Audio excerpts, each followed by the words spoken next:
us our Director, Architect Vinayak Nabar sir, our Principal, Architect Sarita Deshpande, our IDRC Conference Head, Architect Rasika Chodankar, our IDC Conference Heads, Architect Tej Wagh and Architect Anjali Agrawal, our eminent speakers who would be joining us live and present here physically. We have Architect Damit Prematilake, the founder, DPA Studio, Sri Lanka. We have with us Architect Sanjay Patil, Principal Architect, Environment Planners, and Architect Ujwala Havre, who is the Director, Havre Engineers and Buildings Private Limited. Our esteemed review committee panel member, Dr. Rupal Deshpande, who would be joining us online. She is the principal of Srimati Manorama Bai, Munle College of Architecture, Nagpur. We are also grateful to our associates and our collaborators for this event, which includes Council of Architecture. We have Pieta, who has been represented by the immediate past president, Architect Samir Hingu sir, and the IGBC. So, when we start this event today, we do not forget the blessings of the Lord Almighty, and hence I would request all the dignitaries, along with the heads of the institution, to please come up on the dais as we have the Saraswati Vandana and the lighting of the lamp.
Thank you so much, dignitaries, for the wonderful gesture.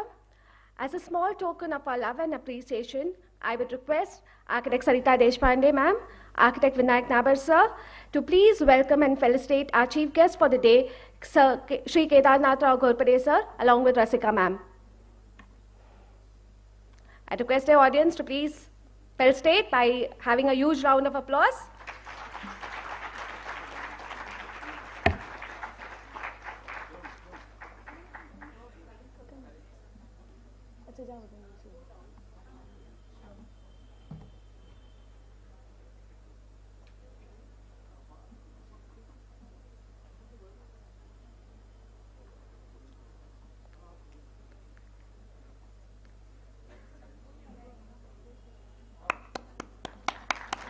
Very warm welcome to you, sir.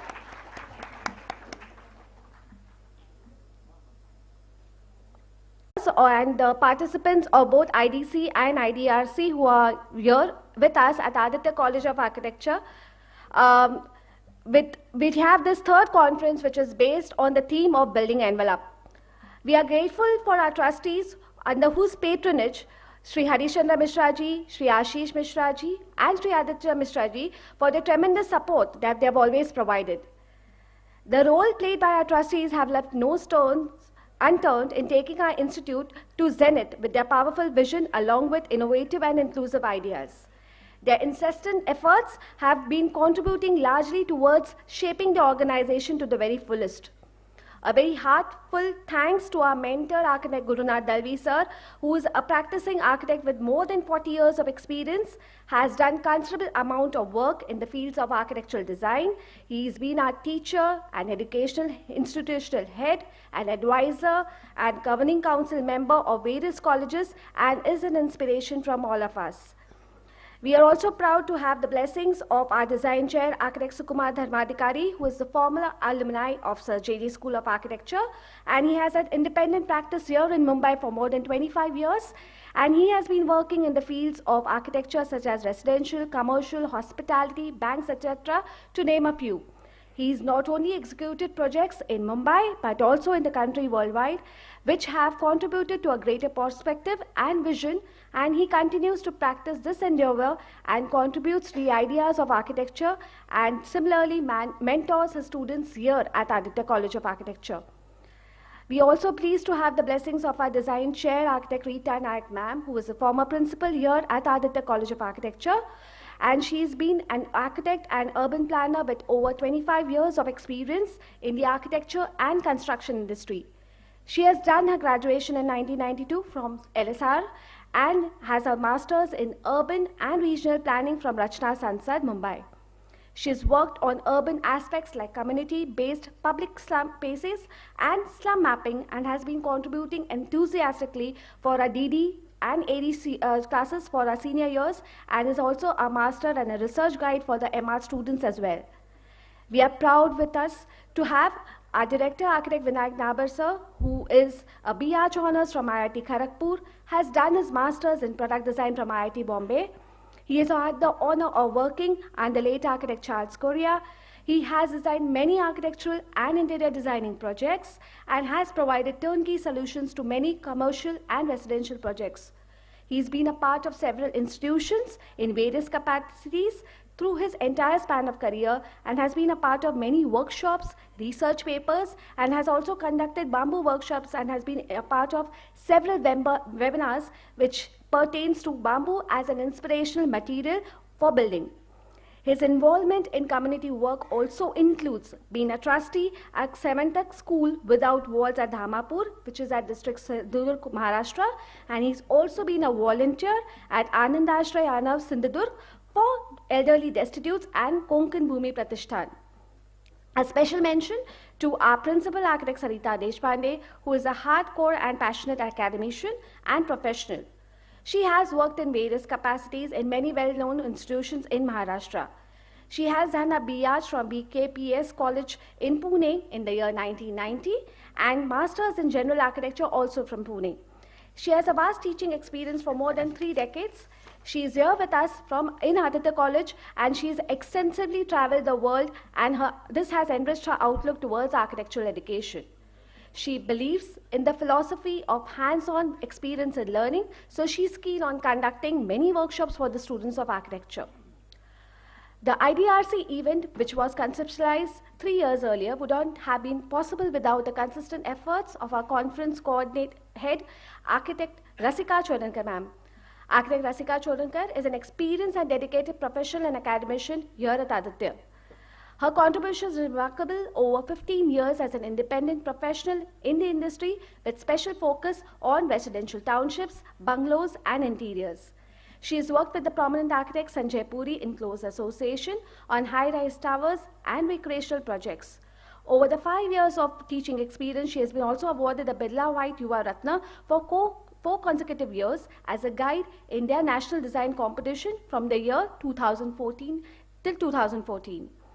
So now, without taking much more of the time with the introductions, which really gets boring at times, I would now request Principal Architect Sarita Deshpande ma'am to please come up and speak a few words about the third IDRC conference.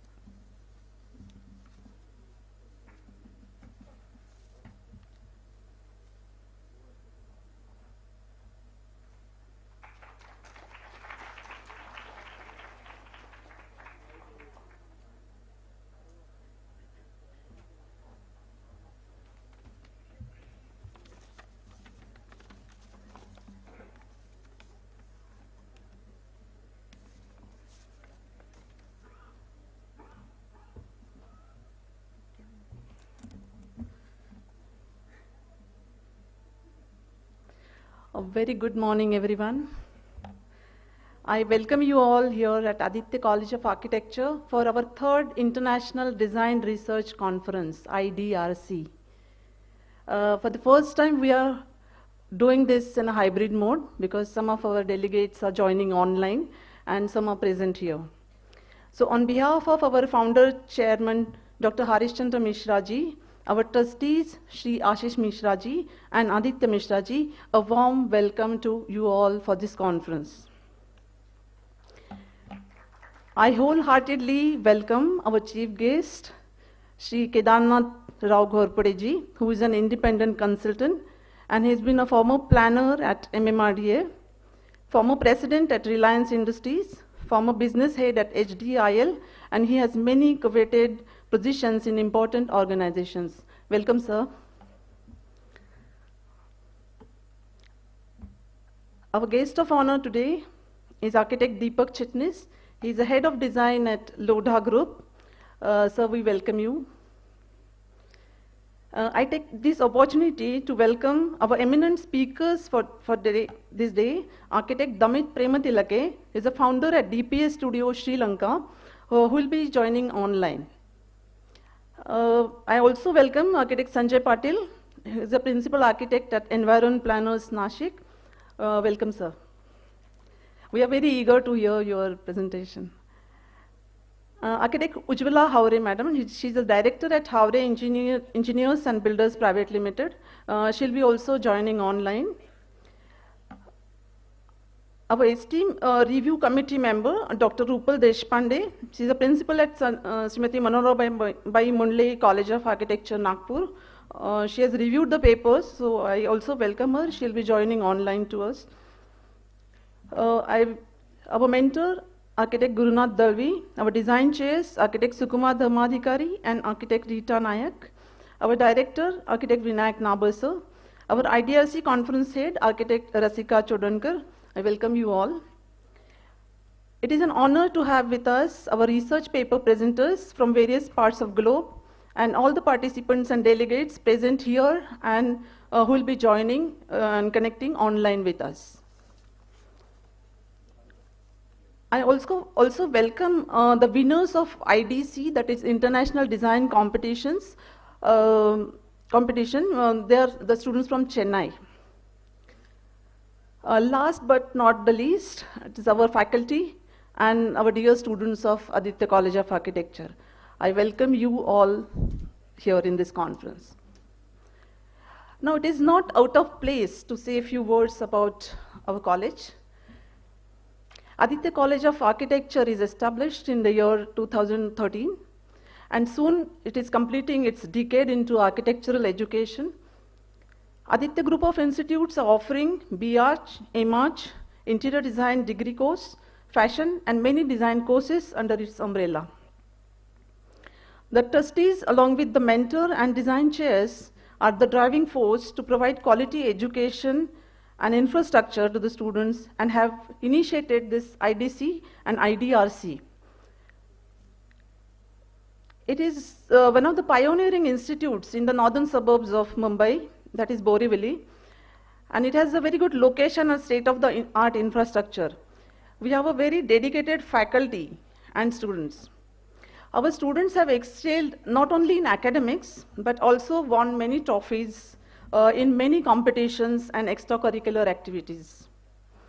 We follow a philosophy of sustainability, not just in words, but also have inculcated in our day-to-day functioning. be it paperless transactions and so on. Both our students and faculty have taken parts in several social welfare causes such as beach cleaning drives, recycling of plastic bottles by converting it into eco bricks. Recently, they have taken up a project, beautification of Mumbai. They have painted walls along the streets of Sanjay Gandhi National Park. Our design cell takes a project in the vicinity. The projects are landscape design, memorial design, wall paintings, etc.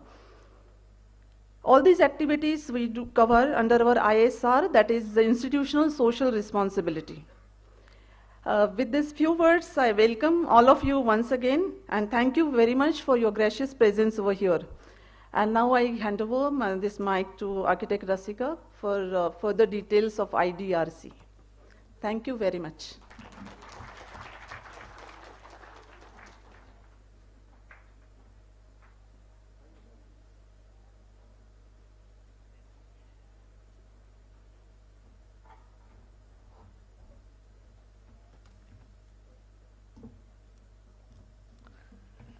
Thank you, ma'am. And a very good morning to all of you. Let us have that enthusiasm. IDRC, first time we are having it, in the physical format. And I should see some smiling faces. All enthusiastic? Yes? Yes, right? Okay, so a very good morning to all of you. And at the onset, let me say that it is indeed a privilege to head the prestigious IDRC once again this year. IDRC, International Design and Research Conference, which is the short form, as we call it, has been a vision of our founder trustee, Shri Harishchandra Mishra ji, as he has always wanted our students to get the best global exposure, and at such conferences, this encourages it, where discussions and young minds can embrace the methods of research. Our young and dynamic trustee, Shri Ashish Mishra ji and Aditya Mishra ji, have always given their wholehearted support. I take this opportunity to thank them for their consistent encouragement to such academic endeavors. This is our humble way of seeing that this happens and we carry it forward in their dream. My sincere thanks to our mentor, Architect Dalvi sir, our director, Nabar sir, and design chairs, and our principal for their support. On behalf of the entire IDRC team, I thank. IDRC is conceptualized as a platform to discuss about relevant issues in architecture and to encourage the architectural community to research and put forward their viewpoint. I'll just give you a brief background. The first IDRC, which commenced in 2020, and it focused on a very relevant theme, architecture through repurpose. However, COVID decided to pay a visit, and therefore we held it online mode. In spite of that, we garnished a tremendous response through research papers from India and abroad. So this encouraged us, and for the second IDRC, we chose an interesting theme, monadic architecture, which also was successful with many entries from the student community, which was a really encouraging sign. Well, COVID was still relevant, and therefore we had to conduct it in online mode only. So this time we are really glad to host our third IDRC here in our premises, where we are able to meet and interact and also reach out to the global community through our digital mode. We are live, by the way. So, we have advertised, and all this conference will be live and watched by all the viewers and the student community. So now coming to this theme of the third IDRC, which all of you are aware is building envelope. See, as architect, we are aware of this importance, but today we are planning to explore more and initiate discussions so that the young minds, which are, all of you which are sitting here today and all who are watching us, can take the benefit of it. See, these are conferences are beneficial because they initiate discussions, and that is what we want our students to, they should start thinking about it, at least when they hear different approaches. We have people from different colleges who have sent their research papers, their ideas, when we had, when we had given out for the call of papers. I'll just brief you that We had invited research papers based on our theme, and our call of papers generated responses from India and abroad. And we had a distinguished review committee. The process was that the review committee diligently, first we asked for abstracts, which was reviewed. Later on, the abstracts which were selected were, they were told to write full papers, which were again reviewed. And then these full papers, out of this, we will have selected, the top papers. Will be presenting it today here for the benefit of all our students, which will encourage research amongst our students. That is what the theme or the purpose of such conference is, that it should initiate research, because architectural community is not so much involved in research, which is what the idea or the core idea behind this IDRC conference is. We are indeed privileged to have Mr. Ghorpade as our chief guest and architect Deepak Chitnis as our guest of honor. So I am looking forward to hearing your thoughts, sir. And I would also, of course, our international and national speakers of repute who will enlighten us of their viewpoints. And I encourage our attendees to please ask questions. This is what, it is not just that they should give their, we encourage you to ask questions. Don't feel shy. Please, when you hear their viewpoints, there should be some question answers, good question answers discussion happening here. Okay? I know that all these speakers would encourage it. So before I end my speech, I would take this opportunity to introduce my colleague, our host and IDRC coordinator, architect Varsha Swar. Okay, this has come. Good. Architect Varsha Swar has worked under the guidance of eminent architect Pankaj Joshi. After his valuable experience, she continued her practice in Mumbai and worked with various firms including NPL, Evolution Architecture Design Studio, Design Ideas, Sarayan Turnkey Solutions, etc. And worked on and successfully completed a variety of high-end residential, commercial projects which ranged from banks, government offices, etc., which have contributed to a broader perspective and vision. And of course, she has been an integral part of IDRC since its conception. I would take this opportunity to thank each and every member of my IDRC team who have been consistently working for the last month or so, coordinating, and of course, before that, for the call of papers. So I take this opportunity to thank you all once again for attending this conference, and let us make this a grand success. Thank you.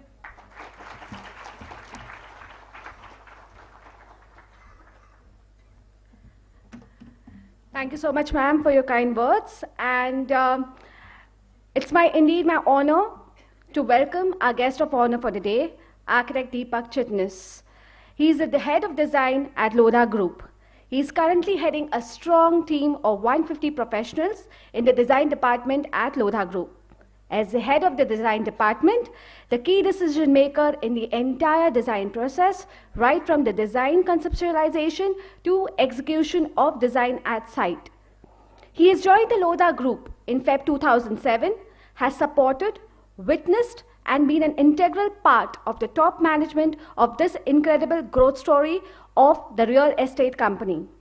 He is a strong believer in organization building, driven by ownership and performance, going beyond the departmental silos to create leaders with decision-making abilities by motivating, leading, mentoring, imparting values, and empowering.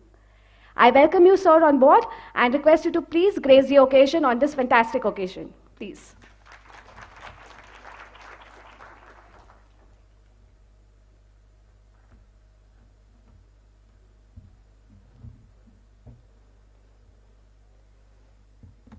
Good morning, all.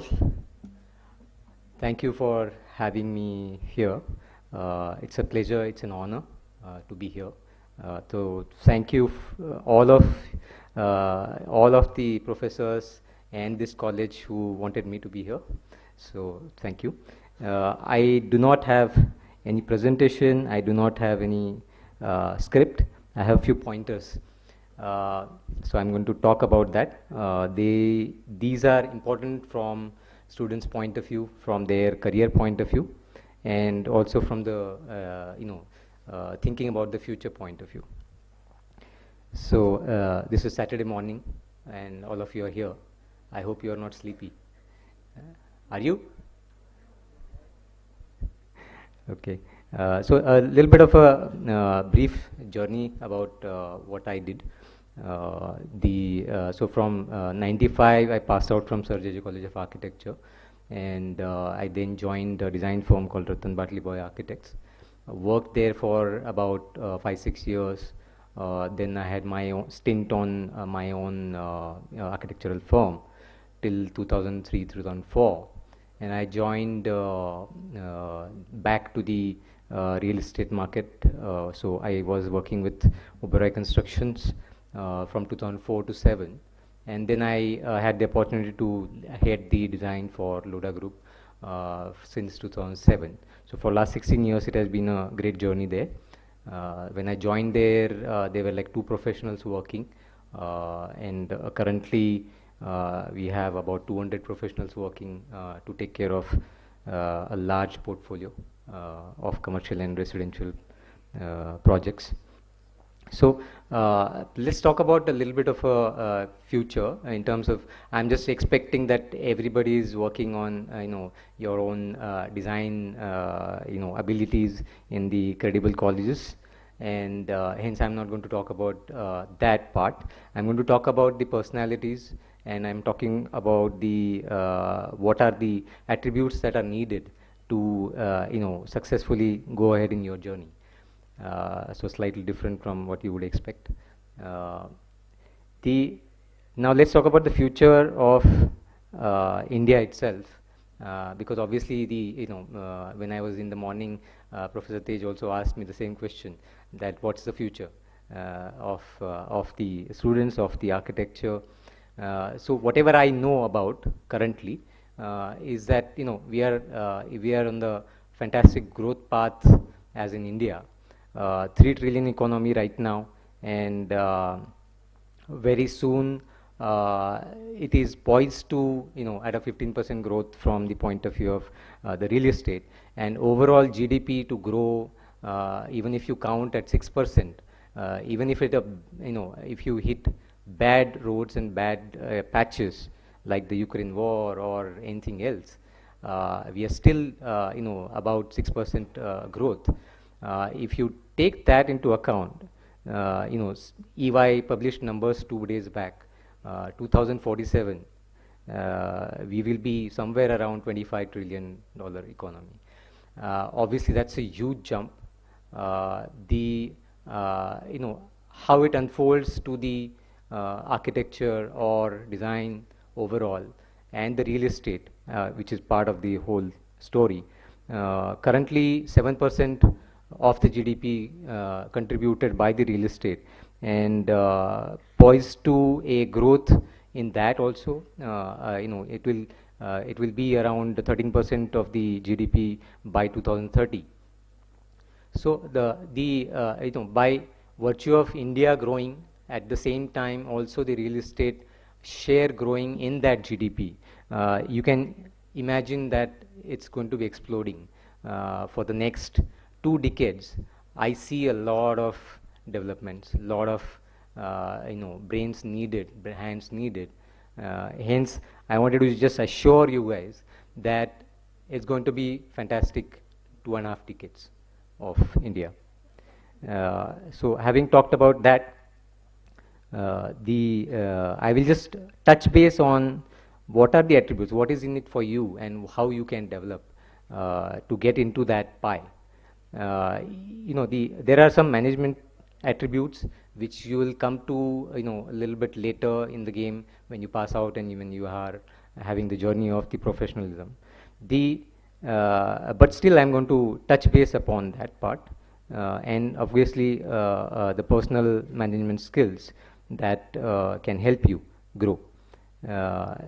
Many times I have seen that you tend to react to various things. You need to learn and inculcate yourself to respond rather than reacting to anything. You might find this a little bit too small a point, but I have seen that changing lives. You must inculcate that part. uh, learning the balancing of the choices in terms of everything is not black and white, everything is not known as a choice to be made. You have to trade off the choices, which is better from that point of view in that situation. So we'll have to learn that part. Of course, the time management is very crucial, which I'm sure you must be working on it right away also. Developing the EQ. IQ is not everything. EQ helps a lot. Because more and more you go up the ladder, you have to deal with people, a lot of them, lot of different people, lot of different situation. You have to develop the EQ to handle situation, to handle people, managing the people. That's important one.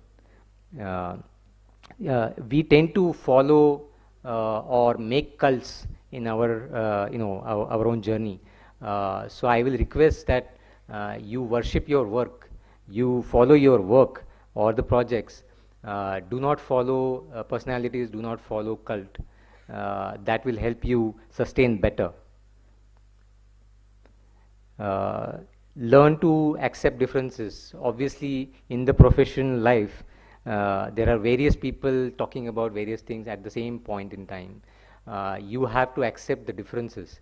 The differences in the sense that if you don't agree with each other, it's fine. It's okay to have that. You have to accept that. So how do we kind of inculcate the personal skills? The personal attributes, two extremely important ones. Although even if there are bright brains, even though there are, if somebody feels that I am fantastic designer, you still need these. Extreme ownership. Extreme ownership and the hard work has absolutely no alternatives.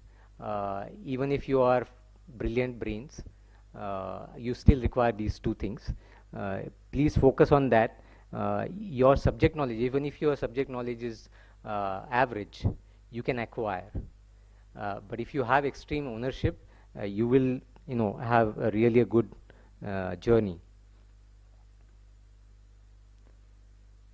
Even today, so the second point that I would say is that keep your core as you grow in the organization, as you grow in anything, any field. Keep your core character or a skill alive. Even today, after 25 years, even today, if I have 200 professionals to draw and do any presentations or anything, I still go with a tracing paper and a pencil to any design meeting or any design workshop. Now, obviously, younger generation don't like it, but keep that alive. That will survive you very well. And about the while you are working very hard, while you are doing everything that you can, we tend to in the earlier 10-15 years of life, of professional life, we tend to abuse our bodies. We worked hard, but don't do that. You take care of your health also parallelly. Any exercise, any yoga, anything, continue that part of your life too. That will go a long way. And lastly, I would just say that we need to be very, very positive about the environment right now. Also, our profession and our ecosystem, we are nation builders. So we need to be damn proud of this whole thing. We are nation building. Yeah. So thank you so much for listening so peacefully. All the best and have a nice life. Thank you.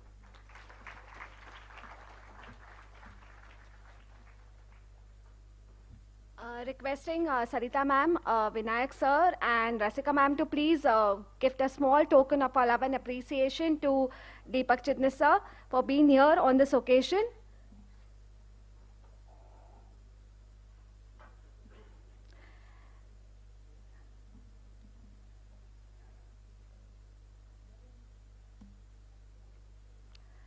So please come on board.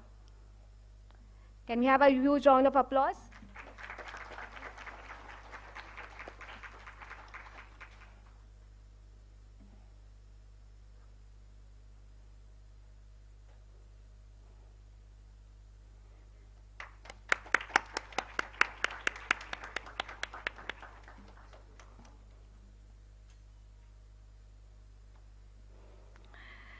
Thank you so much. We have with us our chief guest for the day, Shri Kedarnath Rao Ghorpade sir, who is an independent consultant as of now, but he has been the former chief planner in projects at MMRDA. He's been engaged by large corporate houses as president and other senior positions. Currently, he is a chief strategy officer at Terracon Ecotech Private Limited, an environmental consultancy firm. He's a NABET accredited professional for land use and socio-economic development. He has master's degree and diplomas in international housing, law, economic development, and environmental law. He is also a visiting faculty at Amity University for architecture, interior design, and planning. He has been awarded the Dutch Fellowship in 1991 and was also nominated for the Eisenhower International Fellowship during 1989. He has engaged in large, low-income shelter projects, formation of urban local bodies and capacity building, infrastructure planning, financing, coordination and management, development management permissions and systems, heritage and environment management, EIA, SIA and FDP proposals, port development, smart cities, expressways, urban rivers, rejuvenation and restoration management. Large part of his professional experience includes in the projects financed by the World Bank, Asian Development Bank, UNESCO, Government of India and the Government of Maharashtra. Shri Ghorpade sir has a keen sense of observation for identifying development conflicts and working on its resolution, and hence an acumen for applied research. He has coined a patent statement, "Things are simple and they are made too complex." Shri Ghorpade sir is currently also pursuing his PhD on urban sustainability from University of Mumbai, and he has published several articles in national and international journals and has contributed articles for edited books. He is a regular speaker at national and international conferences. He's been on many panel discussions. He is a committed Rotarian and also a member of the organizing team in Navi Mumbai in 2016 for Kashmir to Kanyakumari tour cycle rally to sensitize citizens of India about the Swachh Bharat movement promoted by the Ministry of Urban Development, Government of India. He has been awarded the Club Builder Award by Rotary International. He is currently the Director, Sustainable Living as a part of Environmental Sustainability Rotary Action Group. He believes in the conviction and belief of doing good for the community and sustainable development with the slogans "Save Nature, Save Trees, Save Water" mission continues, and the Nadi, the Nala, the Nadi, join to rejuvenate our water bodies and rivers. This huge compilation of a CV definitely put us to shame, and definitely he has been honored enough to accept our proposal and is here today as our chief guest. A big round of applause for him. A warm welcome to you, sir, and requesting you to please come on and please grace the occasion.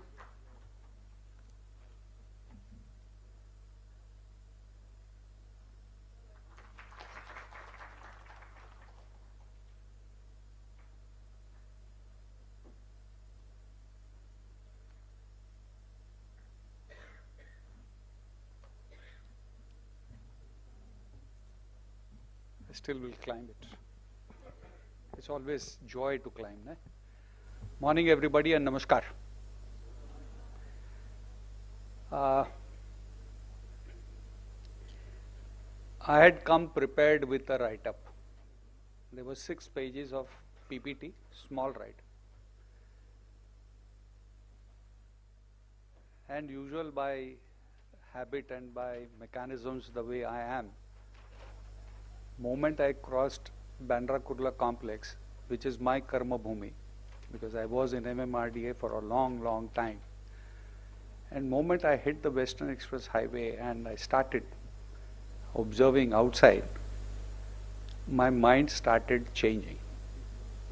So I kept the paper away and I decided that I will only do one thing, which is my acumen, is keep observing along the Western Express Highway. First of all, 3 claps for MMRDA. I started from BKC until Aditya, except the turning from the Western Express Highway towards the college was the place where I stopped. Which otherwise, in my entire journey, because my career started with Gorai and Charkop, I used to travel from BKC to this place, it used to be a good journey. Slow and steady, but wins the race. So that's the background from where I am coming. So no paper, no concepts, nothing. But what I will share, I shall follow.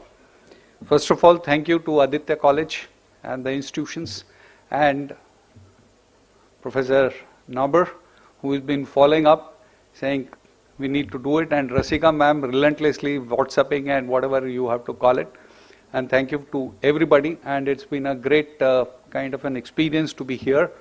And when I see young people, मेरे को लगता है मैं उम्र में छोटा हूँ, दिल से भी छोटा हूँ, क्योंकि बाईपास किया था तो दिल बदल दिया, डॉक्टर ने बोला 25 साल छोटा हो गया, तो I am 25 years younger than whatever the age I am. So with that kind of a sharing, what I intend to do is share with you, just as an urban planner, a person who has used Western Express Highway for continuously 40 years for the projects. And it was the World Bank project, which was about, I think, 450 crores. As a youngster, it was a challenge. So taking the cue from Chitnis, I would say, take it. Koi dar nahi. A 28-year-old person, a professional, after doing his MTech, if he is given a 450 crore project, what will be your first reaction? Yes, no, maybe? Will you take it or no? I can't hear. And that's the spirit. And another passion or interest which I have with myself is all of us wear t-shirts. Yes, no, maybe? Louder. If it's going to be a monologue, I better go and sit and listen to others. I have a t-shirt Gyan with me which I shall share with you. It says, great things never come from comfort zones. So I take you cue and start motivating instead of the DCR and what is envelope and what we need to do and what is sustainability, what material changes. I will not talk that. I'll take the cue from you and then maintain the spirit as a guest of honor and chief guest that now you get to be motivated. Repeat again, great things never come from comfort zone. Yes, no, maybe? Yes. Good. That's the spirit. Now what I was planning to do with you people and myself, I am very selfish. I always say, Mere ko kya? What's in for me? He said, what's in for you? I say, what's in for me? So I always look at from what's in for me. The first part is the kaleidoscope journey from BKC to Idrc College on the Western Express Highway. What did I see? What did I observe? What did I learn? And what would I would like to share? First of all, way back in 82, 83, when I used to travel, partially it used to be barren and partially it used to be slums. Partially you used to see people sitting for your whatever the nature's called. And this journey today when I see is suddenly you find that the Western Express Highway is here and it has elevations, you have a train, you have a road, you have a skyscraper, and then you have whatever you want to call it. So the vision is inverse. You're not looking from a drone. You're not looking from a Google map. What I really observed traveling on the road is, wow, I was dumbstruck, awestruck, because I stay in Vashi, Navi Mumbai, and my journey most of the time is either going towards Mantralaya or going towards Pune, and never towards Borivali on a morning, on a Saturday morning. And it's been a good experience to see what Mumbai has gone through. Not only Mumbai, what I realize is what I have gone through. So personal transformation. Mark your words. No comfort zone. Personal transformation. As it comes, take it. If you don't know, Bronson said, take it. Take it. Virgin Airlines. Am I right? So you need to keep searching, keep learning, keep innovating, keep moving. When I started doing this project, when I was on this Western Express Highway, it was a low-income housing shelter project, what we called as BUDP, Bombay Urban Development Project, 1 lakh households, site and services, and whatever you want to call. We didn't know. And I still remember when I went to Charco at Joy Ice Cream, was the place where the industrial estate was. Collar tight ना MTech class 1 office है ना, दिमाग होता है ना गर्म हो जाता है, दिमाग को ठंडा रखो. दिमाग गर्म हुआ तो क्या हुआ? I went slosh into the reclaimed land, and it was nothing but knee deep into the wetlands. What did I lose? Both my shoes. I was pulled out and I realized, बहुत ठंडे दिमाग से काम कर, ये दिल्ली नहीं है जहाँ हार्ड सरफेस होगा, यहाँ वेट सरफेस है. Wetlands reclamation, and we did, first was a 93.4 hectares, and then subsequently all the others, and totally we did about 800 hectares of land and about 1 lakh households, which means about 5 lakh population. So that was the, I would say, the challenge, the acceptance that if you don't know, say yes, I know. Take it. सीखोगे ना, दूसरे को भी कहाँ मालूम है, consultant काय को है? You go to a doctor because you don't know what's wrong with you. And when you go, you learn something. Ne? And this is what was the journey started on this Western Express Highway for me. And I started looking, the next step is that my destination from Bandra Kurla complex was Charco, then Gorai. And today my destination was Idrc College. So fix a goal post. दिमाग में रख लो कि यहाँ जाना है. If you don't, no messy, then only messy. If you want to be messy, fix a goal, play the game, move on. So this is what that is what my kaleidoscope was telling me. जैसे जैसे मैं जा रहा था, देख रहा था, where am I? 40 years as a professional. And the learning was huge buildings, new infrastructure, metros, highways. You know, the road expanded. And at BKC, when I crossed towards the right, there used to be a drain. I found that the drain is being reclaimed for an additional road surface. That's what the taxiwala told me.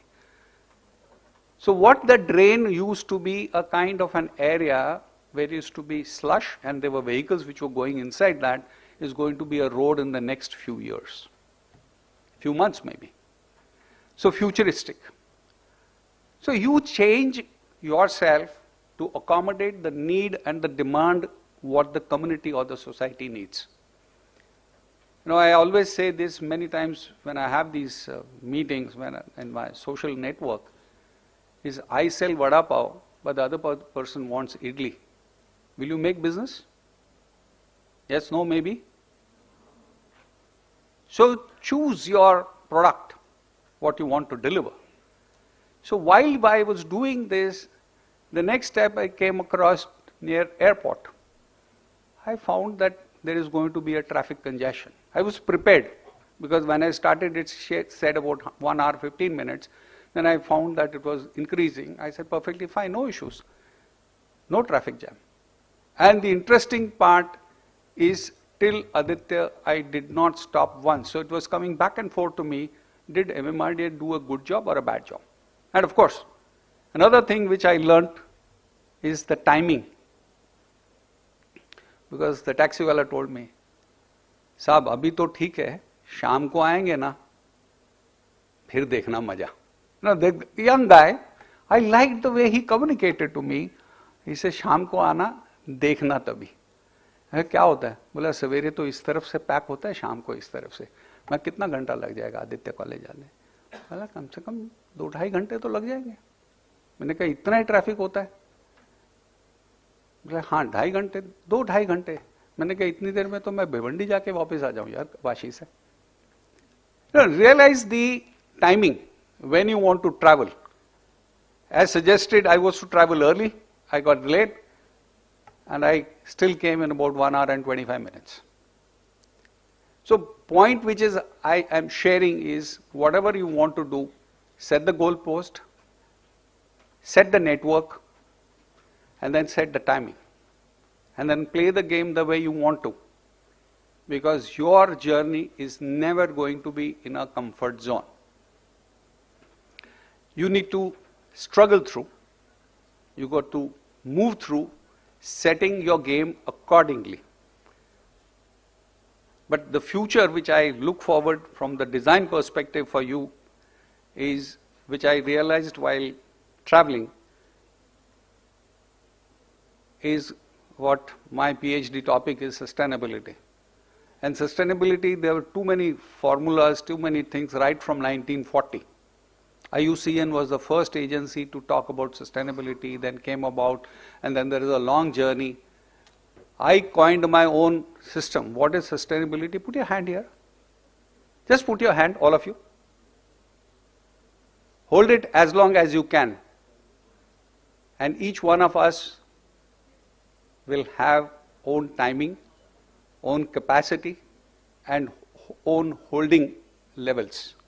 So sustainability is a flexible term. So when you are talking about sustainability in your research, please relax. So it is going to be flexible. Because I saw this building, I need to do it. I had a student from Nagpur. They wanted a convention center in Nagpur. No answers why in Nagpur. We can discuss later. But the same BKC convention center in Nagpur, whether it will run or not, I am not sure. So you need to look at your locations.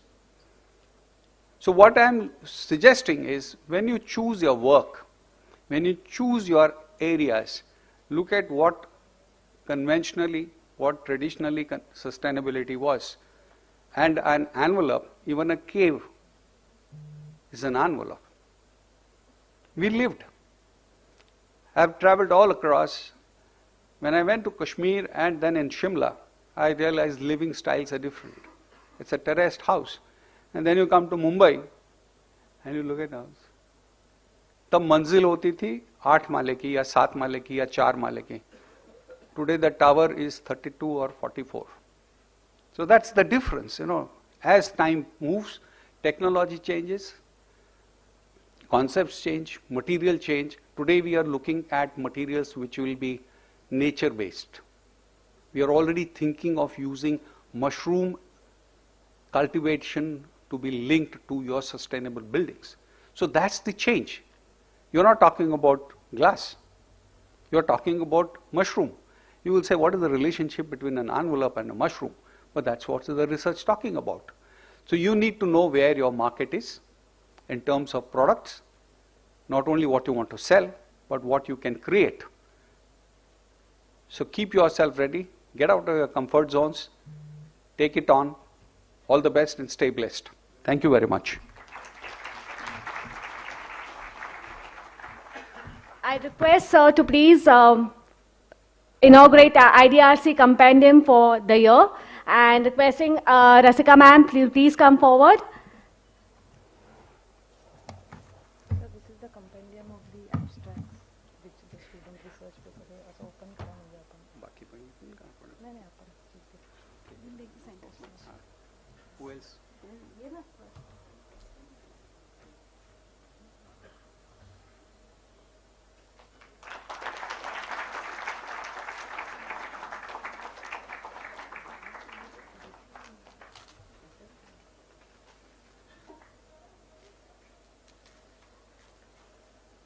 There is platinum inside, so it is packed well.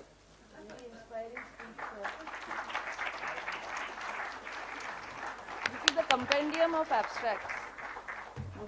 This is the compendium of the abstracts for the year, which we have published, and sir has inaugurated that right now. Thank you so much. I would request Ashish sir to please come on the dais so that we can welcome sir with a token of love and appreciation. Sir, please wait. Okay. He's a trustee, Ashish. He's a trustee.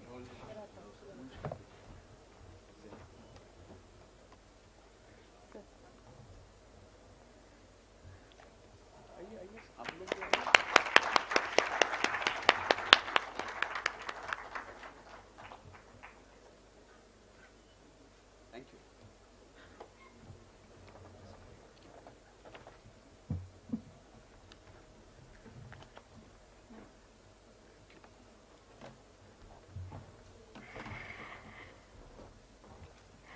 Along with this IDRC conference, Idrc College of Architecture has also hosted the International Design Competition, IDC, which entered its 9th year this year. And I would like to call upon the IDC head, Architect Anjali Agrawal, to please enlighten us about the same and take the proceedings ahead. Calling upon Architect Anjali Agrawal.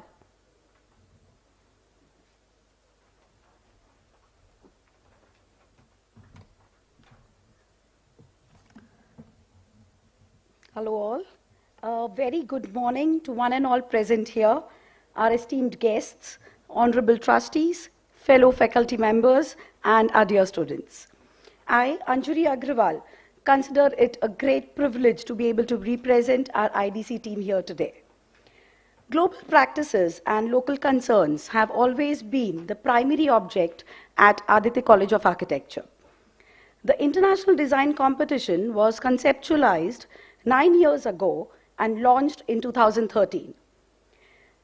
ACA has been organizing the International Design Competition, IDC as we dearly call it, has been organized annually since 2013 with a successful attempt to establish connections among the global architectural student community and academia. The themes IDC teams have been ideating is always around the central idea to achieve excellence in architectural design, practice, and a professional life, which not only needs the skillful creation of architectural spaces, but pleasing aesthetics, also takes inspiration from in-depth technical knowledge and practical know-how. Thus, themes are created each year to create reference points beyond its immediate regional context, promoting meaningful and enriching dialogue on architecture by breaking regional and contextual boundaries that we create for ourselves.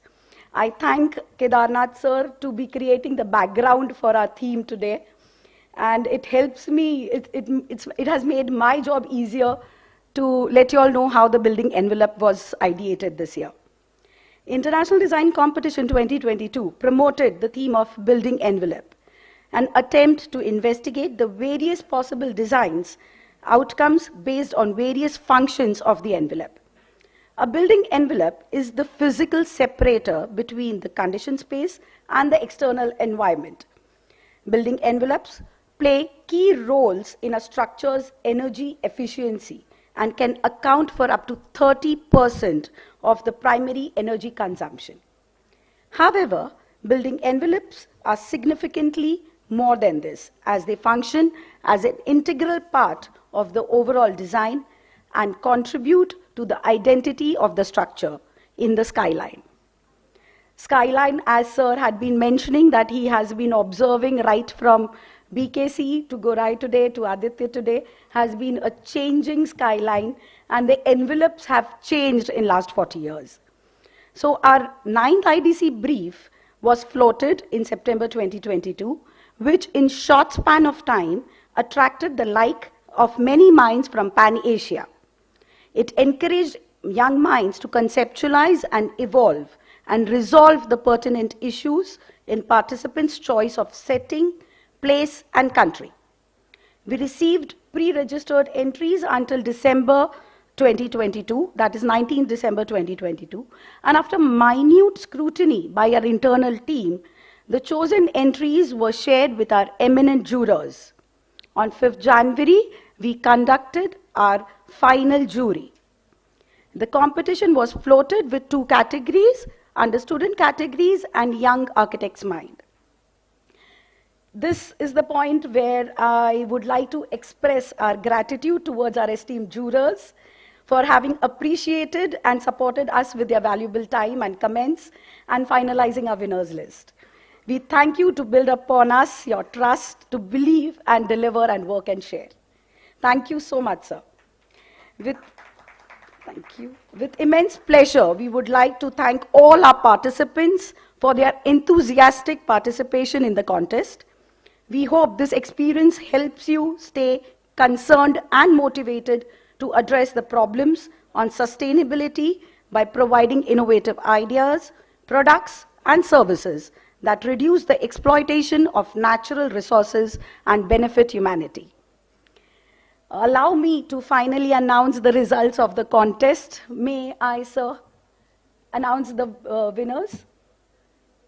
Shall I go ahead with announcing the winners of the IDC? So shall I go ahead with announcing the winners of the IDC? Thank you so much. May I request our guest of honor, Sir Deepak Chitnis, sir, to please come upon and felicitate our student winners of the contest.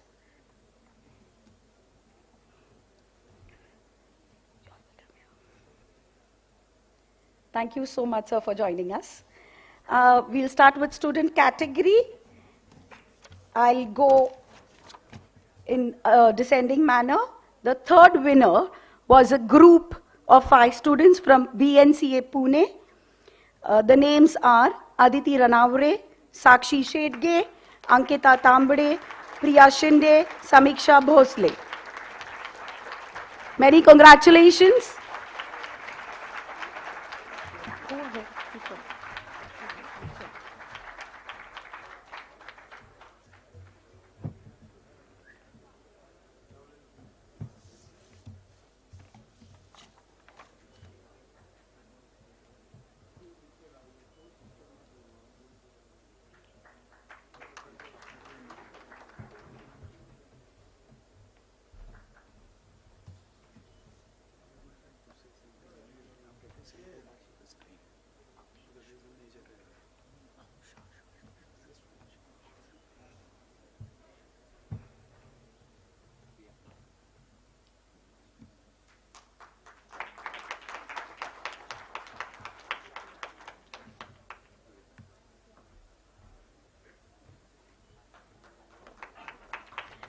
So would you please stay back? We have second and first winners yet to be announced. Thank you. Thank you. So the second winner we have from Chennai, Miss Abhinaya. Many congratulations.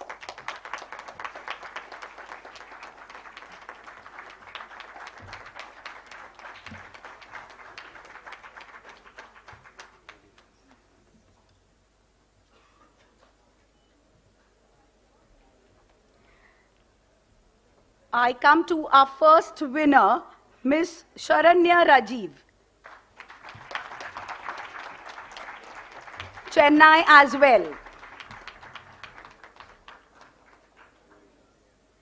Very proudly, we have displayed our winning entries on the panel, which is at the rear of the banquet hall.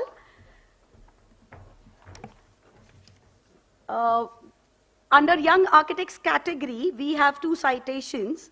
Miss Meenal Shamim from Pakistan and Miss Sana Hassan from Pakistan as well. Their citations will be sent across to them.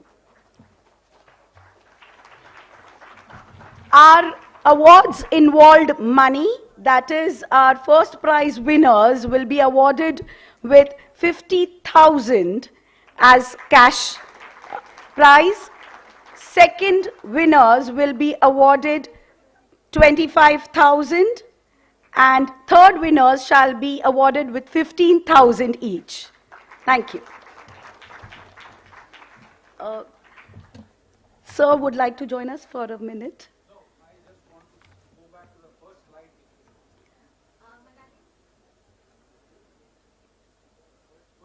First slide.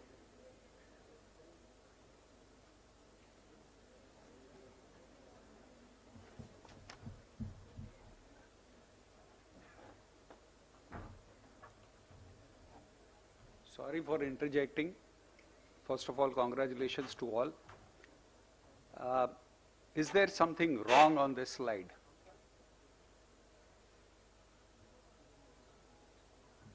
Especially this particular slide part. Okay, the map of India.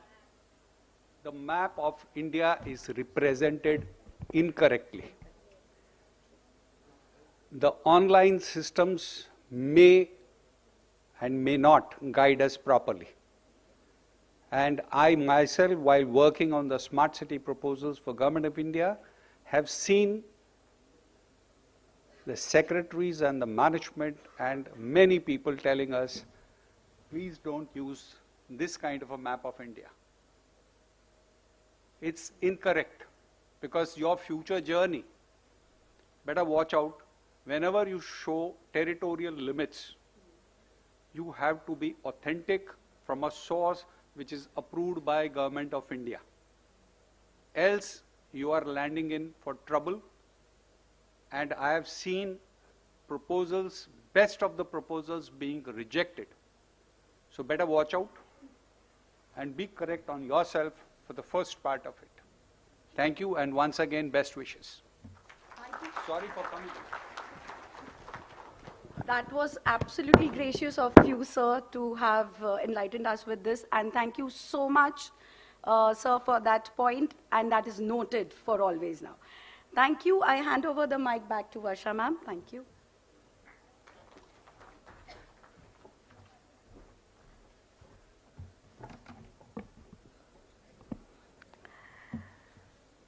Thank you so much, IDC team.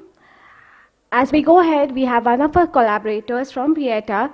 We have the immediate past president of Pieta, architect Sameer Hingu, sir, who is an architect for over 20 years of working experience in the architecture and the construction industry.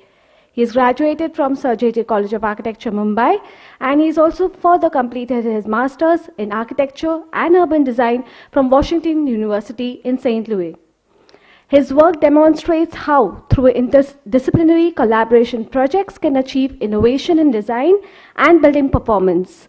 He integrates modern technology in various design assignments and has, over the years, built unbeatable reputation for himself for cracking the most difficult of the projects with regards to designs and approvals from government authorities in residential, commercial, and industrial projects. Architect Sameer Hingu practices in Mumbai and is involved in most of the projects in his firm, and he is also mastered in getting statutory approvals from Slum Rehabilitation Authority and Municipal Corporation of Mumbai, which are one of the most complicated approval requirements. He is known for his leadership skill and his dedication for getting things done quickly. His hard work for the organization, quick decision making has brought drastic improvements in his organizational work culture. He is known to have accepting fresh ideas, started also sharing a lot of knowledge through webinars, and he's also here as a visiting faculty with us at Idrc College of Architecture. A very warm welcome to you, sir, and requesting to please speak a few words on this gracious occasion.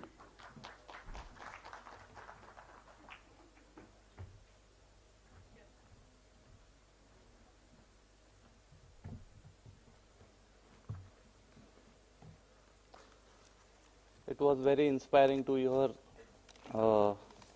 the chief guest and the guest of honor speak, but I'll stick to basic and I'll speak about my organization. Pieta is an organization who sees to it that the professionals who are practicing in Mumbai are given its due. We are involved in all the regulations that are formed by the municipal commissioner. I am representing Pieta here, and I like to say that I started working for Pieta when I graduated from J.J. College of Architecture in '98. I went to US, came back, and was fully involved with the organization from 2002. As Varsha ma'am said that dedication is very important when you work for an organization, and being young architects that you are, you should see to it that when you start a job, then you have to stick to that. Don't keep changing your jobs frequently. Otherwise, the employer will always lose interest in you. So, to start with, I welcome our chief guest, Kedarnath Rao Ghorpade, former chief planner, MMRDA, and architect Deepak Chitnis from Lodha Group, and architect Sanjay Patil. The third International Design Research Conference by Idrc College on building envelope is indeed a timely intervention in real estate industry, and I am sure it will be educative and informative. The building envelope consists of 5 elements: the foundation, exterior, walls, roof, windows, and doors. Collectively, these elements physically separate the building interior from exterior environment. Since a building envelope separates the unconditioned exterior environment from the conditioned interior space, it is one of the key factors that impacts energy consumption. Expectations from building envelope: to keep the water out, maintain a comfortable interior environment, be energy efficient, maintain a low maintenance operating cost, use durable materials that last forever, and have minimal impact on environment. Some of the modern envelope designs of architect Frank Gehry, Calatrava, Zaha Hadid are monumental in nature with fluidic design. Using smart digital technologies can also be a boon to designing building envelopes. Lastly, I would like to thank Principal Sarita ma'am, Conference Coordinator Rasika ma'am, and Varsha ma'am for all the hard work to organize this event. Also, I'd like to thank Mishra sir for giving all the boost to all our professors out here. Best luck to all the participating professional students for this conference. Thank you very much.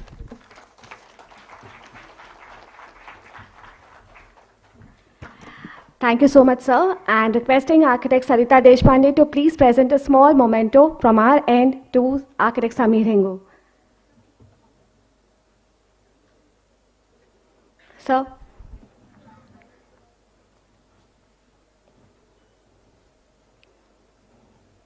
Let's have a huge round of applause.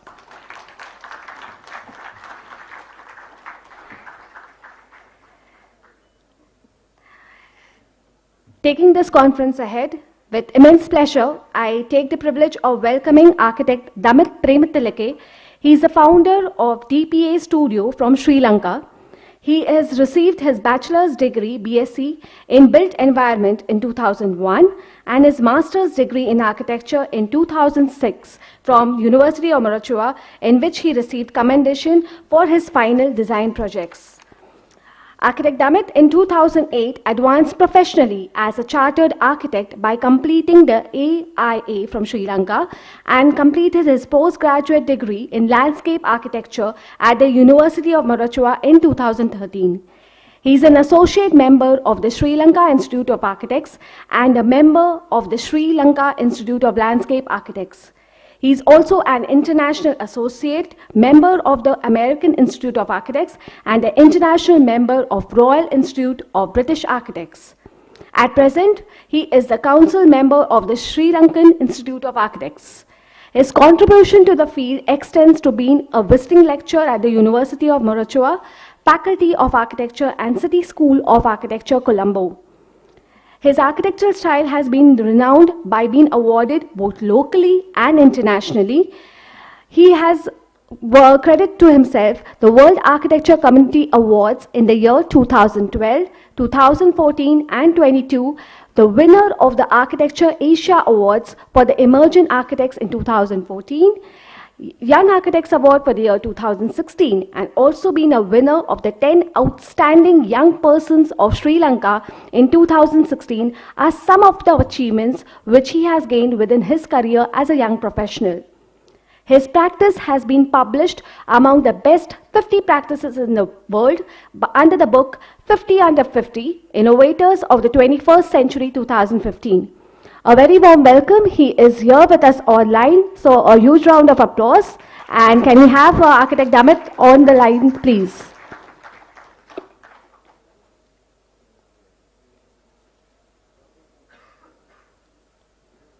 Very warm welcome to you, sir. Thank you, and thank you very much for the introduction. And good morning, all of you. and thank you very much for inviting me. We have sent you the recorded version of my presentation because something happens with the online presentation. So I'll join with you online during the Q&A session live. Please enjoy the presentation. Thank you. Redefining sustainability through diversifying architecture. Holiday Cabana at Maduru Oya. Holiday Cabana at Maduru Oya sits on an army training camp surrounded by jungle and faces onto a lake with mountains beyond. So, the design caters to the warm tropical climate and the views of the site. On the left presented to you are images of the site and the abandoned container boxes which were later used in the design. On the right are few of the initial conceptual sketches done at the site. As you can see, cross-ventilation and natural light are few aspects that were initially thought of. The response towards sustainability is of two types: ecological in terms of response towards the context, and economical in terms of using materials found on site, such as timber from weapon boxes and railway sleepers. The spatial organization of the design is said to have unhindered views towards the lake. The visual axis towards the mountain range takes the visitor's mind into different settings due to the water of the lakefront and the solid mountains with green belt under a canopy of blue sky. Construction stage images.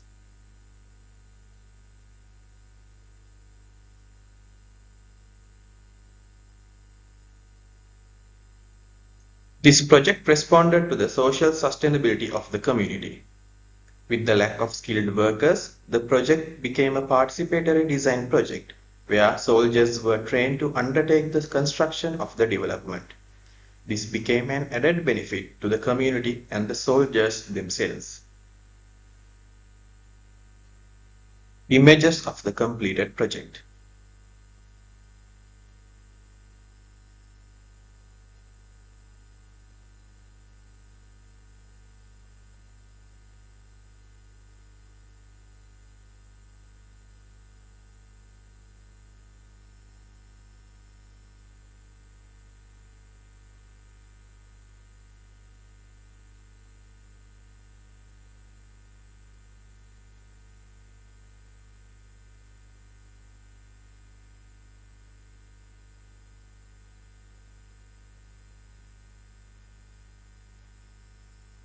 Filling station at Ampara. This narrow and flat site is located along the Ampara and Kandy highway, a kilometer away from Ampara, a remote city situated on the east coast of Sri Lanka. The challenge was the peculiar land and the objective to design a unique building which will attract motor vehicles to the filling station. Thus, carefully planned internal layout allows the motorists to maneuver their vehicles easily. This project focuses on social and economical sustainability.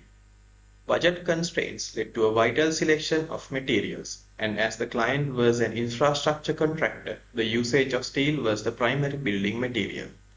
This worked as the upper hand, since long spans with a slender outlook was achievable. So, the lightweight steel structure and a butterfly roof present a floating effect, allowing the project to stand out in the city, which further enhanced by the choice of colors. These design interventions are principles to enhance business impacts on the user relationship and engagement with its stakeholders. Functional program showing vehicular movement in and around the site.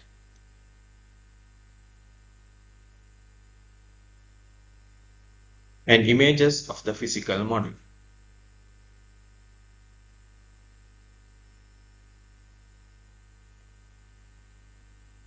Construction stage images in sequence.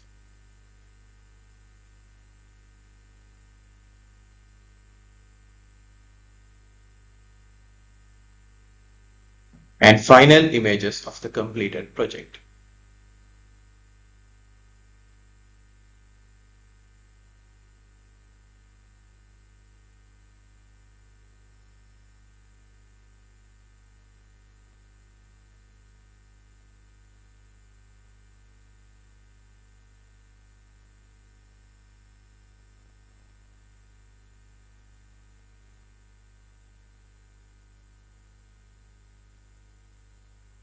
Health Retreat at Rakava. Located in a small fishing village located on the southern coast of Sri Lanka, the Health Retreat is an architectural image that combines nature to reduce the hindrance of the built environment. For this project, earthy materials from the locality were used to reduce the cost of transportation and carbon footprint. Each aspect of the design took a climatic approach, taking advantage of natural light and ventilation, as seen in the plan and elevation. This approach was integral as the design would merely mix with the environment and enhance the surrounding. Functional program showing the main building and chalets arranged in a linear sequence. The design was articulated to cope with the tropical climate while providing natural light and air movement by adopting energy-efficient methods. The visitors would be sure to experience the obvious change of environment and surroundings, as well as the delightful informal gesture that the design offers. Construction stage images.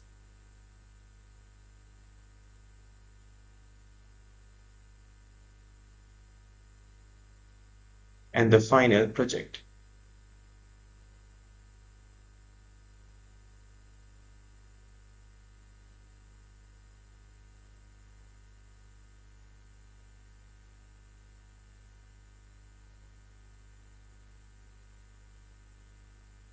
House of Silence at Kalalgoda.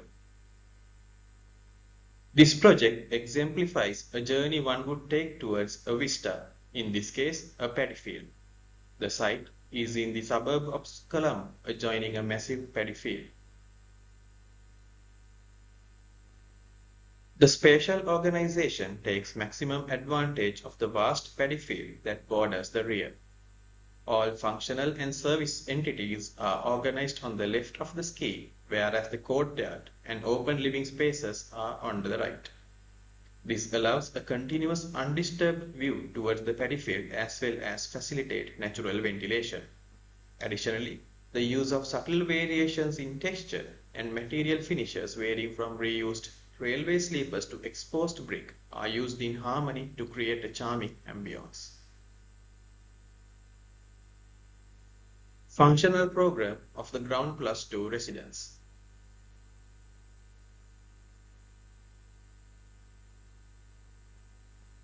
The framed view of the paddy field upon entry, along with the use of cool, earthy colors that reflect the greenery of nature, helps blur the lines between indoors and outdoors.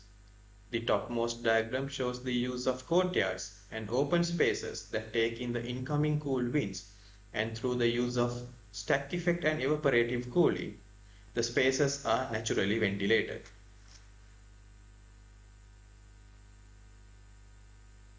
Construction stage in sequence.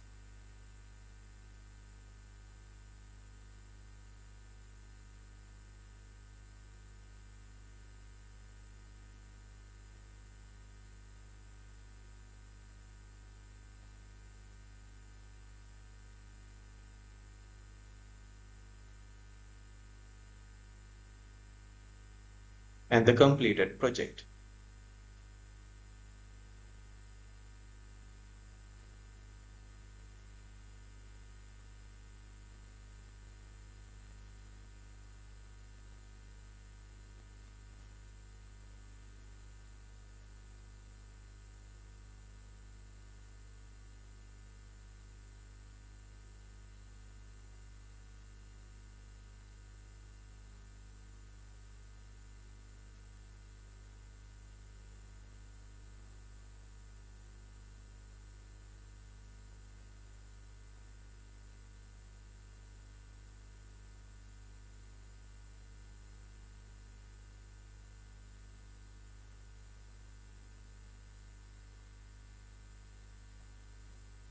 House at Anderson Road.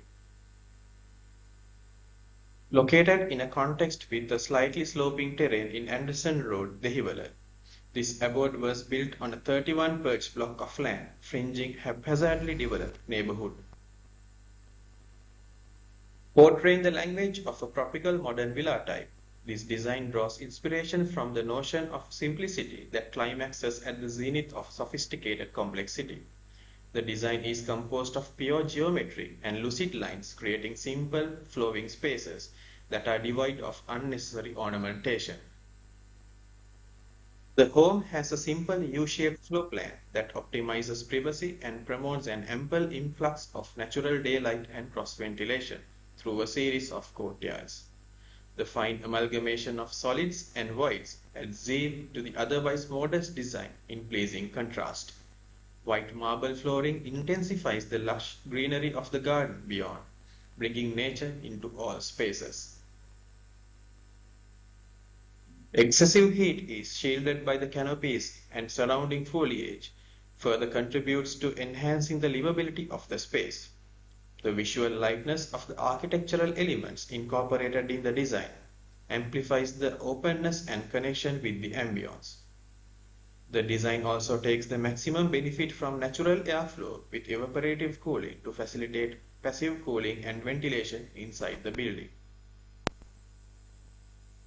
Construction stage in sequence.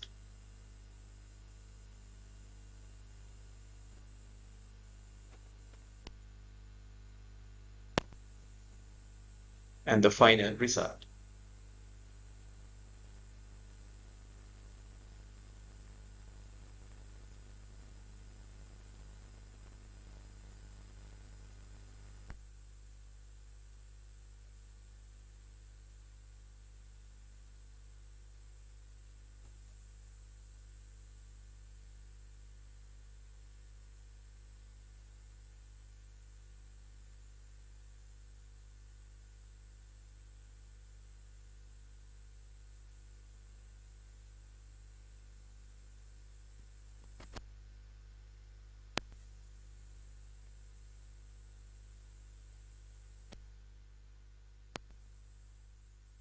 Holiday retreat at Diatala. This cozy abode is located in the upcountry dry zone region of Sri Lanka, about 2 kilometers away from the Diatalava military training school. Perched amidst a forest of pine trees on a cliff, is an ideal hideout for relaxation and contemplation in the climate, which has a temperature of about 20 degrees Celsius throughout the year. The design focuses on three main factors of sustainability, which are carbon footprint, passive heating strategies, and thermal comfort. But importantly, the concept of adaptive reuse is exemplified in the reuse of timber pallet boxes as the main construction material and the conversion of the existing caretaker quarters. Functional program highlights the lightweight construction around the existing caretaker quarters.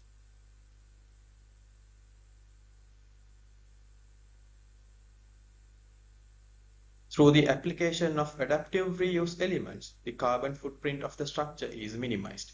Inherently, materials used for construction followed the same notion, with reclaimed timber pallet boxes as the primary construction material. Using a psychometric chart, the site was analyzed to assess the properties of moist air and the atmosphere. This was utilized to design heating and ventilating systems that optimize thermal comfort in the cabin throughout the year. As a result, the design adopted passive strategies to convert the existing conditions of the site to the optimal level of comfort. Therefore, the holiday retreat is set to reduce the use of active energy to maintain thermal comfort for users of the building. Few images of the construction process.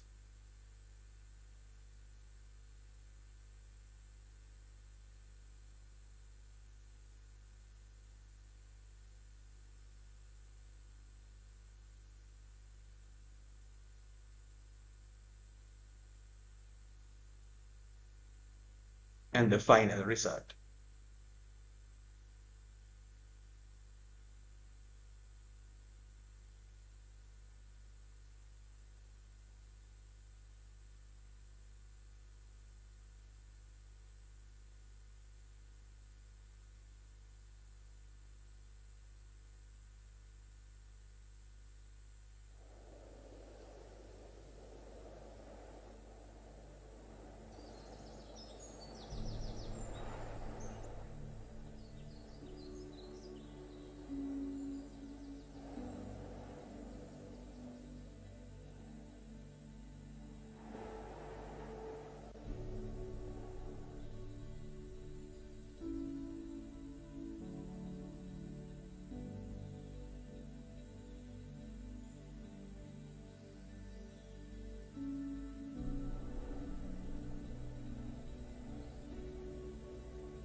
Wellness Resort and Spa at Nuwara Eliya. The site is located on the central hills of Nuwara Eliya, which often has a cool tropical climate with high rainfall and wind. The design of 20 chalets mimics the language of mountains. The concept of a deck, which is indeed the best way to experience and enjoy nature with minimum disturbance, is the key idea of the design. The design consists of 7 types of chalets with picturesque views based on the number of users to attract the expected client base. The chalets open up and frame awe-inspiring views of the Nuwara Eliya town, Glane Falls, Gregory Lake, and the mountains beyond. The spaces are designed on step-down levels to respond to the natural terrain while maximizing the views of each space. Materials such as timber, glass, and rubber are used to create a minimalistic yet elegant aesthetic to suit the surroundings. 3D renderings of the scheme.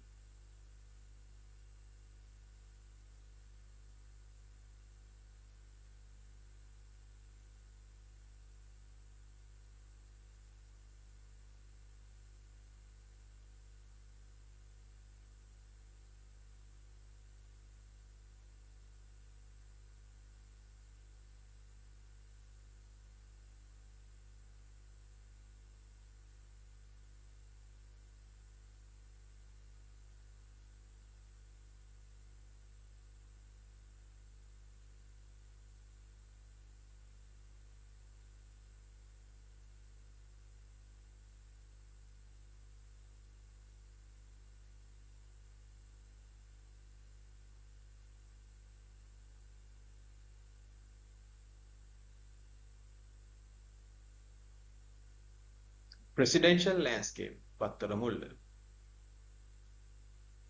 The site is in a dense neighborhood in Battaramulla, a popular suburb near the Parliament of Sri Lanka.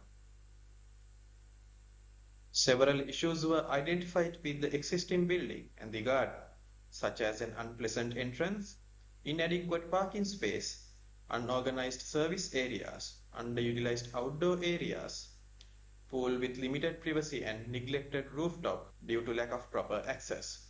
The design scheme was to tackle these issues and create a lush tropical garden oasis. The design approach could be summarized into 3 steps. First, extend the garden space to the newly acquired adjoining land. Second, revitalizing the rooftop to host social events, and finally, introduce a glass elevator to connect the 2 spaces. Below are some construction stage images in sequence.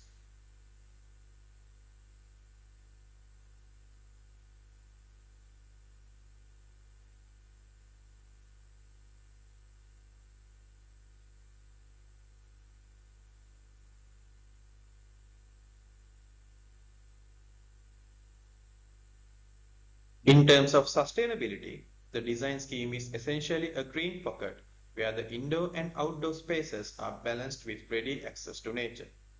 Utmost care is given to introduce natural and earthy materials with the objective of uplifting the user well-being, not only of the client but of his pets and other visiting fauna.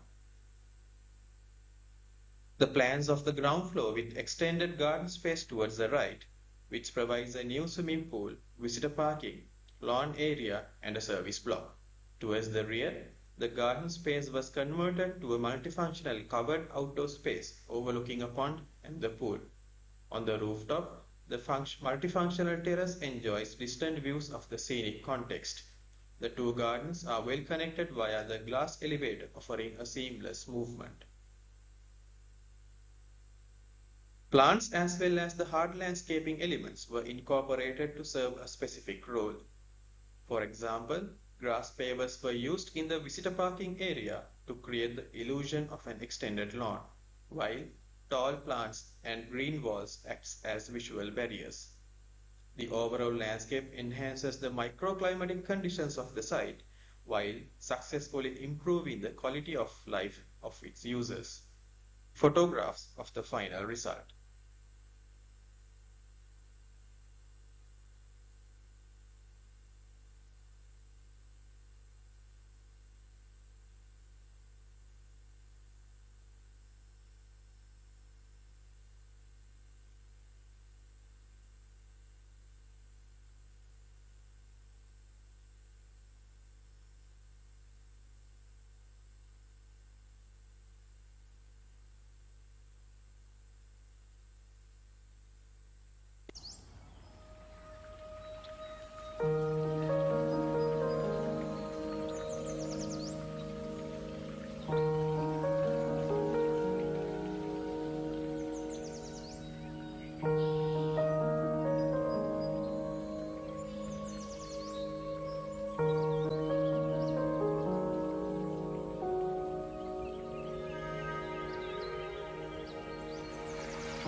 Rugby Ground Pavilion and Sports Complex at Rajagiriya. Located within a suburban area surrounded by an array of high-rise residential developments, the site offers a unique advantage to create a landmark. The concept for the project was derived from the backward passing sprays in a rugby match, which were translated into triangular design elements. The roof became the iconic element which appears to be floating in space. Apart from accommodating a rugby ground and spectator stands, the project also includes an indoor sports complex, multifunctional spaces, outdoor basketball court, and spaces for mobile food outlets. Site organization and massing demonstrates the two pavilions flanking the rugby ground. The design elements and the materials were carefully chosen to create an easy maintenance and functional building, yet that is elegant and prestigious to the client. 3D rendered views of the scheme.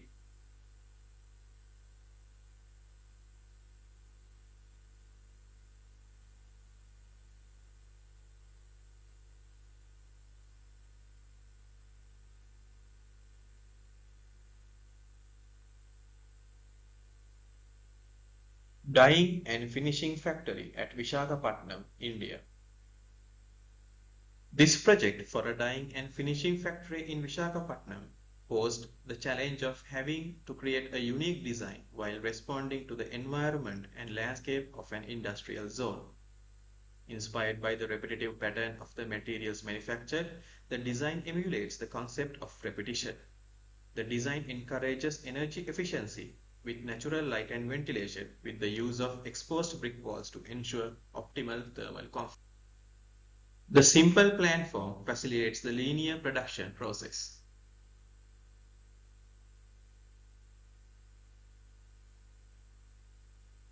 Elevation and section exemplifies the use of triangular roof form. The design approach gives the thermal characteristics of a buildings to moderate the external environmental conditions and maintain internal conditions using the minimum resources of materials and energy. The integrated passive design maximizes the use of natural sources of cooling and ventilation to create comfortable conditions inside buildings. It harnesses environmental conditions such as solar radiation, cool air, and air pressure differences to drive the internal environment. The use of steel increases the stability and durability of the structure. The triangular roof supports on the main facades provide necessary shade and thermal comfortability. This element also acts as the most prominent architectural feature of the building, resembling the concept of repetition in the unique touch needed to stand out.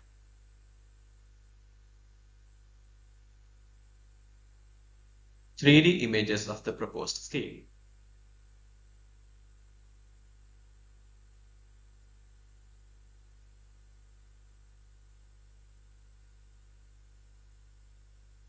Apartment and public park at Germany. Wernigerode is a town in the Harz district of central Germany where this development is located. The project focuses on the social living, public dimension, and community neighborhood. The main aim was to establish places of new urbanity in marginal areas of the city. The apartment complex overlooks the public park, allowing one to centralize each view toward the public plaza, served by common services. The housing blocks are aligned along the pedestrian path and intersect with the green slope of the park, becoming part of the landscape. The design of the project is more open than exclusive to the community of the existing neighborhood and will work as social connectors between the new and old community. Images of the completed project.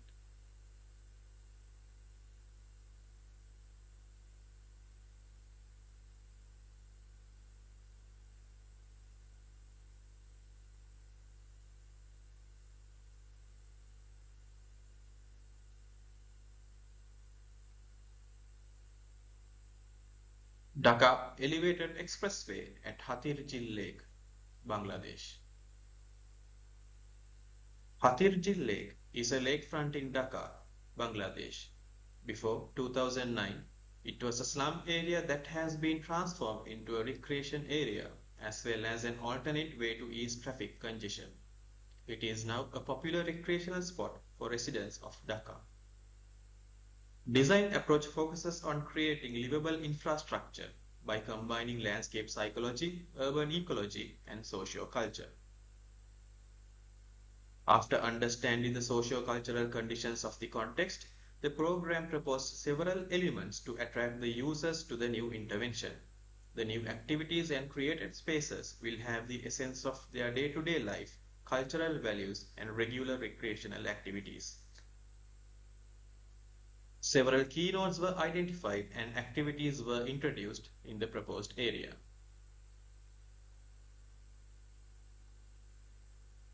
The program can adapt according to the different site conditions. Since the area has two distinct circumstances of high and low water levels, the spaces have two arrangements to facilitate users' activities.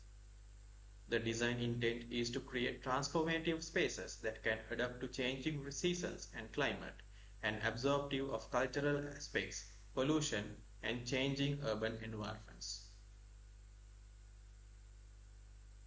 Axonometric view from Qazi Nazrul Islam Sharan.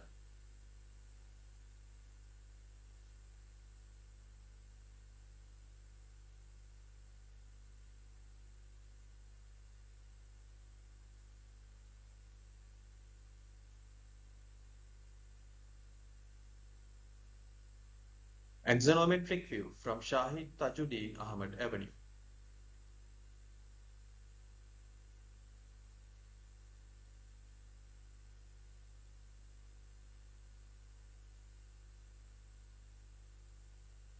The master plan of architectural acclimatization of the piers on the Hathirjil area.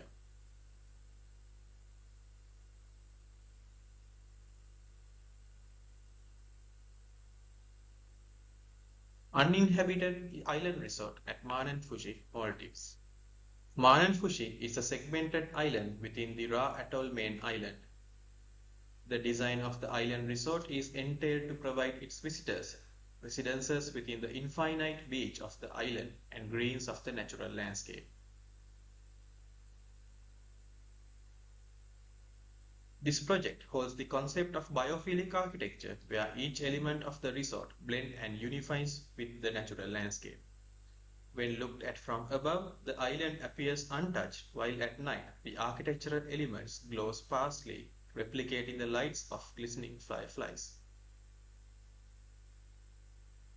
The project approach of this design focused on three main factors: transformation, adaptation, and absorption. Thus, this results in a responsible biophilic design, tranquil luxury spaces, and finally, nature-inclusive dwellings that merge with nature itself. On the right, you can see the design inspirations.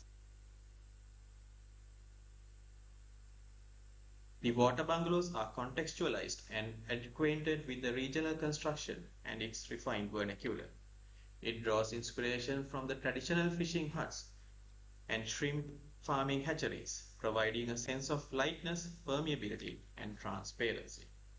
The project ensures responsible utilization of the site with maximum access to nature, minimum energy usage, and conscious usage and choice of material. The design of each chalet is kept to a minimum to reduce footprint with a human-scale living and a nature-inclusive design. This inherently promotes conservation of energy. Due to effective spatial organization, it endorses healthy, positive interiors that elevate the beauty and spirit of the project. Chalets or residences are covered in a mirror-glazed facade, creating a building that disappears into its context and merges with nature. The material palette acts as a seamless extension of the environment, reflecting the changing light while aiming to leave the surrounding nature undisturbed to achieve the ultimate integration to its context. Lightweight materials and environmentally friendly construction methods are acquired for minimal impact on the existing site conditions while being receptive to the forested context. Schematic layout of the design scheme.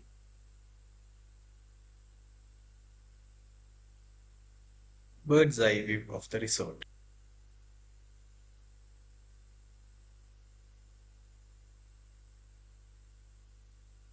Thank you.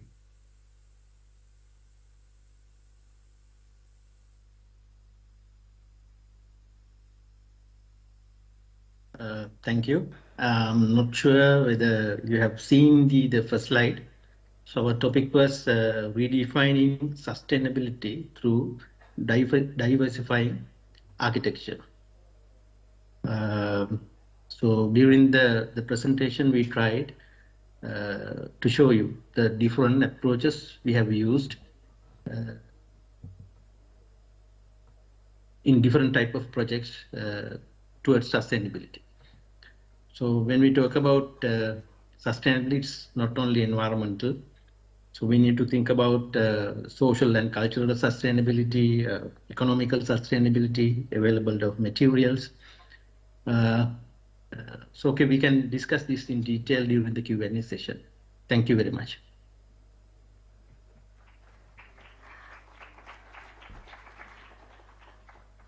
Thank you so much, sir, for the wonderful compilation of the works. It was indeed a pleasure, an absolute delight to see the work presented. I would like to ask the students if you all have any questions, anyone in the audience who would ask any questions? Yes, do we have any questions?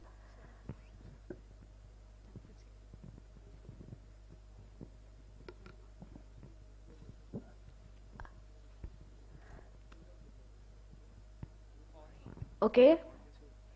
Yes, Nishant?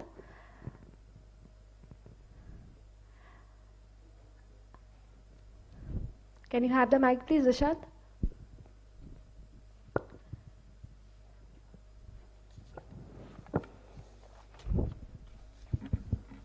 Hello. So my question is, can you share your thoughts on the term which is frequently used, the building envelope? What exactly does that mean? The building envelope, in the sense we have not used a particular theme, so it differs from one to the other building. Actually, that's what we try to show during the presentation, because if you have seen, I think we have presented around 6-7 projects. So in each and every project we have used different building envelope. So to create the building envelope, we have considered several things like the context and social and cultural aspects, availability of materials, the climate, different things. So we have not stuck in, or maybe stick into one particular the concept or theme for a project. So we tried to do different type of experiments and different approaches. I hope I have answered your question. Dishant, does it answer your question there? Yes, thank you so much, sir. Any more questions by the audience? Okay, Aditya. Sir, India is very much geographically diverse. So there are many barriers which conducts during climate resilient structures. So how can we tackle those barriers? Yeah, for that, if you can remember the project we have, we are doing actually in Visakhapatnam. So normally the Visakhapatnam environment is very harsh. So during the project, we have tried our best to tackle that environmental issue. I think we have achieved, from our calculations, inside temperature and the outside. Normally the inside temperature is 5 degrees different than the outside. So, I mean, according to the climate, we need to think about the way we need to design. I mean, getting the maximum advantage of the environment. And for example, I mean, if you design in the southern part of India, it's like Sri Lanka almost. You have high humidity. But when you go towards north, you have less humidity, less temperature. So we need to design according to that. Okay. Thank you so much, sir. I hope, Aditya, it helps you a lot. Any more questions from the audience? Yes, I can see a hand there. Can we have the mic passed on?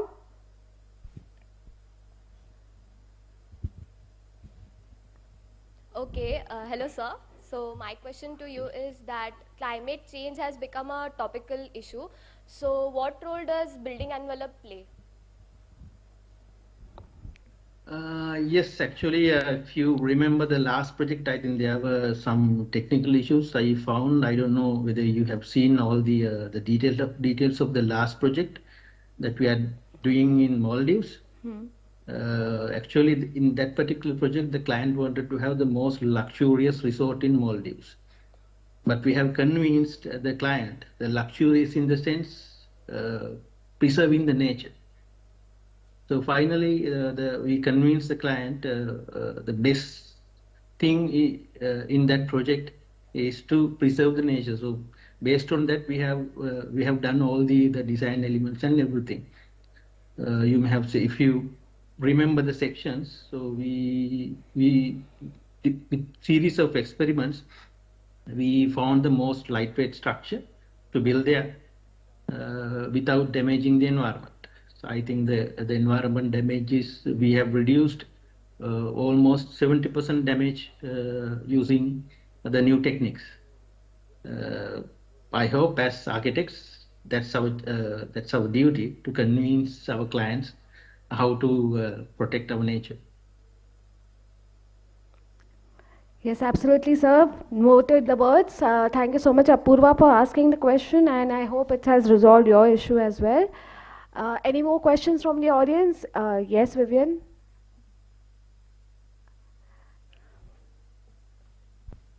Hello, sir. My question is, how do you go about in designing in a difficult terrain?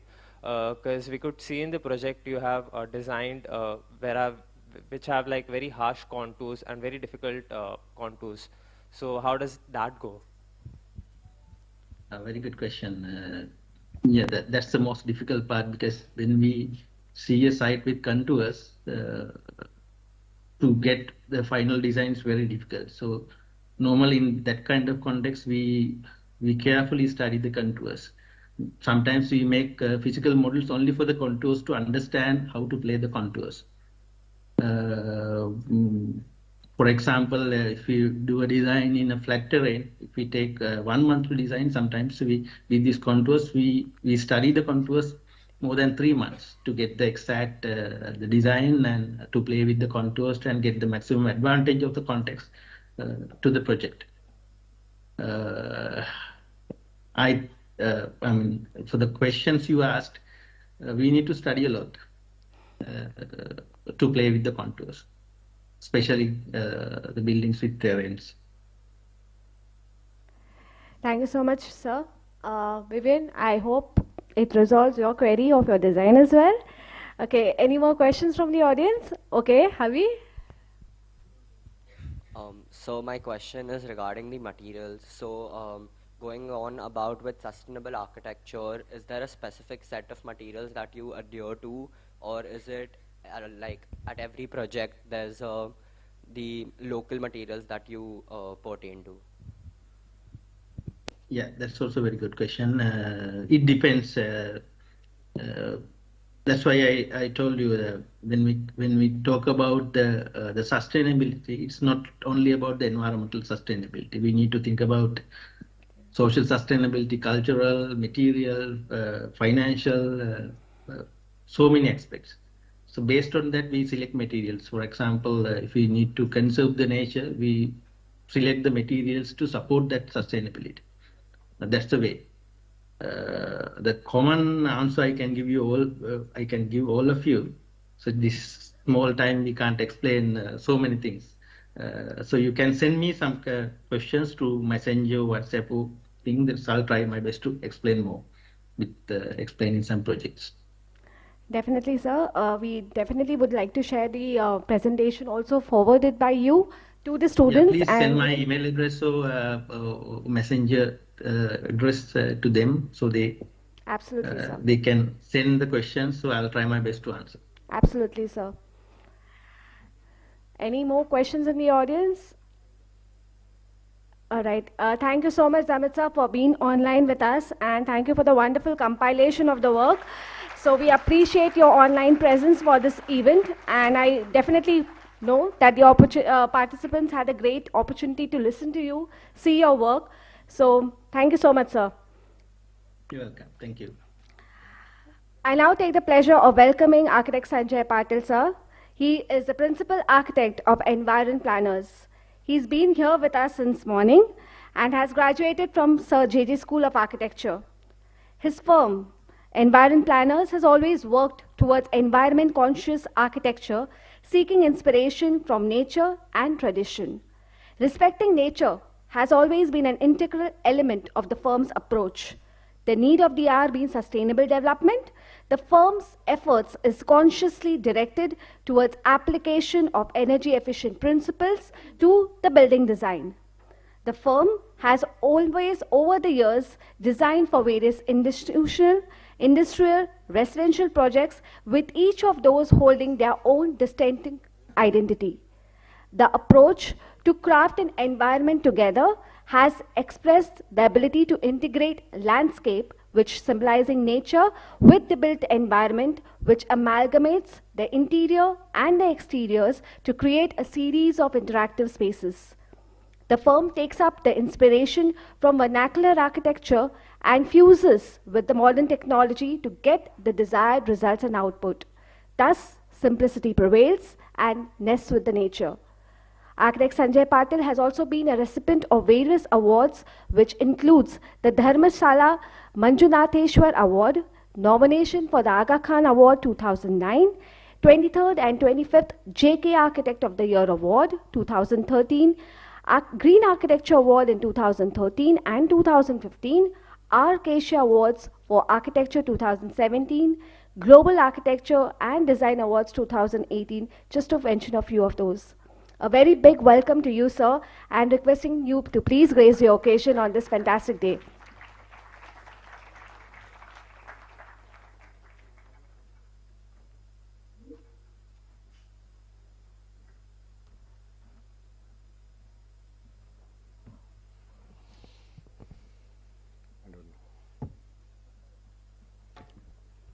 Good afternoon. Is anyone there? Can you hear me?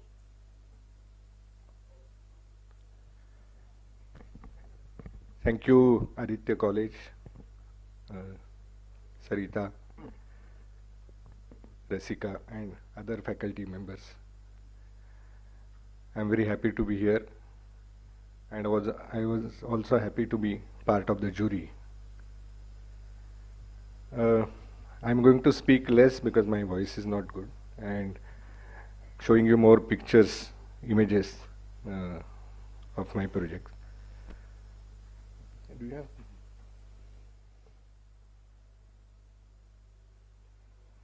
So I'll be showing, presenting you, because it is basically the presentation is made for the students.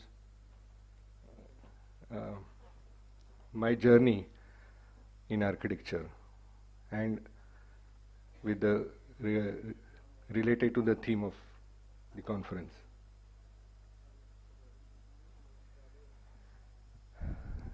it's almost 4 decades of my graduation. After my graduation, I have started practice. My average mark ensure that I will not get job anywhere in the metro cities. So I have to go back to my own city, tier 2 city, Nasik, which I ultimately wanted to. And after going to the my city, I worked for some time, for a few months, and then I started my own practice. These are the initial images with the minimal staff, and most of them are draftsmen and peon with me. So what we did was we documented some of the old vadas and buildings around Nasik, and we experienced those spaces by living there, staying there overnight, experiencing the climate in the harsh winter, and then realizing the importance of the courtyard. So these are some of the images of the old Vada at Winchur, and we are sleeping on these beds. We also had a good opportunity to be with the great architect Charles Correa, visiting old Vadas, old structures in Nasik, understanding his understanding about the same, the principles of the same. I also learned through the travel and interaction with the senior architects. So I was the youngest among these architects from my Nasik, senior architects, and then the interaction made a lot of things to understand about the tricks of the trade, about the architecture. Then visiting various places, various cities in India, interacting with the architects, is Rajiv Katpalia from Doshi's office, Snehal Shah from Ahmedabad again, understanding their design philosophy, detailings. So these are the learning processes. So I had no gurus, but then there are so many gurus. So the initial project included the farmhouse renovation, which was the very initial project, and I used to go on my motorbike, carrying my drafting board, taking the measurements on site, and this is the final conversion of the place, which this place also got award, first Dharmasthal award by IIN. So the courtyard was I was quite passionate by the courtyard design, and which is really sustainable in terms of climate responsive architecture. So these are the again the initial projects. We tried various form of the courtyards, like this with arcade, this without column, giving the expanse of the space and continuity of the space, yet bringing a lot of light and ventilation inside the residence. Then multiple courts in the house with the multiple courts that creates an interesting environment inside, light quality. Again, another example. The courtyard also makes the prayer places unconventionally pleasant. Normally these prayer places are very in a confined room, but the client is very happy with this kind of ambience. So coming to the envelope, these are some of the envelopes that we have used in some of our projects. This is the residence in Amaravati, which is a very hot and dry climate. So this building envelopes with the cement fiber sheet boarding. Then we have another example of brick jali. These are the lures which also form patterns and creates a wonderful climate responsive environment inside the building. Then it also creates aesthetics.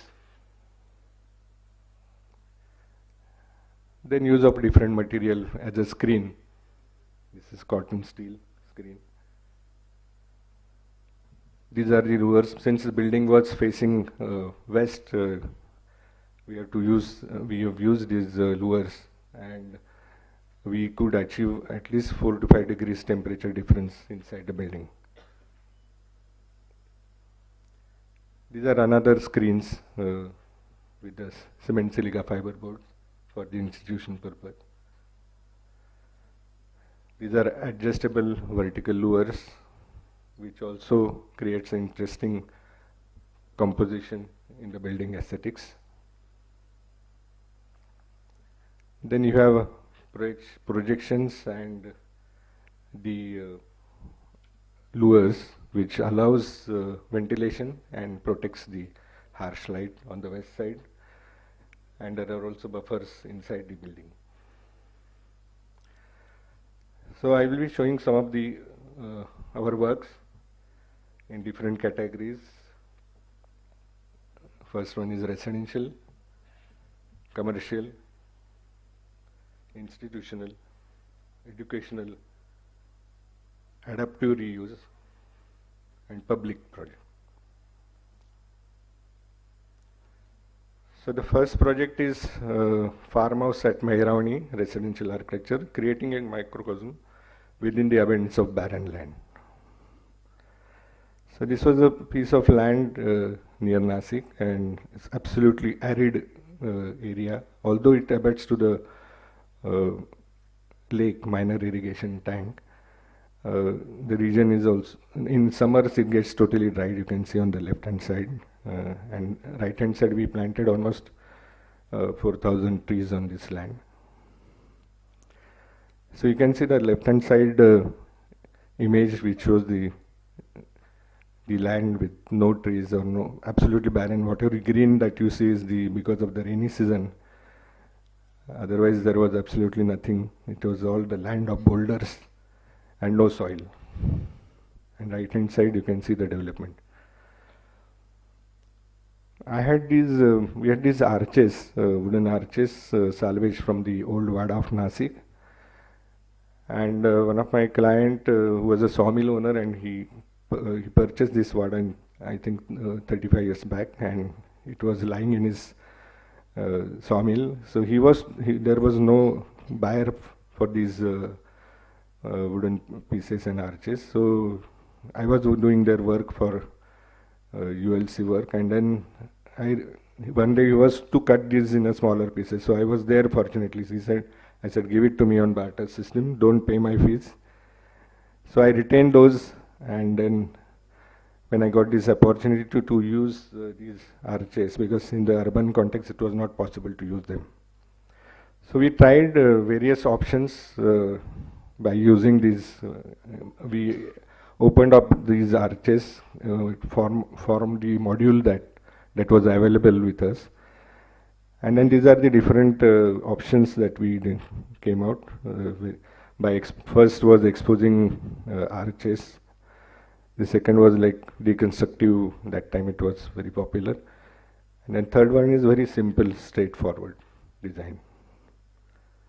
So we boiled on to this simple design with a central court, dining and multi-purpose space with these arches, and then the walls, and creating an inward environment. And this is the plan. So the roof. And we decided to use the stone which was available on the site, because as I mentioned earlier, that site had abundance of the stone, and we quarried it from the well, digging the well also. So we thought that we'll do it in a boulder concrete, the walls in the boulder concrete, and in the tapered shape to give its massive effect. I mean, thickness gives the impression of the actually old tanks. So reduce, recycle, reuse was the concept here. as I said, the total stone was from the same land.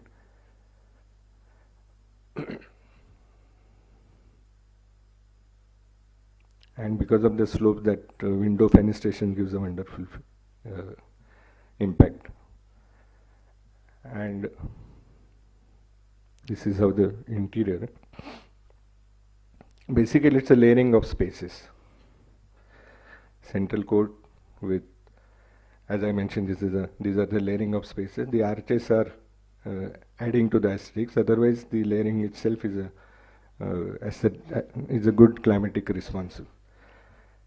So Nasik climate is also a very moderate climate, so you can experience all the seasons.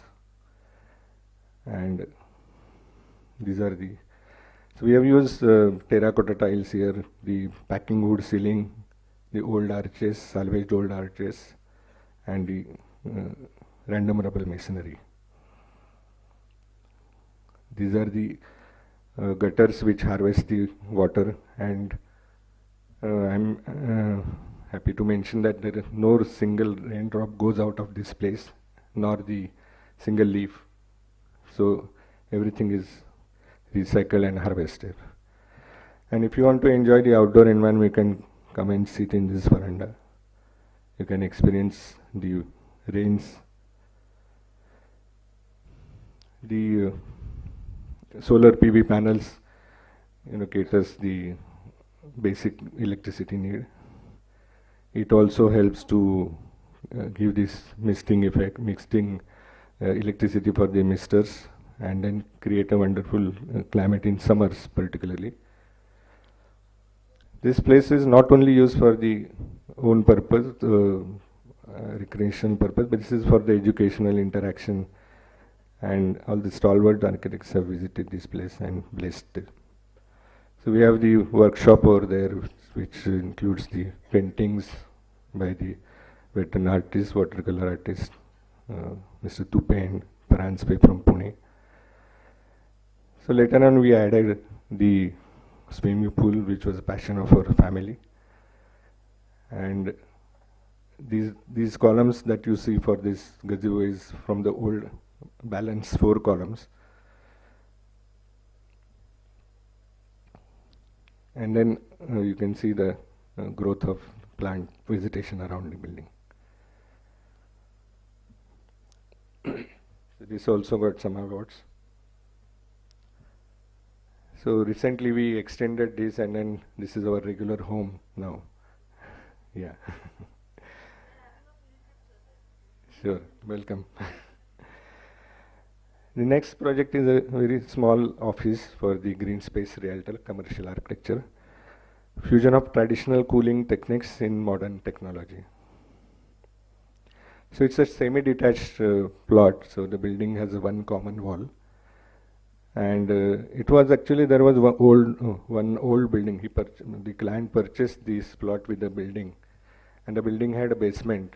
But we tried to salvage the structure, but unfortunately that was not fitting in the requirement. So we used the basement as a water tank, creating lining for that, and that was used for the rainwater harvesting and the radiant cooling system. That I'll explain in further slides.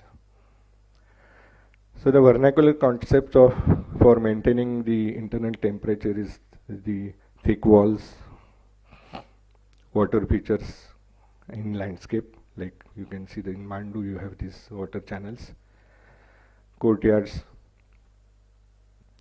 But we cannot afford to have these kind of thick walls, so radiant cooling system is used here, whereby the water is circulated, cold water is circulated through the building or the building slab, and the heat is extracted from this cold water and dissipated in the water tank below. If the water temperature goes up, it has a radiator which cools the water again to the normal temperature. So you get a nice 25 degrees comfortable temperature inside the building. So we have also have the harvesting solar energy, turbo ventilators which extract the all hot air without any energy. So these are the passive cooling techniques. Use of grassware for parking area and increase the rainwater harvesting. Entrance with natural stone paving. Brick cladding to increase the thermal mass. Use of fly ash bricks in compound walls. The water body helps the optimizing the microclimate. Preserving existing trees on site and planting native trees. Use of low VOC paint. All the furniture and the flooring and the windows are done in reclaimed wood. That was the client had all this old wood from his old collection. LED lights, these are, and total saving of 21.03% in electricity. This was post occupancy analysis. Maximizing the daylight and ventilation. This is the north actually you see where the maximum glazing is provided.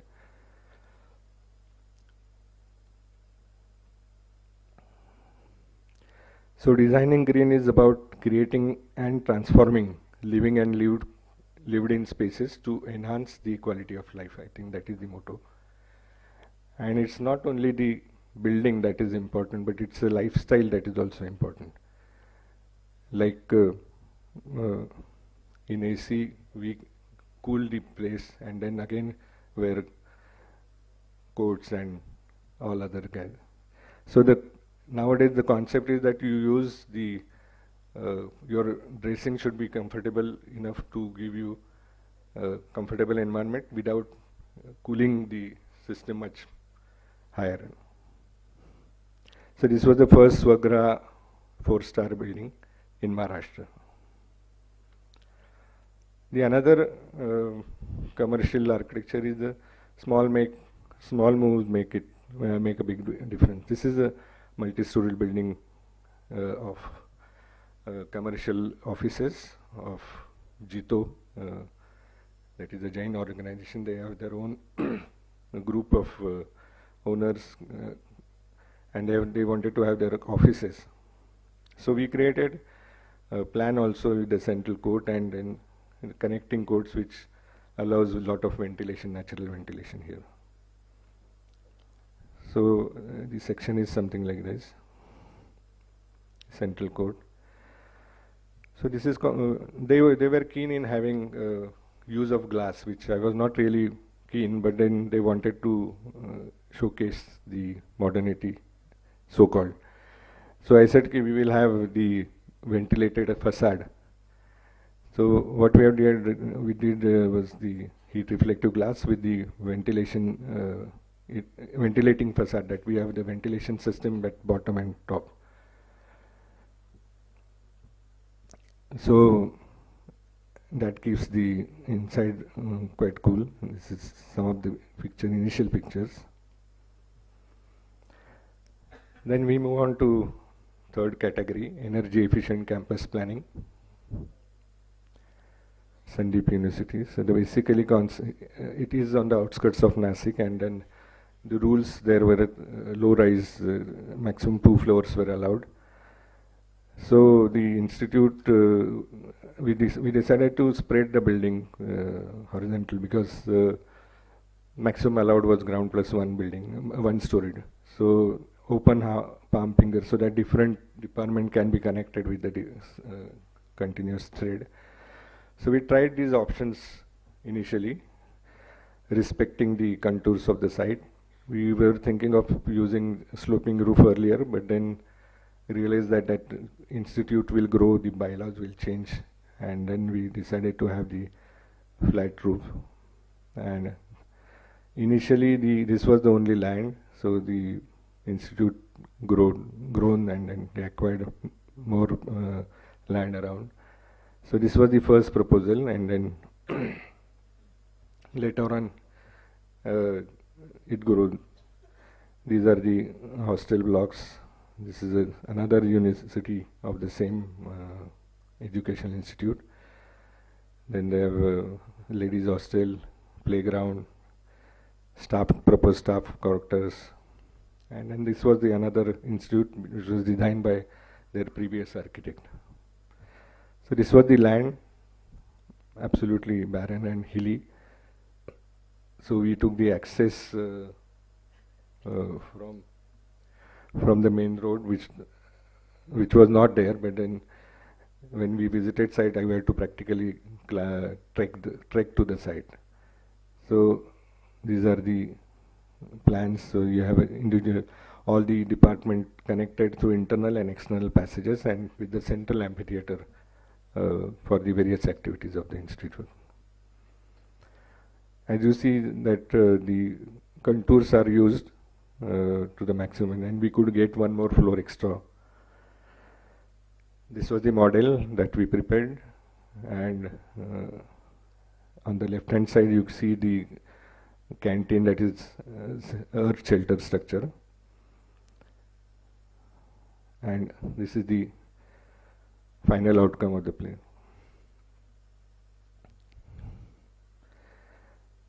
As I mentioned, the contours are used to the best possible way.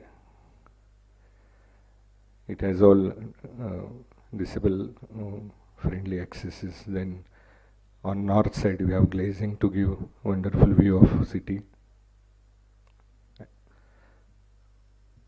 The stone wall that you see is from the local stone, very much quarried from the same place.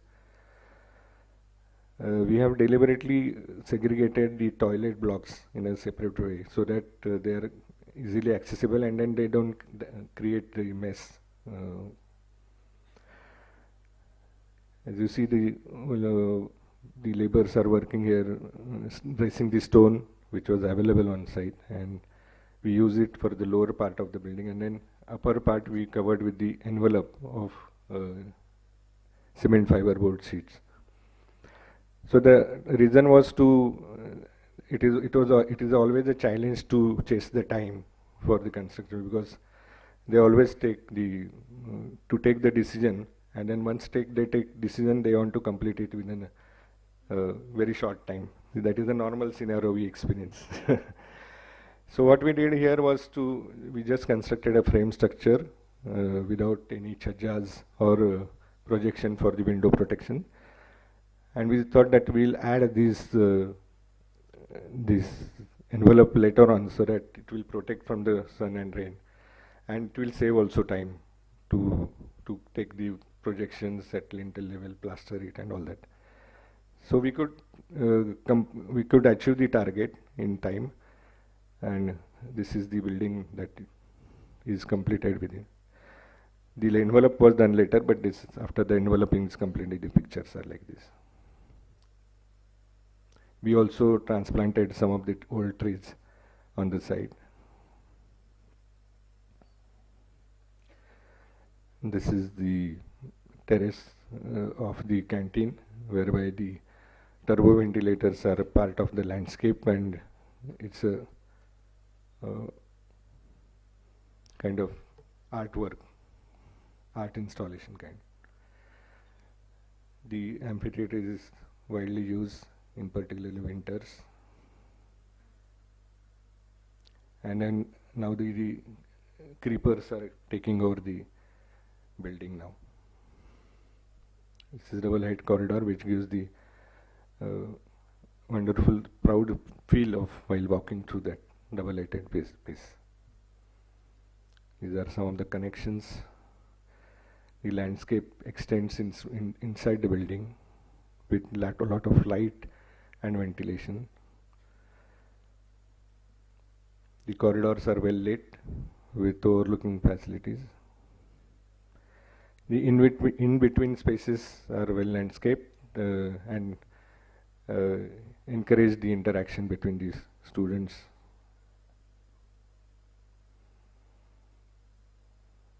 The play of light and shade.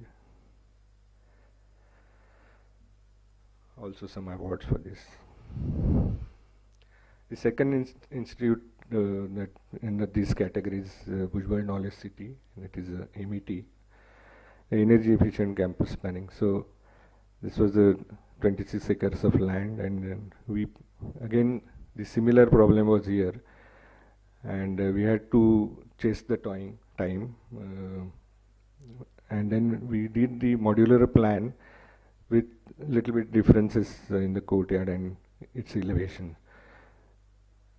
So basically, various buildings like engineering, polytechnic, and then the pharmacy, MBA, and then you have a playground on one side, and then other part is the future expansion.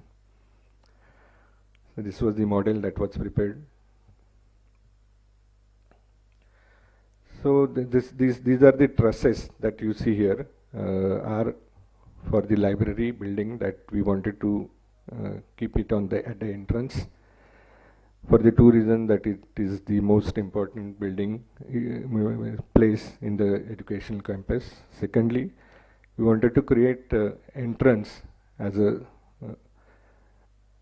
landmark statement by not just projecting canopies or something like that, but a structure of engineering excellence. So that will set a example for the students. So this is you can, during the construction stage, these are the trusses. You can see that they are spanning 35 meters, and then the overall span of the structure is 65 meters by 35 meters. And then a non-conventional column, V column. And the girder that you see they are called wave girders, and which was wonderfully designed by the brilliant engineer Dhananjay Dhake from Pune. And then the sheeting is done, and partly it has a fabric roof. Then we have amphitheater. Like I mentioned, it was a task to chase the time again in this place. So 3 contractors were working at simultaneously. These are some of the other example of Proflex sheet without structure. So the ultimate aim was to display the different construction methodology. So this is how the final look is there. That buildings, invites with engineering excellence.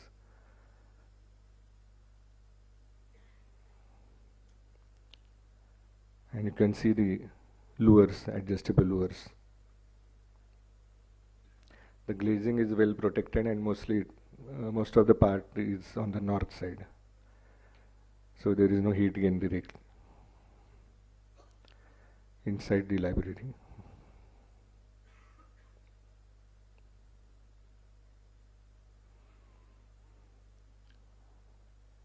And building glows at night. These are the later on addition. We have the canteen, and then the other buildings, pharmacy and MBA buildings. This is polytechnic building. And then we have the landscape, different kind of landscape in courtyard designs. These are the workshops, the spaces in between.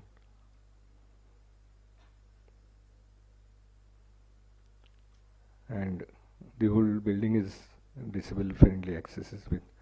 And then this corridor connects the various department and areas with the elevated corridor, also the covered corridor below.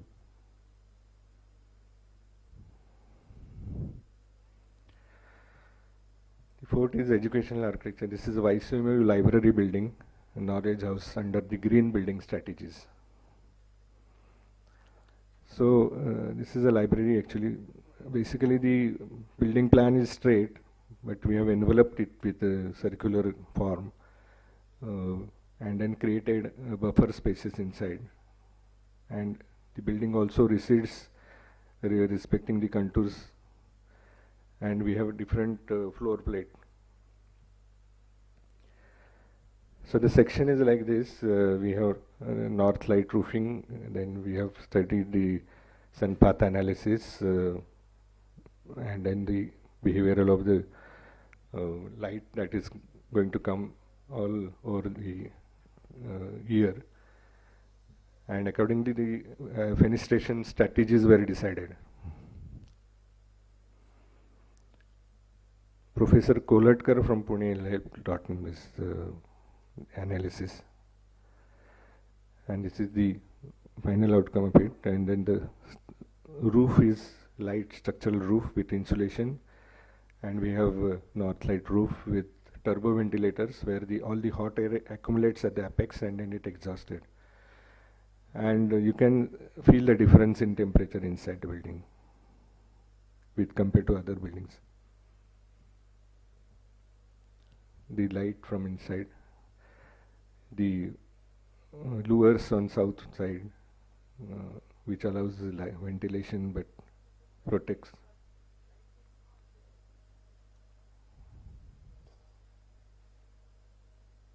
I don't know. What's wrong with that? Here I can see better.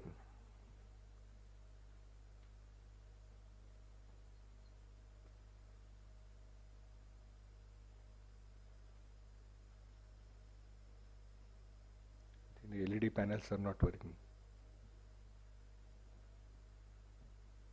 The whole presentation was like this? Okay.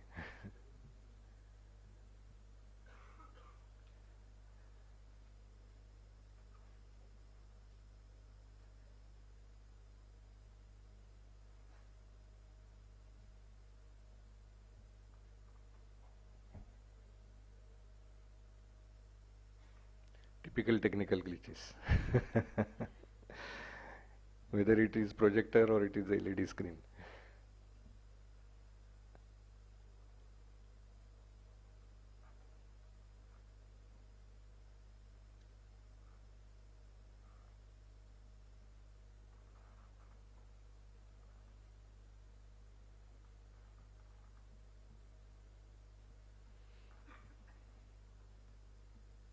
Meanwhile, you can ask some question if at all, so that we'll save on time. Till on the projects that was shown before.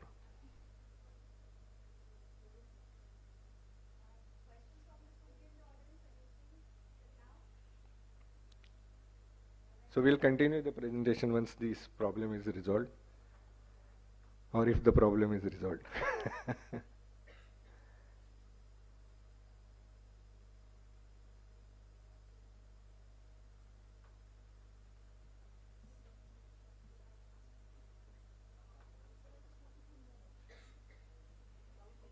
Mic here to the madam.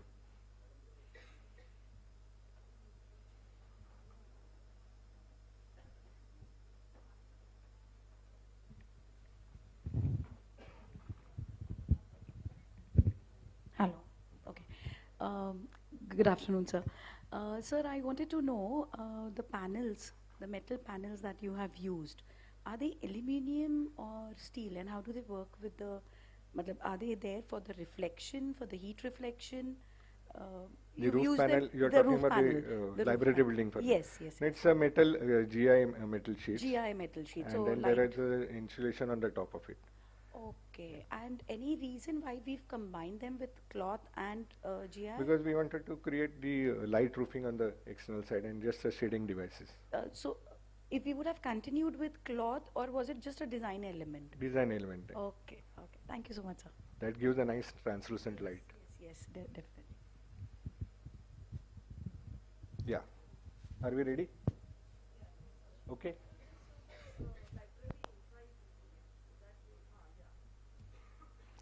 So these are the north light roofs, north light from the roof, and then you can see the turbo ventilation squares that extract all the heat which is accumulated at the apex of it. So they act as the stacks.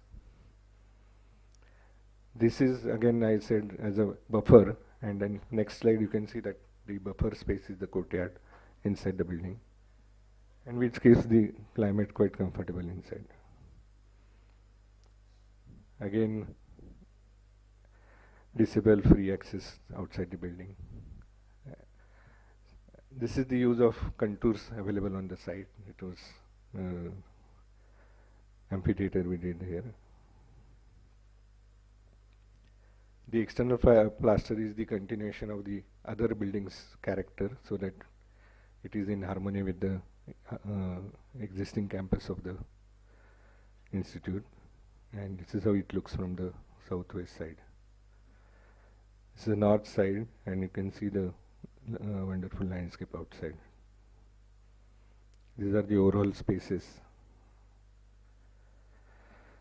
and this illuminates at night.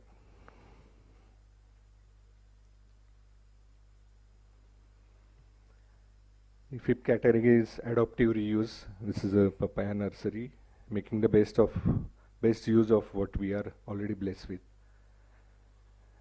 This was a British armory building, basically water tank supported on 8 walls in the premises of the nursery. This was the original condition of that structure. Then later on they used it as a servant quarter and place to keep their cattle. But owner was quite keen to retain this building, and I was also of the same opinion. And then this is the actually nursery where this location of this existing structure is here. There were 8 walls, thick masonry walls, and 4 water tanks on the top of it. This was the section, and this is what we have added to it to make it a useful structure for the purpose of the various purposes like recreational office area and the bedrooms, some guest bedrooms here, and the swimming pool. So this was the main entrance. Main entrance was here on the right hand side.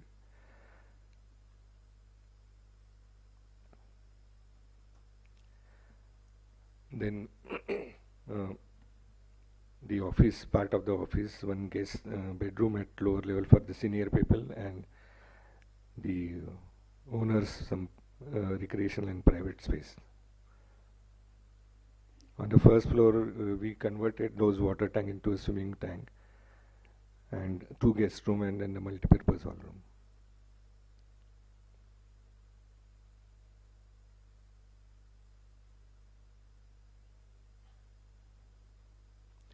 There is a little small presentation for the students' benefit. These were the 4 water tanks supported on the walls. So we constructed a plinth around. Access to the first floor, vertical access.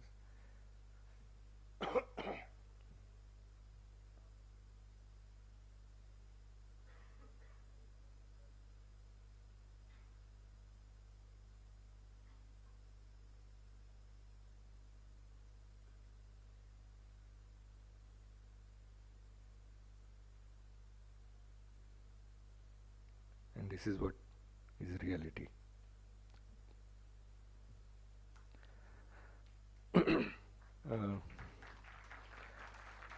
This is the entrance for the nursery. We retained the trees on the site, so that's it in itself create an interesting way.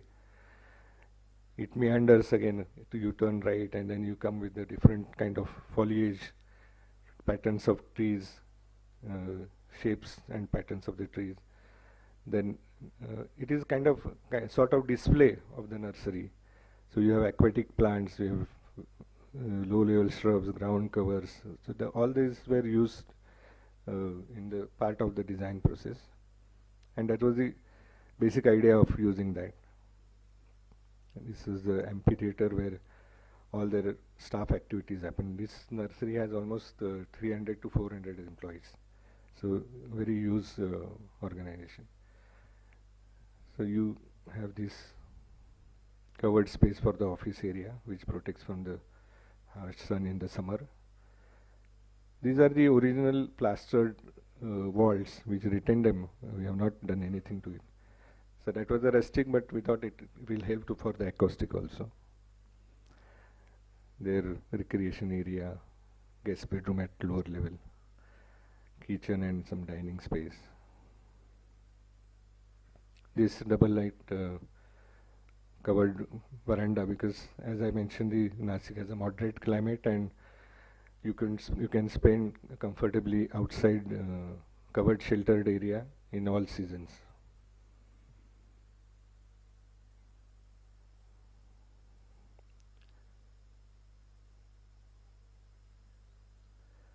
On the first floor we have the jacuzzi and water body, and looking back from the multi-purpose hall to the guest bedrooms, the swimming pool and jacuzzi and water body. So the sunk part is utilized to make the space more comfortable and cozy. You can overlook the veranda below also.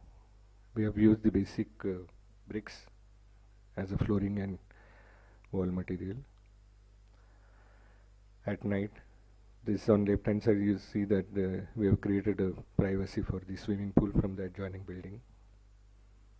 So this was a little effort to convert this old building into this livable space.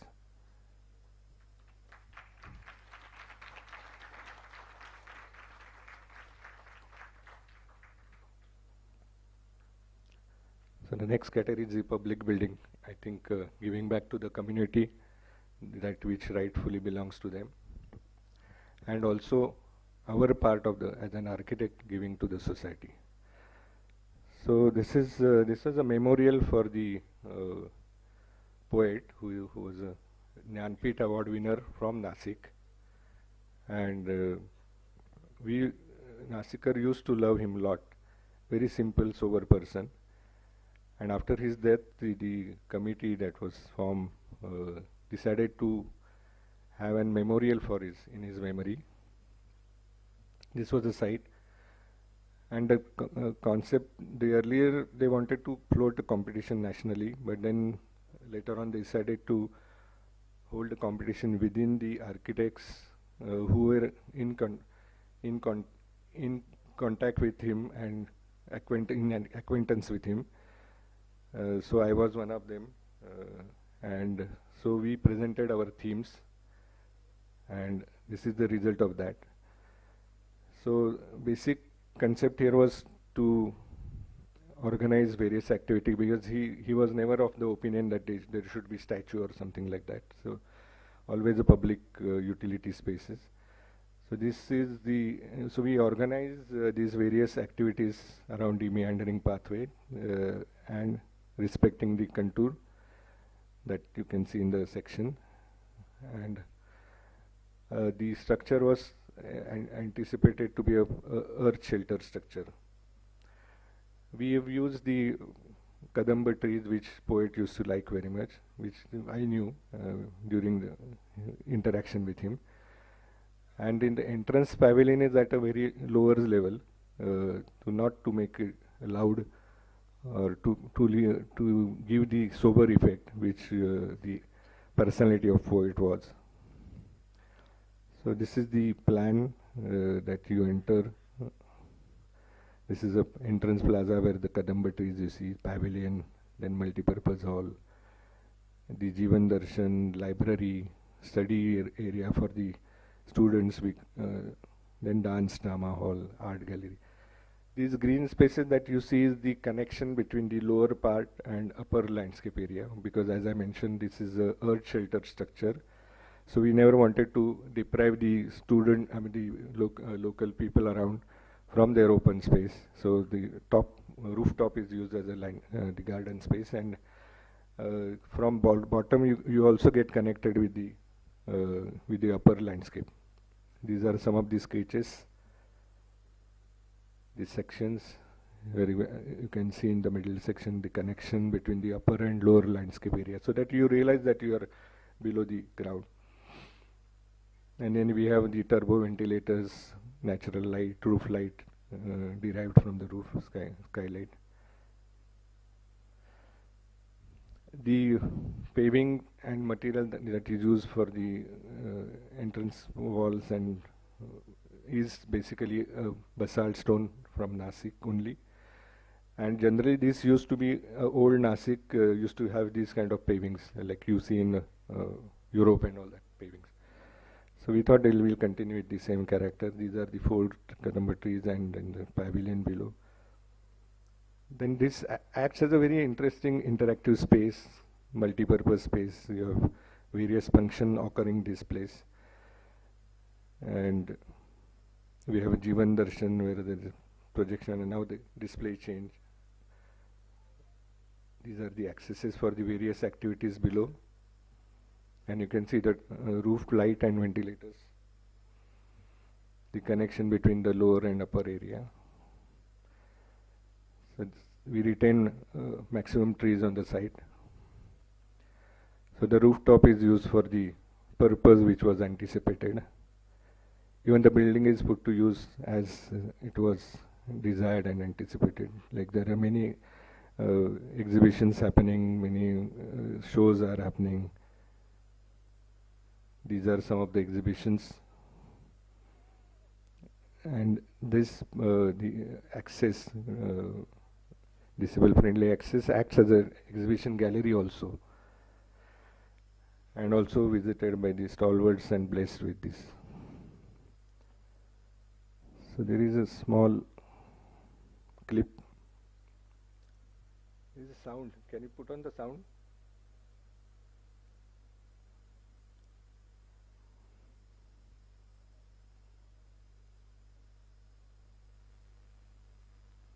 I think sound is missing. Anyway, this is how the space is utilized. And this is as this is a social project, I mean public project, it is always sort of funds, and then you have to always manage with the funds available.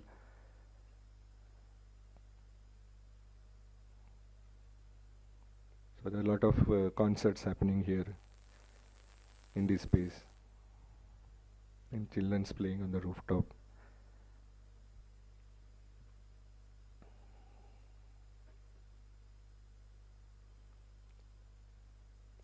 Leave it, leave it.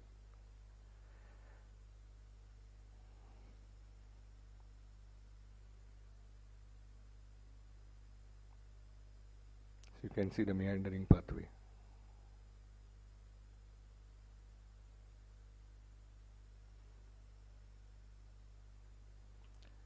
And this is a pro bono project that it's a humble contribution to the society that we thank you.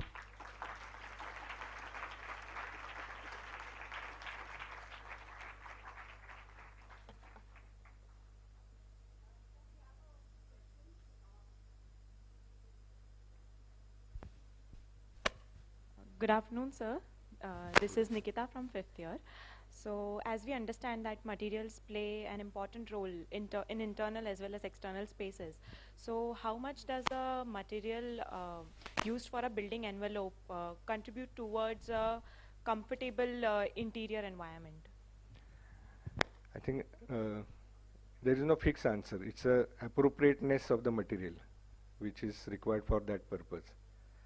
Like glass can also be a material for the envelope, and even screen can also be a material, or metal can also be a material, or like shown the adjustable work can also be a material. So it's appropriateness is the more important thing. I think in sustainability also appropriateness is the word, right word, that is what I feel. Otherwise under the sustainability you can put everything in that basket.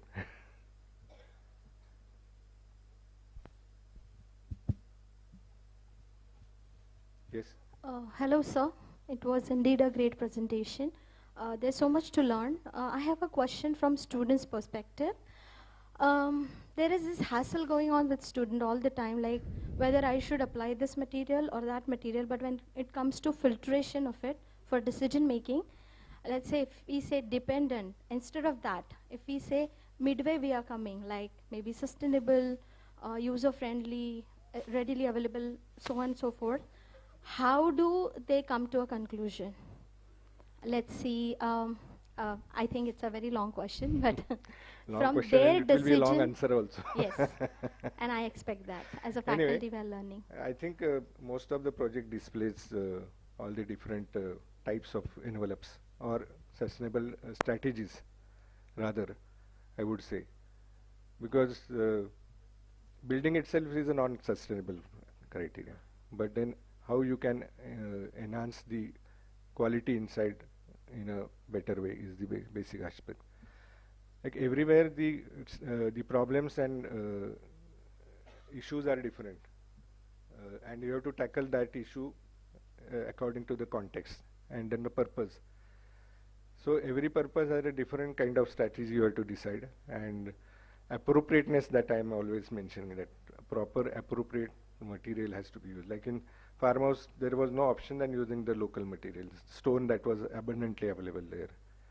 In the institute, Sandeep Institute, that the strategy was to stage the time, to save on the time, and then create the envelope. So that was the strategy. And then which one is the faster and economical material? That was how it was done. The same issue was in visual knowledge city, MET. I think every project has this kind of, you can, even the small, the office green space realtor has a strategy of increasing the thermal mass by adding the cladding and giving maximum aperture on the north side and reducing the apertures on the east and west side. So every project has a different challenges. Your orientation of the building makes a lot of difference to the heat gain. So as I said, everything has a appropriate is the only word for you, keyword.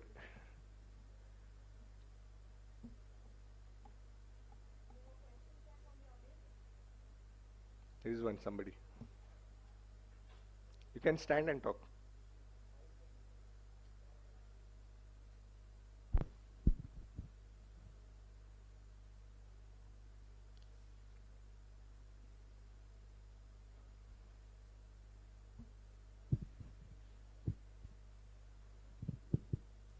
Hello sir, this is Shruti from third year.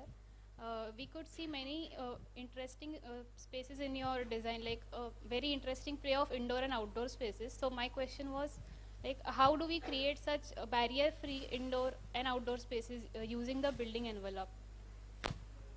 Would you give us some pointers about it? Actually, we design building around the landscape. That is the answer in short. Like you create, it is an integrated process. Like integrating landscape spaces inside the building. Not only integrating landscape, but also the interior. It is also an integral part of the design process. So it's a result of putting up all together. Like you cannot have sabji without mirchi or masala. So you have to put all the ingredients in proper way. Thank you so much, sir.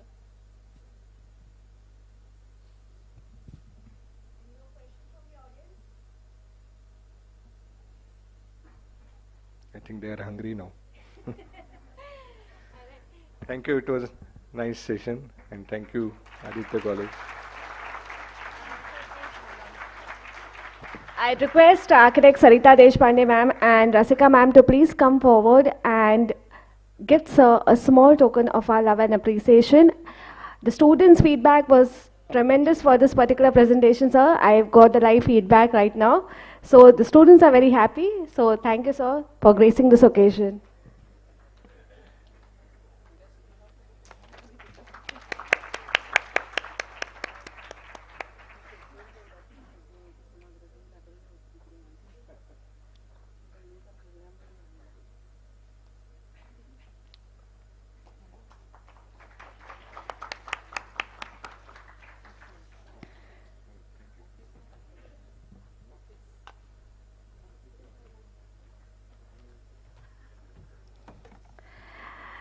With this, I'd now take the pleasure of welcoming architect Ujjwala Havre, Director, Havre Engineers and Buildings Private Limited. She is here with us online. This foundation of Havre Engineers and Buildings Private Limited was founded in 1995 by late Shri Satish Havre. This entire company is very well known in the harbour side for its affordable housing projects and a vision of providing housing for all the segments in the society. Having coming from a humble background, Sri Satish Havre knew the challenges of a common man buying his dream home. After his demise, Srimati Ujjwala Satish Havre has, as an architect and an MBA from IIT Powai, started working towards his dream of providing home to all the strata of the society. Srimati Ujjwala Havre has not only ensured the continual success of her husband's dream, but is also taking new strides into that area so that far has not been explored by the company. Today, as Havre Engineers and Builders has almost housed 45,000 families. It has swiftly upgraded itself from affordable housing developers to an affordable yet luxurious housing segment now. With landmark projects like Havre Dahalia, Havre Grace, Grand, Edifice, and the ongoing project Altura, Srimati Ujjwala Satish Havre is clearly dominating this industry with her ideologies in spite of the impact of pandemic on the real estate industry. Without not taking much more time, I would like to take architect Ujjwala Havre online. She could not be here because of her personal commitment, so she is here with us online.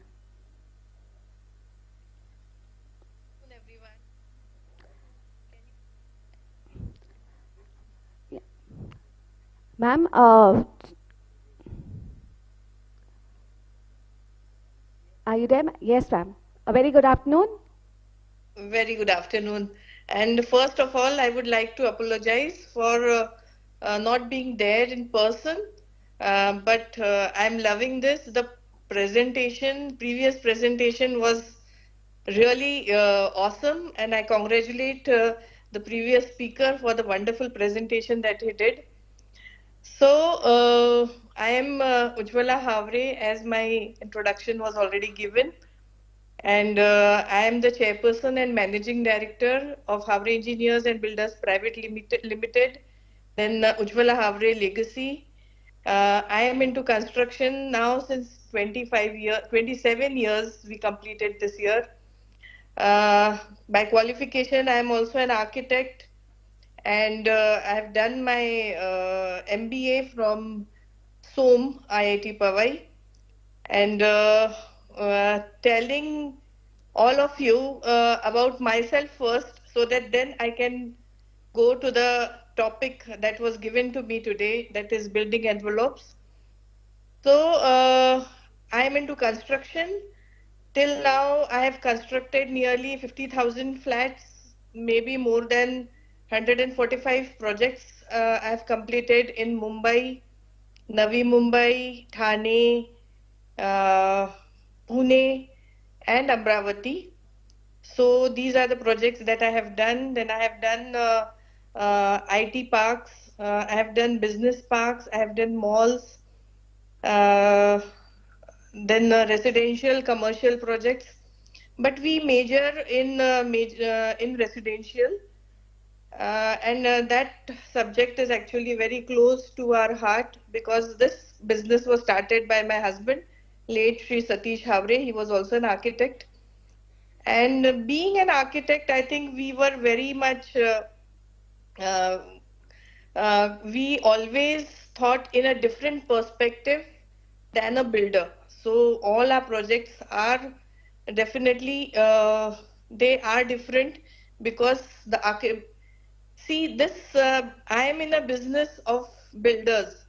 So builders are only and only concerned about sale area. Maximum sale area has to come out of all the project. Lot of money should come to the builder. That is always thought of. But I think we make a difference. We don't only think about the money portion, but we have always, being an architect, thought about the design portion and how much more we can give to the customers who are actually the users, actual users, rather than investors. I think we have given our services majorly to the users who are not giving us money just to invest, but to stay there in the flats. So the projects that I have done, I told you, are majorly into affordable sector till now. And now we are into some premium projects also. So we are now into, I know, but as Sir said, previous speaker Sir said that you all are hungry. I'm not going to bore you much, but definitely I think whatever I say might be useful for you in your future.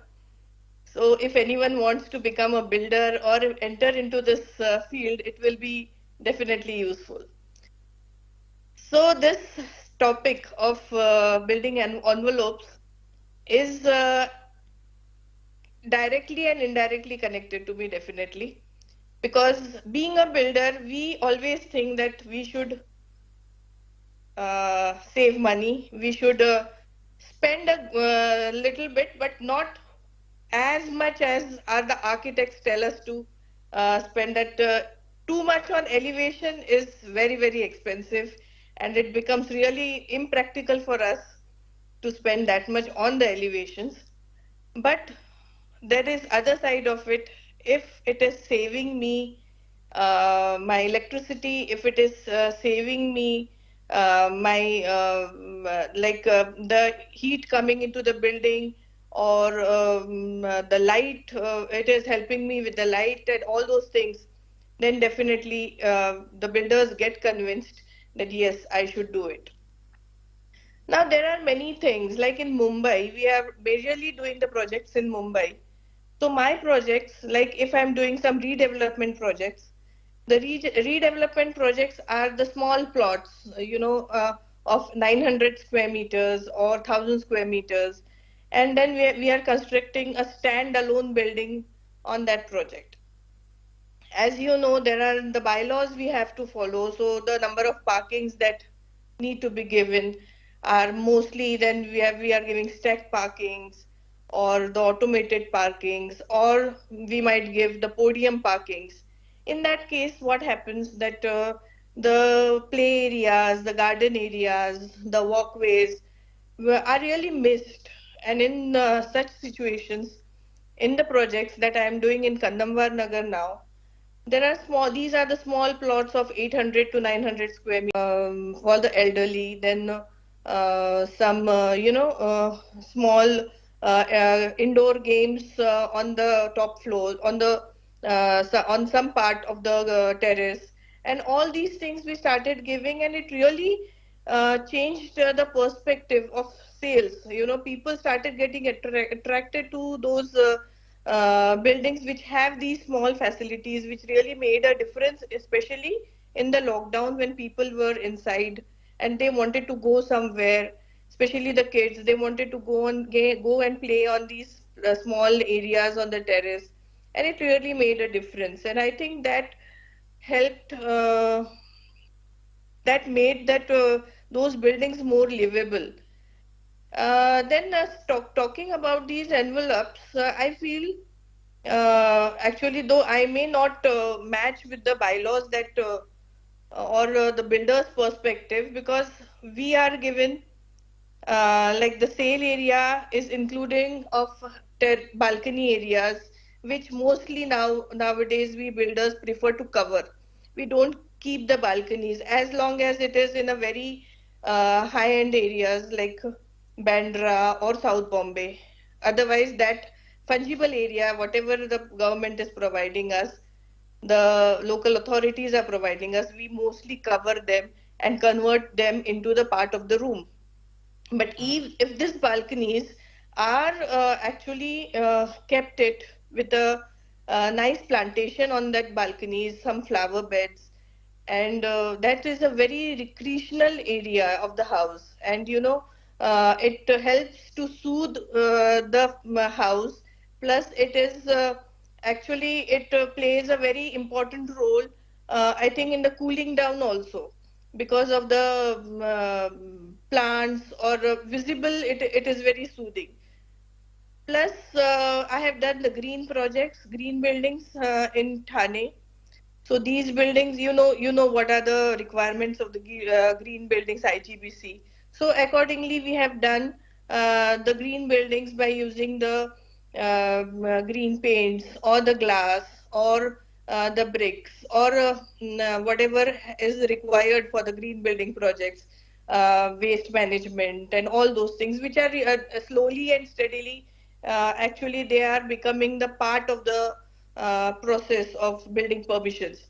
So these are the things that we have inculcated, I think, since 15 years. So these are the things we actually did in being a builder, though green buildings process is not very economical for the builders. It is not very cheap because now since 3-4 years people like our customers are getting aware of these green buildings, but previously they were not ready to pay extra or anything for because the project is green. So it didn't make much sense that time, but we stuck to it, being the responsible developer, being the responsible businessmen. We stuck to it, and we still kept on giving this projects in these type of green buildings, which really actually helped us in satisfying most of our customers and telling them that yes, whatever you are investing into it, that will help your being a very eco-friendly building. So now people are getting more aware about all these things, but I'm a little sad about it because all these green glasses or these green paints, I don't know how much really they are working, but they are very expensive, and it really makes the project, the economics of the project really changes because of that. But we have to keep on doing something about it, and maybe I'm hopeful that there will be more innovation in this sector, and something new will come out. About my work, I have, as I told you, I am now more into redevelopment. So I'm very concerned about redevelopment, though. As you know, the single towers that are coming out now, majorly I'm doing in Kandamwar Nagar, Vikroli, the standalone buildings. So I'm concerned that how how we will cope up with though it is very bad for my business to talk about these things, but how the infrastructure we will cope with the one building which had 40 flats, now it will have 140 flats, and all the buildings in that locality will have 150, 140 flats, and the number of flats are increasing by 3 folds, 4 folds, and how the infrastructure we will cope it, I don't know. That is up to the local authorities and the politicians, but we can't talk about it as we are into that business, and trying to do most of it, So going from my redevelopment projects to my other project that is coming up in Pain, it is a beautiful project that I'm really proud of. I've developed a sports city concept in that project. Majorly, we will be giving everything because it is a huge project. So, project of 9 lakh square feet. It is a big project. So, giving it a colony type of construction, and with all sports facilities in that project, like football, basketball, swimming pool, and all those, which all the builders nowadays they give. But I feel I'm different in this category because of the reliability that I have proved since so many years.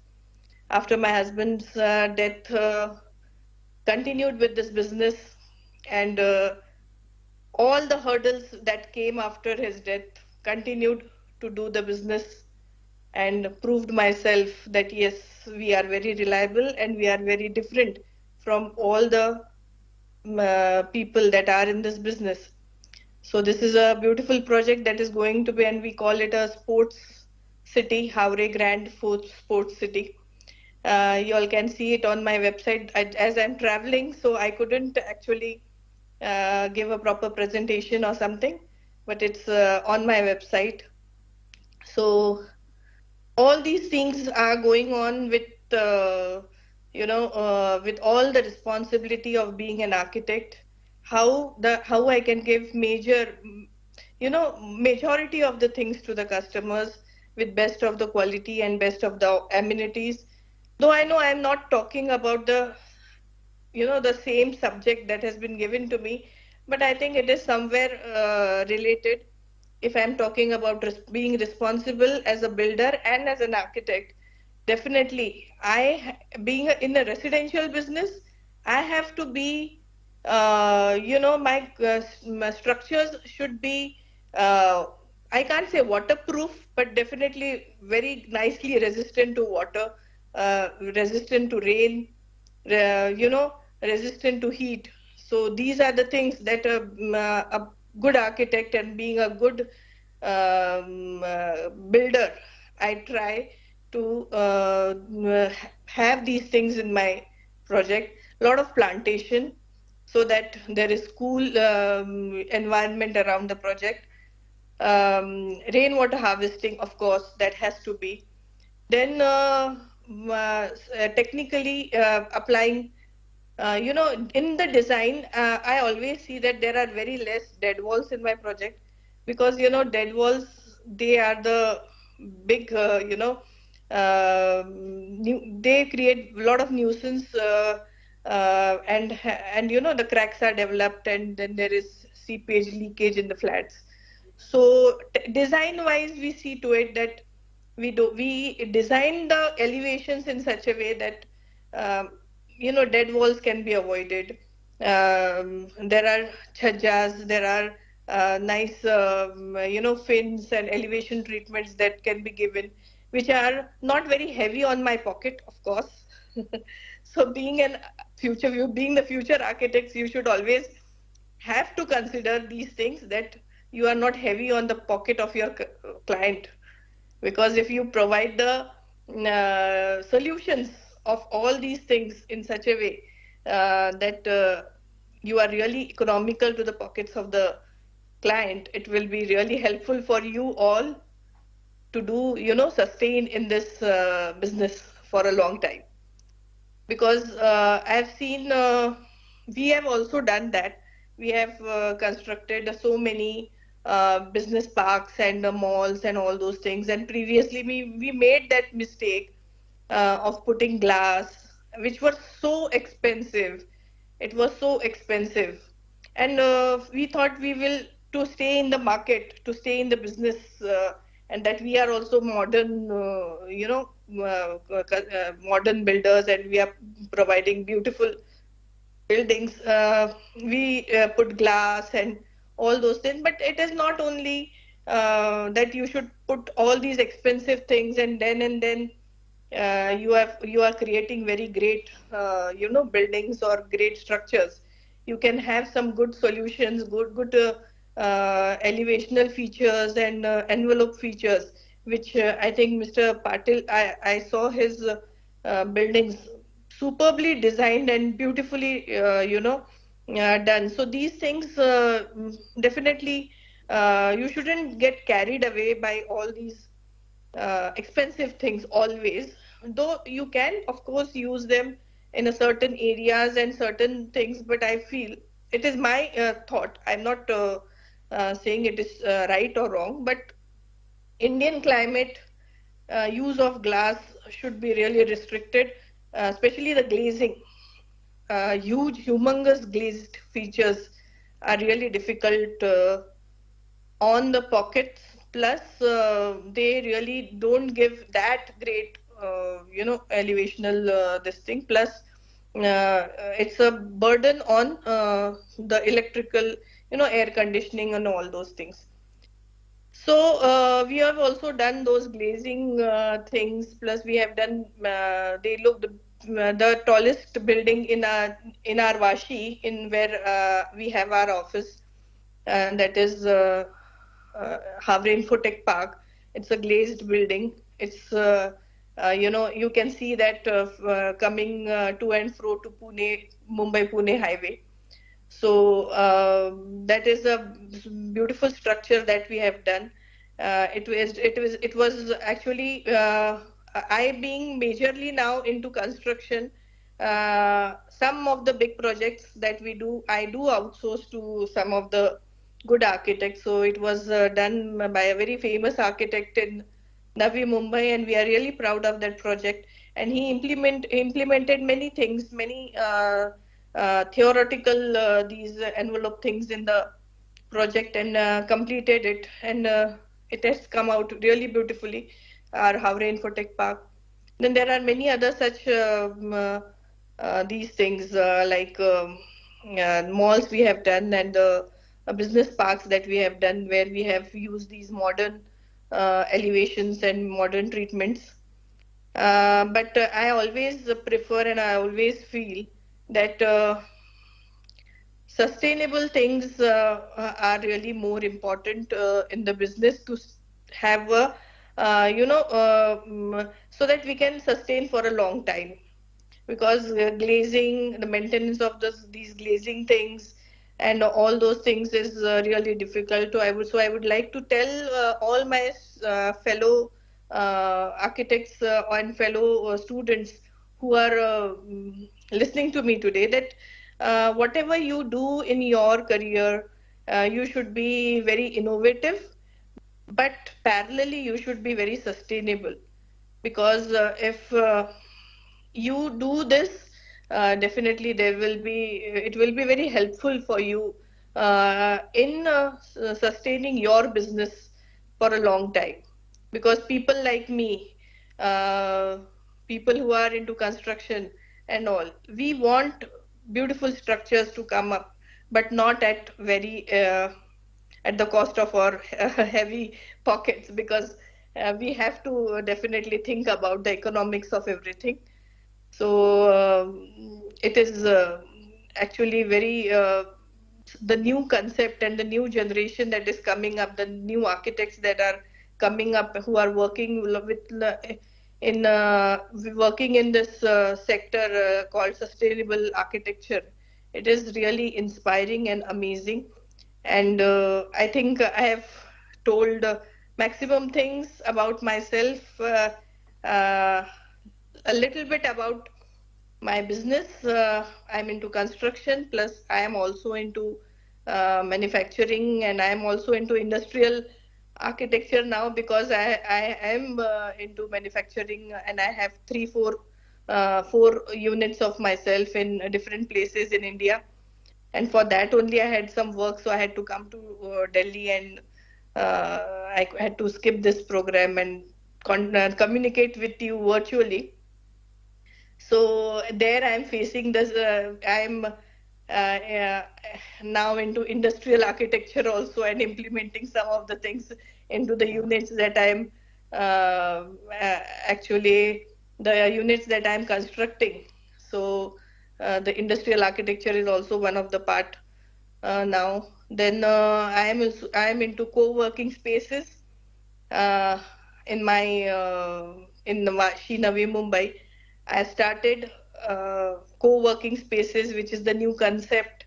So for the startups that are coming up, we provide uh, the small spaces, so that they can start their business, and very with all the facilities, that nice air conditioned office with all the facilities, tea, coffee, vending machines, Wi-Fi, free Wi-Fi, and all those things. So these are that we are also into co-working spaces.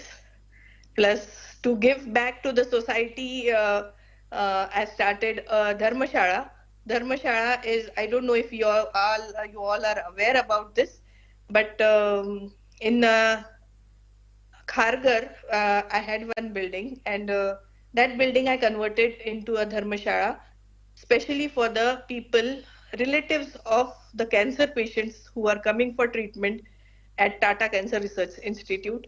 So the full building which I had, I converted into a Dharmashala, and there the families and the relatives of the cancer patients are coming and staying if they want to, because people can't afford to stay in hotels, and so all people all over India are coming and staying there in Kharghar.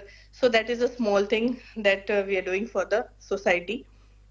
So that's all. I think I will not take more time of yours because I know you all are hungry, and since morning you are listening to so many people, and definitely you must have gained a lot of knowledge and a lot of ideas from everyone, because listening to the experiences of people is makes a difference.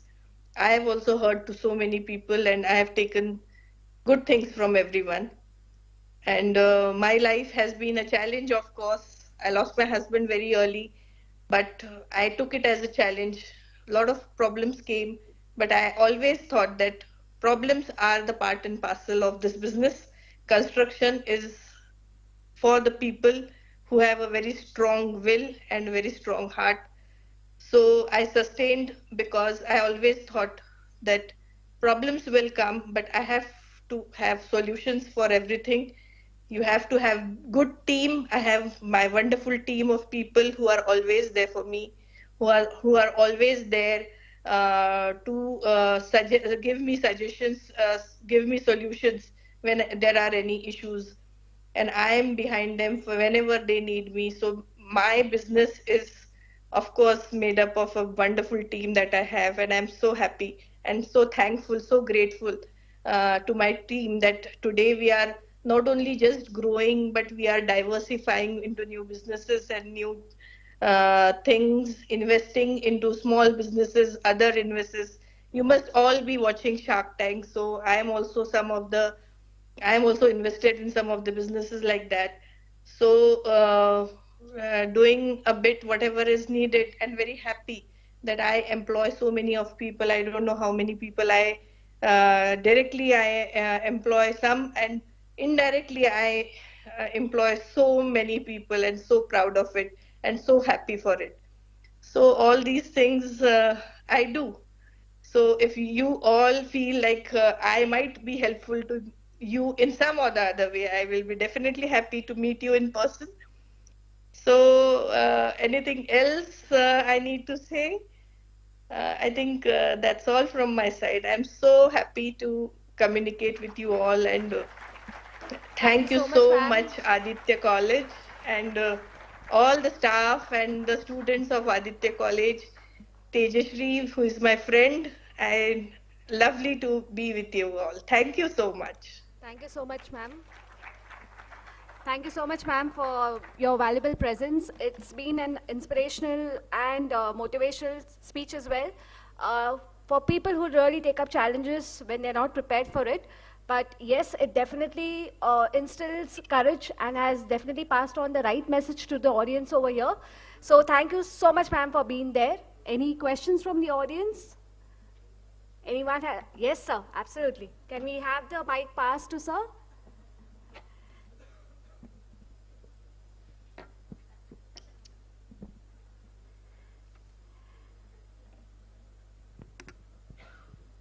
Namaskar, and as a Navi Mumbaikar, a double Namaskar.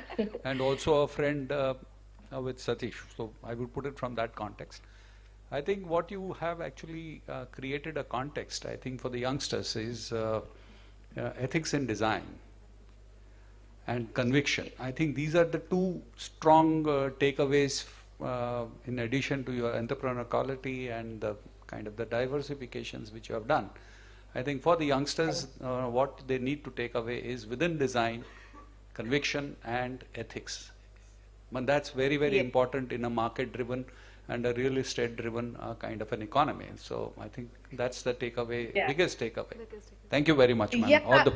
Actually, I am into this business since 27 years, and there are very few builders who are that old in this business. So I think that is the reliability that I and my husband have created in this profession, and that's why people are still preferring to buy a house from us. And that speaks about the quality that we are really we take care of, or the relationship that we develop with our customers. I think the catchword which you're talking about is affordability, and that's how we got connected earlier on.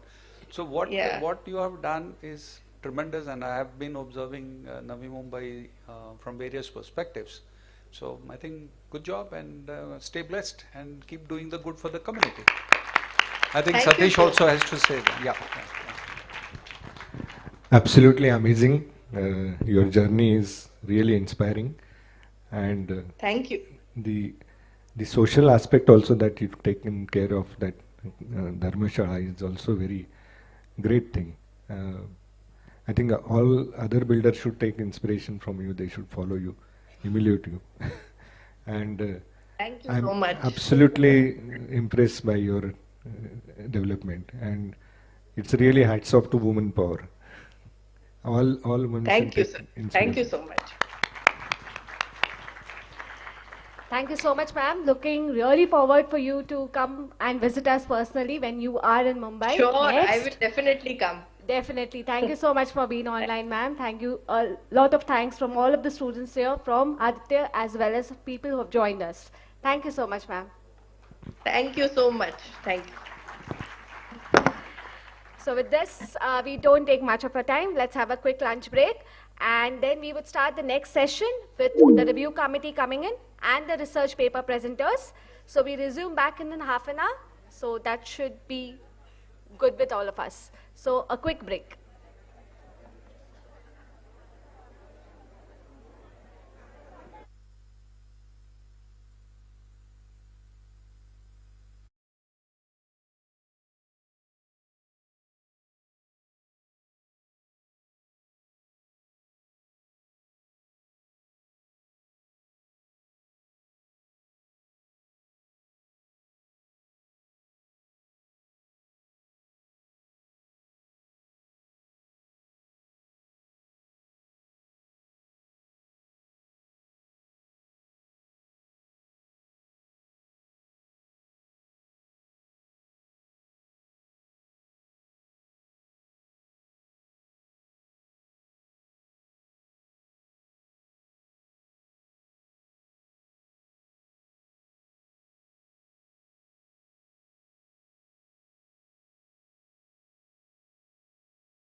As we move ahead with the second part of the IDRC event, we shall have the session starting with architect Rasika Chodankar, who is our IDRC head, who shall introduce us to the review committee member, Dr. Rupal Deshpande. She is the principal of Srimati Manorababai Mundle College of Architecture, Nagpur.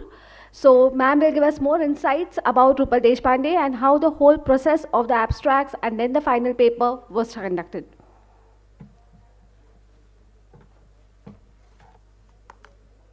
Thank you, Varsha. And I hope it was an insightful session since morning. Yes? Good.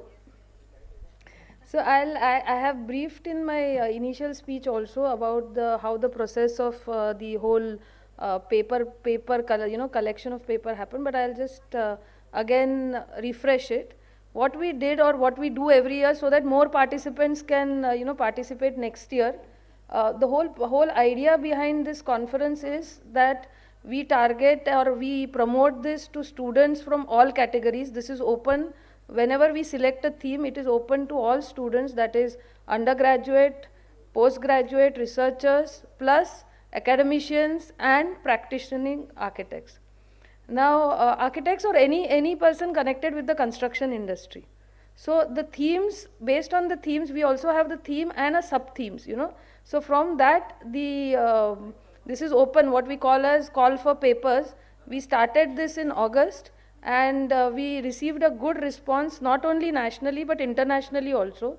And then they were asked to submit a 500 words abstract, which when we received it, we had a review committee. This time we had Dr. Rupal Deshpande. I will tell you about her also. So she reviewed all the abstract, and out of that she gave her remarks, and based on her remarks and those who were selected, they were asked to write the full paper. So this full paper, again, we gave them a period of around 1.5 months. And then when the full paper were submitted, they were again sent for review. And out of those selected, we have mentioned that they will all be published in our journal. This is our Shodhaditya is our journal, which is a biannual journal. And it will all be published. It has an ISSN number, so we will publish it in that journal. Today what we have received, what we have opened up is the compendium of all the abstract which were submitted and selected. So that is the process. It is a two-way process. So, writing research paper, as much as it is interesting, it is also very insightful, and it goes through a process. So I hope the process is very clear, and I will just like to introduce you to our review committee member, Dr. Rupal Deshpande. I believe we will get her live also. Is she live? She connected, no? So I'll briefly introduce you. Rupal Deshpande is an architect planner, doctorate and an academician for 19 years and is currently the principal of Srimati Manoramabai Mundle College of Architecture, Nagpur. She was the PhD department coordinator at SMMCA between 2017 to 2022. She did her master's in environmental planning from SPA New Delhi in 2003 and was awarded PhD from Vishweshwarya NIT Nagpur in 2017. Along with Idrc, she is faculty at Idrc for architectural education and urban design. She is also an ad hoc chairman of Architectural Board of Studies, Faculty of Science and Technology, RTMNU Nagpur. There is of course a long list of her achievements, but I'll name a few. She has contributed a chapter for the book The Rural Studio, published by Council of Architecture New Delhi in 2015.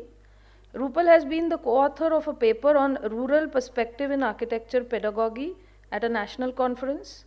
She has presented a research paper at a symposium organized by University College of London. For this, she received a partial scholarship from Council of Architecture New Delhi in 2015. She was appointed as a research supervisor for a PG thesis at CEPT University, Ahmedabad in 2017.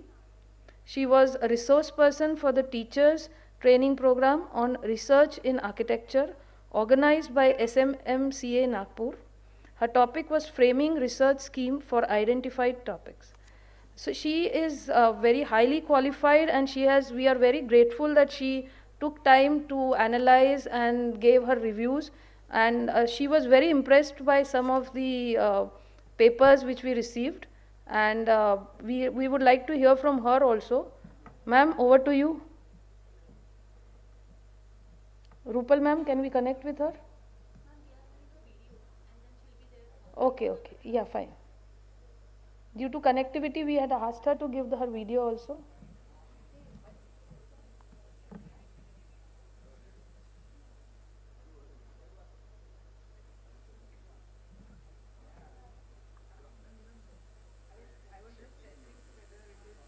Warm greetings to the Principal, Idrc College of Architecture, Professor Sarita Deshpande, convener of the conference, Professor Rasika Jodhankar, Pranita, who is continuously coordinating with me, and the entire conference team, and all the participants. Compared to the scenario of research in architecture a couple of decades ago, we observe that the indulgence into architectural research in India has been multifold. This has set the premise for systematic investigation into Indian context. In the past, existed a school of thought that every building designed and executed by an architect is a kind of research undertaken by the firm, which finally makes the building a unique structure unseen anywhere else. Thus, architecture knowledge was presumed to lie in the building itself. Over the years, it is realized that architecture itself is a huge umbrella whose theories are beyond the building. For instances, its users, its activities, its socio-cultural values, and its performance. Just as art exceeds the painting or a sculpture as an object. Times have changed. Currently, there has been a paradigm shift. With more and more institutes and even architectural firms have opted to take up systematic research in built environment.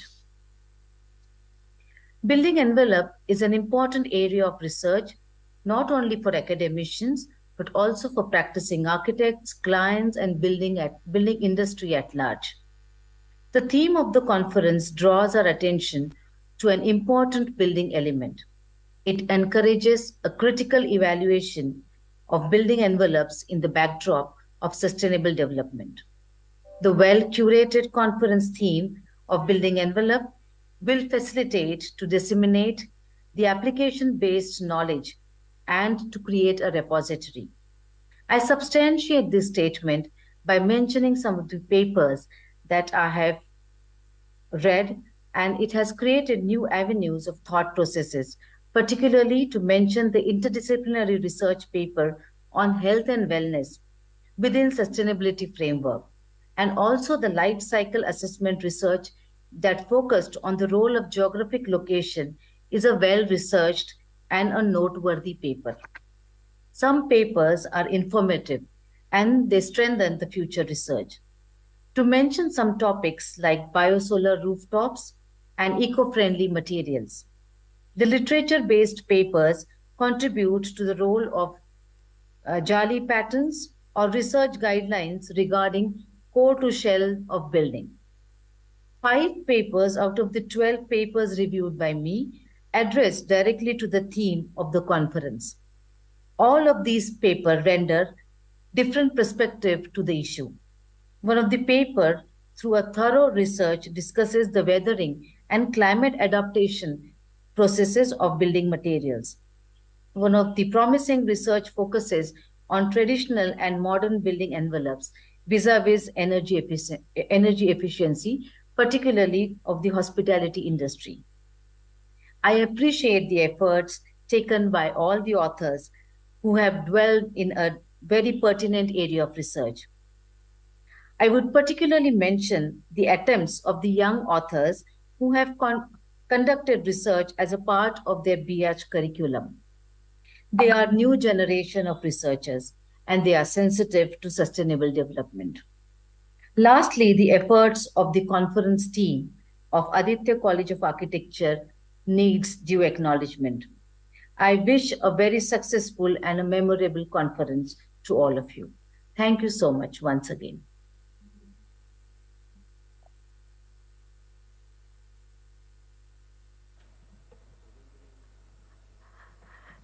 Okay, ma'am was trying to connect us with us online, but unfortunately, due to low connection, she's not been able to connect. However, she had really good reviews about the papers which she had seen. So before we begin the paper presentations, what we are waiting for today, I would like to mention the names of the research paper presenters for the day.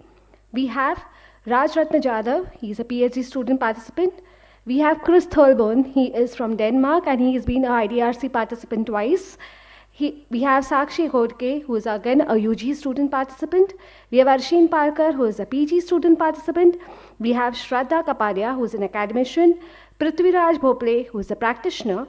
And last but not the least, we have Akshay Joshi, who is a PhD student participant. So we have them, most of them online over here and present with us physically. So a huge round of applause for the participants who have made the time and efforts to come all the way here. So as we begin our first paper presentation, we have architect Raj Ratna Jadhav, who is a BArch, MArch, FIIA affiliated and MPATA. His paper is titled Building Envelopes and Health and Well-being in Sustainability Frameworks, a comparative study of Well-Be2 and the Living Building Challenge. He is an award-winning registered architect with over 25 years of experience in education and practice. Educated and experienced in India and the US, as an architect and educator, he has also authored several books and research papers. He has the honor of being invited by the prestigious Aga Khan Development Network as juror for the international competition for the development of the Prince Ali Khan Hospital, Mumbai. He has also received the Journal of Indian Institute of Architects Award in the year 2000 and the John Helm Award for the Outstanding Graduate Student from his alma mater, Kansas State University from USA in this year 1998. He is presently a PhD researcher and professor at Academy of Architecture, Rachna Sansad here in Mumbai. So without wasting much of time, I would please call architect Raj Ratna Jadhav to present his paper.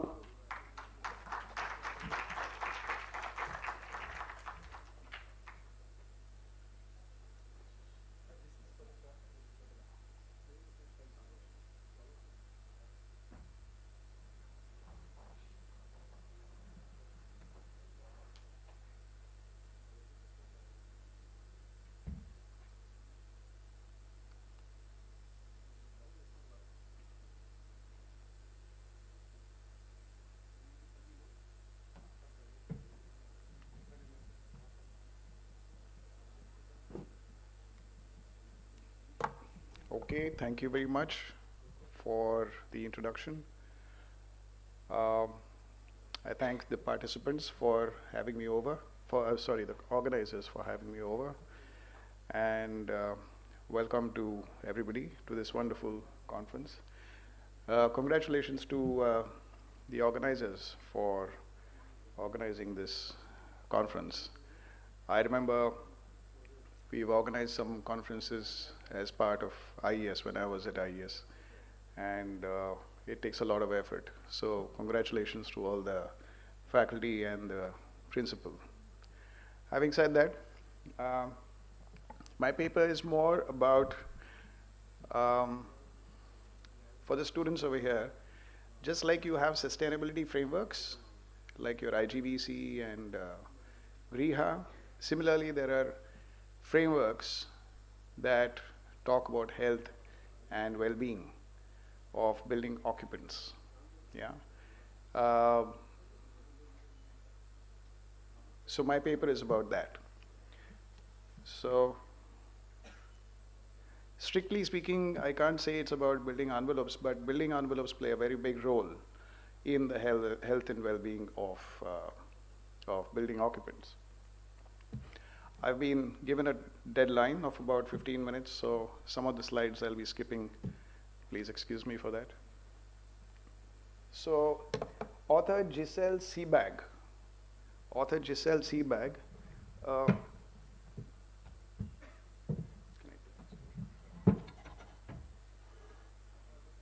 So author Giselle Seabag is a commentator on sustainability, and she has spoken about the triple bottom line of the corporate world. By triple bottom line, she talks about profit, which is the central activity of most corporate firms. And since the last about 20-25 years, corporate firms have now been engaging in sustainable development and practices within the offices. Now, people, her question is about people. People form the core of any corporate entity, and therefore there aren't too many frameworks that take care of people. Now, the people in an organization essentially have their HR, or the human resource policies, which talk about growth and increments and training and things like that. But we all know that most people spend most of the times, waking hours, in offices throughout the year. The students here, once you get out, you will understand what I'm saying. You'll probably spend at least 9 to 12 hours every day, sometimes 6 days a week in offices, and throughout the year you'll probably struggle to get a holiday. So after spending so much time in an office, how do we take care of employees' health and well-being? And sitting on a desk and working on the computer every day, 365 days of the year, takes a toll on your health and well-being. So this paper is essentially addressing that, but it is comparing certain existing frameworks. So presently, there are 2 international frameworks that address health and well-being: the Well Building Standard and the Fitwell Building Standard. Both these are from the US. And there are also existing sustainability frameworks that address health and well-being, but in a limited way. So when we have IGBC or GRIHA in India, they address health and well-being in a certain limited way, but there are no dedicated health and wellness or well-being frameworks in our country. So the central question therefore is, can a sustainability framework address health and well-being of occupants adequately as compared to, sorry, there's a grammatical error there, as compared to dedicated health and well-being frameworks of Well, V2 and Fitwell?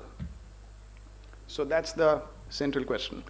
And I'm studying the Living Building Challenge, which is another sustainability framework, again in the US, with respect to Well and Fitwell.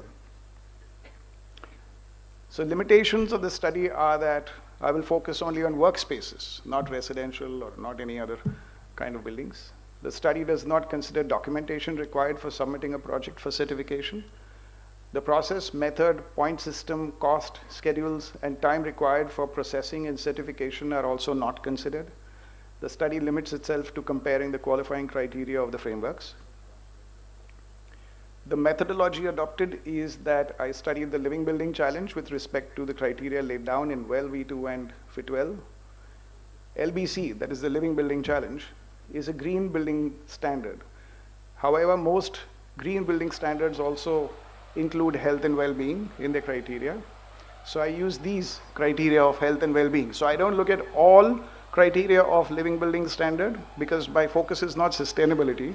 My focus is health and well-being within sustainability. Yeah? So I'm limiting myself to those criteria only. There are other criteria within LBC that address sustainability, but may also apply to health and well-being in an indirect way. So I'm studying those also. I identify equivalence in 10 concepts of Well V2 and 12 sections of Fitwell. Due to space constraints, I only provide an overview of whether the intent is similar. See, each of these criteria have a lot of metrics and requirements. If one goes into those kind of details, it takes a very long time to cover an entire framework. So I'm limiting myself to the intent. And at the end, I study the results. I present the results. Quickly, I will take you through the well building standard. It is evolved by the International Well Building Institute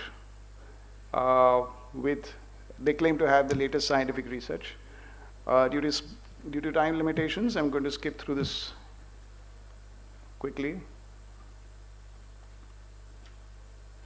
It claims to be founded on the following principles: equitability, global, evidence, technically robust, customer focused, and resilient.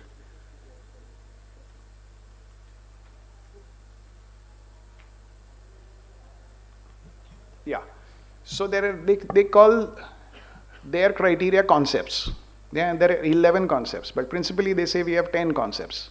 And those concepts are the 10, as you can see over here: air, water, nourishment, light, movement, thermal comfort, sound, materials, mind, and community. However, they have an open-ended innovation criteria, which is the 11th criteria, where project teams can create new ways of addressing health and well-being. Fitwell system is created by the US Center for Disease Control. We all know about it during COVID. They were in the forefront, and most of what they said applied to most countries. It is also very thorough in its research. Claims to have impact on seven health areas: surrounding community health, morbidity and absenteeism. It claims to reduce. It supports social equity for vulnerable populations, instills feelings of well-being, enhances access to healthy foods, promotes occupant safety, and increases physical activity. There are 12 areas of intervention: location, building access, outdoor spaces, entrances and ground floor, stairs, indoor environments, workspaces and dwellings, shared spaces, water supply, prepared food areas, vending machines and snack bars, and emergency preparedness.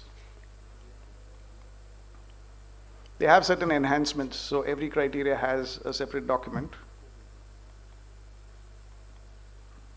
The Living Building Challenge.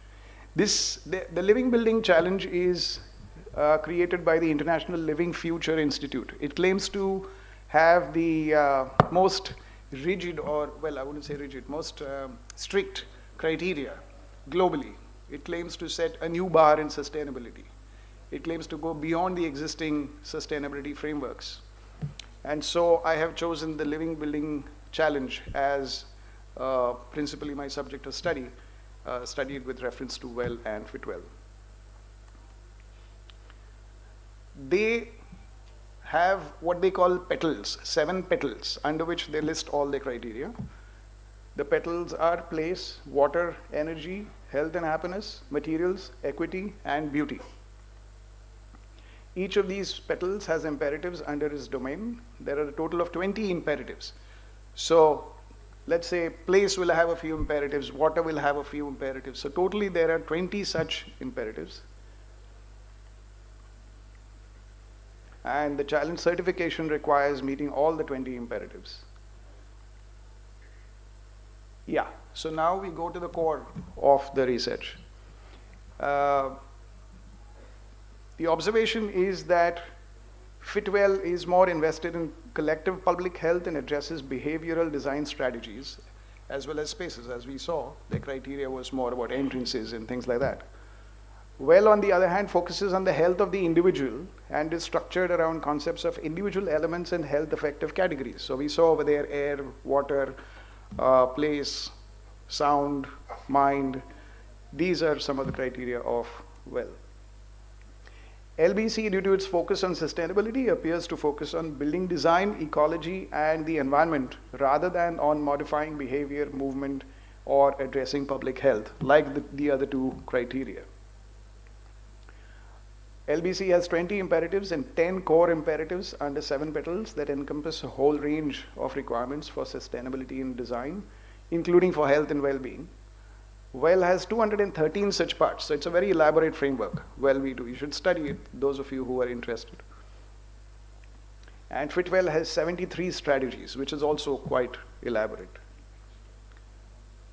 Now in LBC, only the petal of health and happiness addresses health and well-being of building occupants. So therefore, clearly there is a limitation. But there are some other criteria that touch upon some aspects of health and well-being, and I touch upon those. So now we go down to the imperatives of LBC that relate to health and well-being. This is within the health and happiness petal. Yeah? So imperative 9 promotes good indoor air quality and a healthy indoor environment. It has certain parts, sub-parts under it. Ventilation as per ASHRAE. I presume all of you know what ASHRAE is? Yeah, it's a standard, American Society for Heating, Refrigeration and Air Conditioning Engineer standard. It's a data book which people refer to for quantification of certain aspects of sustainability. It talks about prohibiting smoking within and outside a building or up to about 25 feet. Now both of these are well addressed by WELL and FitWell. Then there is development of a healthy indoor environment plan. So a plan for an office to run. Okay, this is what we'll do. This is how we'll go about creating healthy indoor environments. WELL and FitWell also have that. Provision of outside views and daylight to a minimum of 75% of the occupied spaces. Both again, WELL and FitWell have that. Provision of direct exhaust to kitchens and bathrooms. Again, WELL and FitWell have this criteria. In different ways. They don't frame it exactly in the same way that LBC does, but they frame it in their own way, and have some of them have additional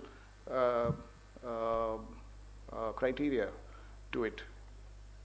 Imperative 10 is similar to imperative 9, but it is slightly different. It talks about high quality indoor air and a healthy indoor environment, and it asks for providing results of indoor air quality testing from 1 to 6 months after occupancy.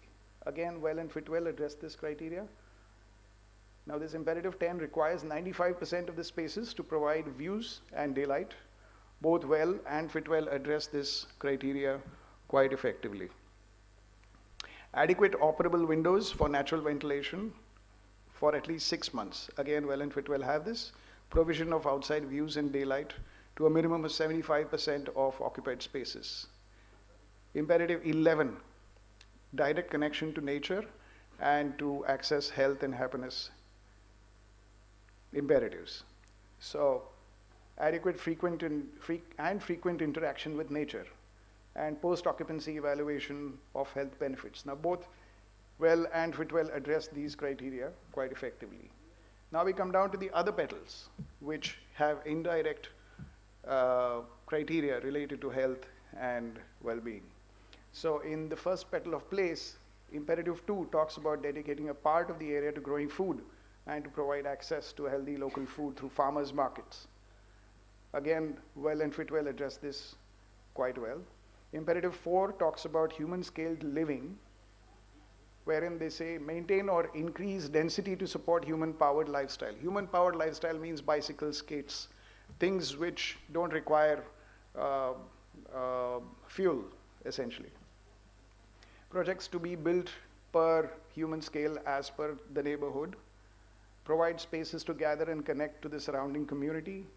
Sufficient weather-protected storage for human-powered vehicles, again bicycles, skates, and similar such other vehicles.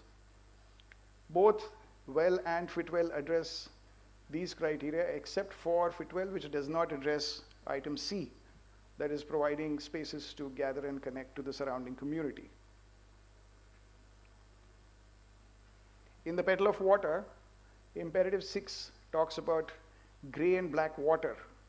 That is treating gray and black water and managing it. FitWell does not have this criteria. Imperative 7 aims to reduce total net energy consumption. Again, FitWell does not have this criteria. See, FitWell is focused on human behavior, movement, spaces. It's not talking about trying to reduce energy or any such thing. Yeah, its focus is somewhere else. Imperative 8, supply 105% of their energy needs through on-site renewable energy without the use of combustion. Both WELL and FitWell do not address this. Yeah. Then in the next petal, you have materials, responsible materials they call it. imperative 12. One declared label product per 200 square meters. A declared label of LBC is the International Living Future Institute's way of showing the contents of a product in an easy to read color-coded format. So here you can decide that, okay, from sustainability or from human health criteria, we will not use so-and-so materials or so-and-so materials that have so-and-so elements to protect human health and well-being. Now, Well and Fitwel do not have this criteria directly, but they have their own way of specifying which material to use. Incorporate one product certified under the Living Product Challenge. Both Well and Fitwel do not have this criteria directly, but have their own equivalent criteria for disclosed ingredients. Living Product Challenge is disclosure of ingredients within the material, yeah, to protect health. Imperative 13 talks about a red list, yeah, so they have a list and they say that these classes of chemicals will not be there in the human environment or of an office. So the list I have not reproduced, but Well addresses this criterion, Fitwel does not. Imperative 16 reduces or eliminates production of waste during design, construction, and operation. Well addresses this, Fitwel does not address this. There is an equity called petal called equity, in which universal access and inclusion is mentioned. Make all primary transportation, roads, and non-building infrastructure accessible to all. So this is accessibility, like we talk about in your designs, that you would talk about accessibility, providing ramps and things like that. So this is, in a sense, something like that. Now, Fitwel does not have this because it is focused on the health part. Inclusion. There's a, yeah, inclusion. Again, they want a just label for at least 2 project team organizations. So they have something called a just label, which talks about diversity, inclusion, employee health, employee benefits, stewardship, and purchasing and supply chain requirements. So Well does not require a just label, but it addresses this issue under its other criteria. Fitwel addresses this issue adequately. Now this is an important petal. Beauty and beauty. Imperative 19 is beauty and biophilia. Each project team must engage in a minimum of 1 all-day exploration of biophilic design potential for the project. Well addresses this criteria in its access to nature, but it is limited in its scope. Fitwel does not have this criteria. Imperative 20 talks about education and inspiration. Now, yeah, this is more detailed. So here they want the public to know more. They invite members of the public. They have exhibition days. They have signage. They basically want to educate the public so that the movement spreads. The movement of creating health and well-being infrastructure spreads. Well addresses this issue with a Well AP. Yeah, you know what an accredited professional is? Well AP. These frameworks, IGBC and Well and all, they have trained people who guide other people in getting their certification. So Well AP is their requirement. Fitwel does not address this issue. Now this is the inference over here. As we have seen, the scope of LBC being sustainability, the criteria are focused on building design, ecology, and the environment. Well V2 and Fitwel are focused on human health and well-being. So therefore their focus is somewhere else. It's not so much sustainability. Due to its broad scope of sustainability, LBC has limited itself only to some aspects of health and well-being. Well V2 and Fitwel are entirely focused on health and well-being. There are several areas that LBC does not address within and outside the health and happiness imperative. And I list a few over here. LBC does not address the critical areas of food and nutrition in its framework, the way Well and Fitwel do. Fitwel and Well facilitate and design extensively for physical movement and activity. LBC does not really address it specifically. It has some minor components, but nothing very specific. LBC is silent on the issue of noise, which is a determinant for health and well-being of building occupants. Well has a dedicated concept of sound. What Fitwel just has a quiet room. It doesn't really address sound the way Well does. LBC addresses the criterion of community in a limited way in its imperative 17, universal access, and imperative 18, inclusion. Well, V2 has an elaborate set of requirements for community outreach and engagement. FIT12 does not address this issue. Now, LBC might do well to enhance its community outreach criterion. LBC does not address emergency preparedness. Both well and FIT12 address that. So if somebody falls ill, then there is a procedure and infrastructure available within well and FIT12 to give first aid and take that person to the hospital. Well, V2 has 10 credits for innovations.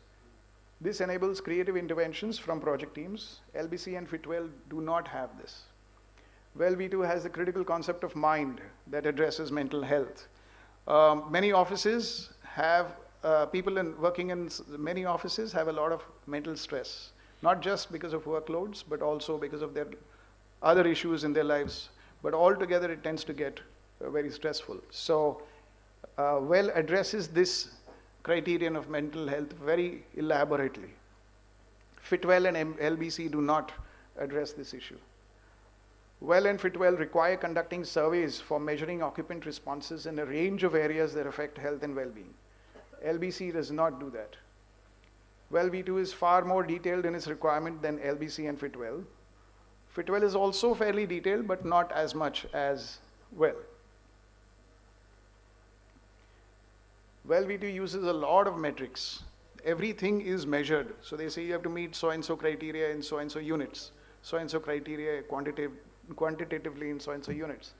LBC and FIT12 do not specify as many metrics, although they have, but not as many as well. LBC contains the important imperative of beauty and biophilia. This is something that is entirely missing in well and FIT12. So LBC in that sense has something unique for other frameworks, and this can be introduced in the other frameworks. Final conclusions: there are significant differences between the two health and well-being criteria and LBC. There are differences even between the two health and well-being criteria between themselves, yeah? But health and well-being is addressed more effectively by well and FIT12, but not so much by LBC. So LBC will need to elaborate its health and happiness imperative, that is, sorry, the petal. It'll need to elaborate that and make it probably separate the way well and FIT12 is. Well and FIT12 can include LBC's unique contribution of beauty and biophilia to make the frameworks more complete. As of now, to ensure health and well-being, well and FIT12 are far more suitable than LBC. So if your intent is health and well-being, LBC would probably not be a preferred option. And finally, this study also helps contribute toward the United Nations 2030 Agenda for Sustainable Development by addressing Sustainable Development Goal 3, which relates to good health and well-being, by working toward the evolution of a framework for achieving good health and well-being for humanity. Thank you very much. Do we have question answers? Yeah. Oh, okay. All right. Thank you. Requesting Architect Rasika ma'am, IDRC head, to please gift sir a small token of our love and appreciation.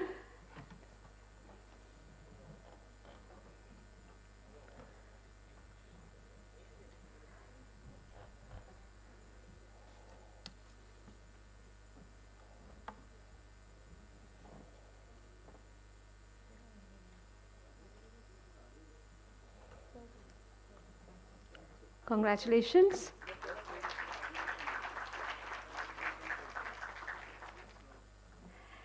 Okay, with this we also have managed to connect Rupal ma'am online, and she would like to speak a few words about her process of the research paper which she has evaluated. Ma'am, can you hear us? Rupal ma'am? Am I audible? I can hear you. Yes, I can hear you. Yes, I can hear you, ma'am. I was a little struggling with the connectivity. No worries, ma'am. Yeah. Thank you so much, and I congratulate Aditya College of Architecture for this wonderful conference, and the theme of the conference is so strikingly important. Rupal ma'am, just Hello? we would like to see your video. Your video is not on. I think you have not switched on your video. Yeah. Is it on now? No. Not yet. Not yet. I've just put it on.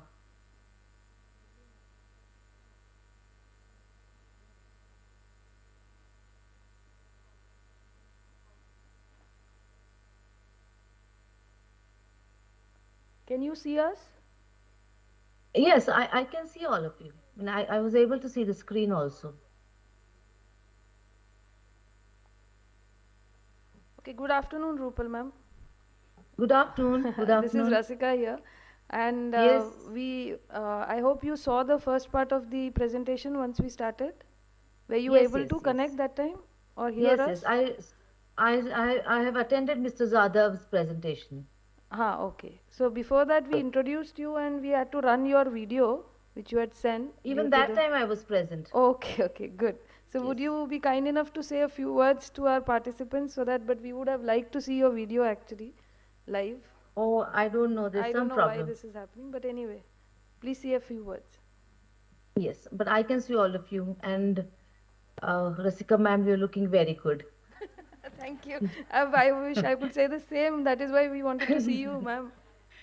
Nonetheless, I think because of the connectivity Because then, problem, it is. then we feel that, you are a part of us. That is why, because you've been so kind in, always you have been very, very supportive during this whole process. So we all would have liked to say a big thank you to you. Yes. Anyway. It is well received. Yeah, thanks. Yes. Okay. I am very, very thankful to Aditya College of Architecture for making me part of this entire journey. It's a new area of research, and the research papers that I was able to read through and review was they brought in a very different views. Every paper, although it's a very focused conference that we have, building envelope, but just a minute.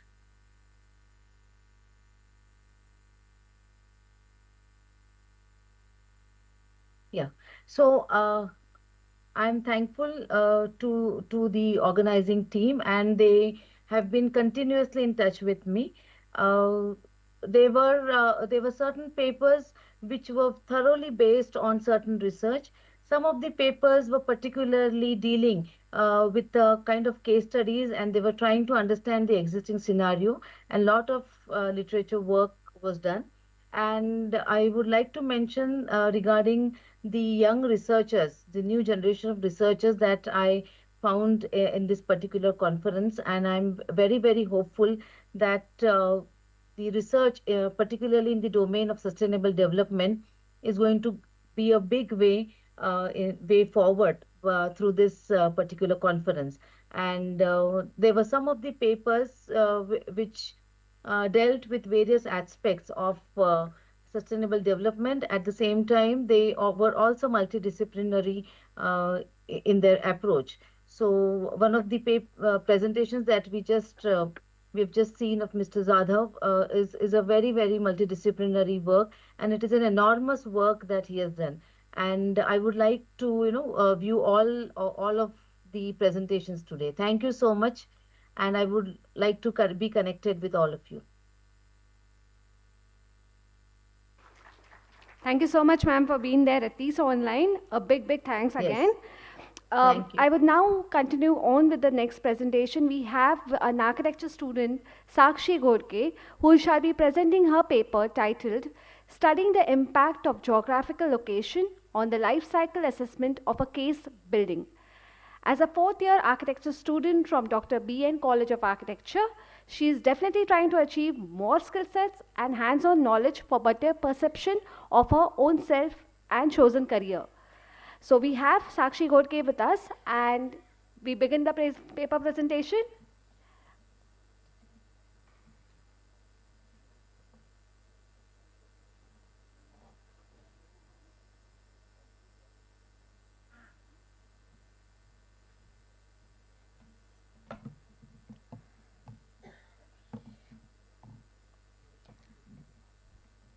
Good afternoon, everyone.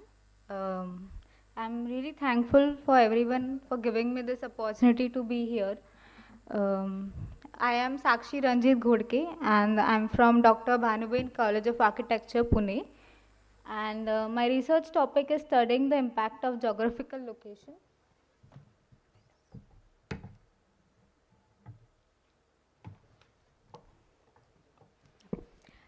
So my research topic is studying the impact of geographical location on the life cycle assessment of a case building. And my mentor is Dr. Architect Namrata Dhamankar ma'am. Yes, so as we all know that the building industry benefits our country and our society through various aspects, but it is also the primary source of the environmental impacts that we are facing right now. And it is estimated that 40% of the global greenhouse gases which are emitted are derived from our building industry.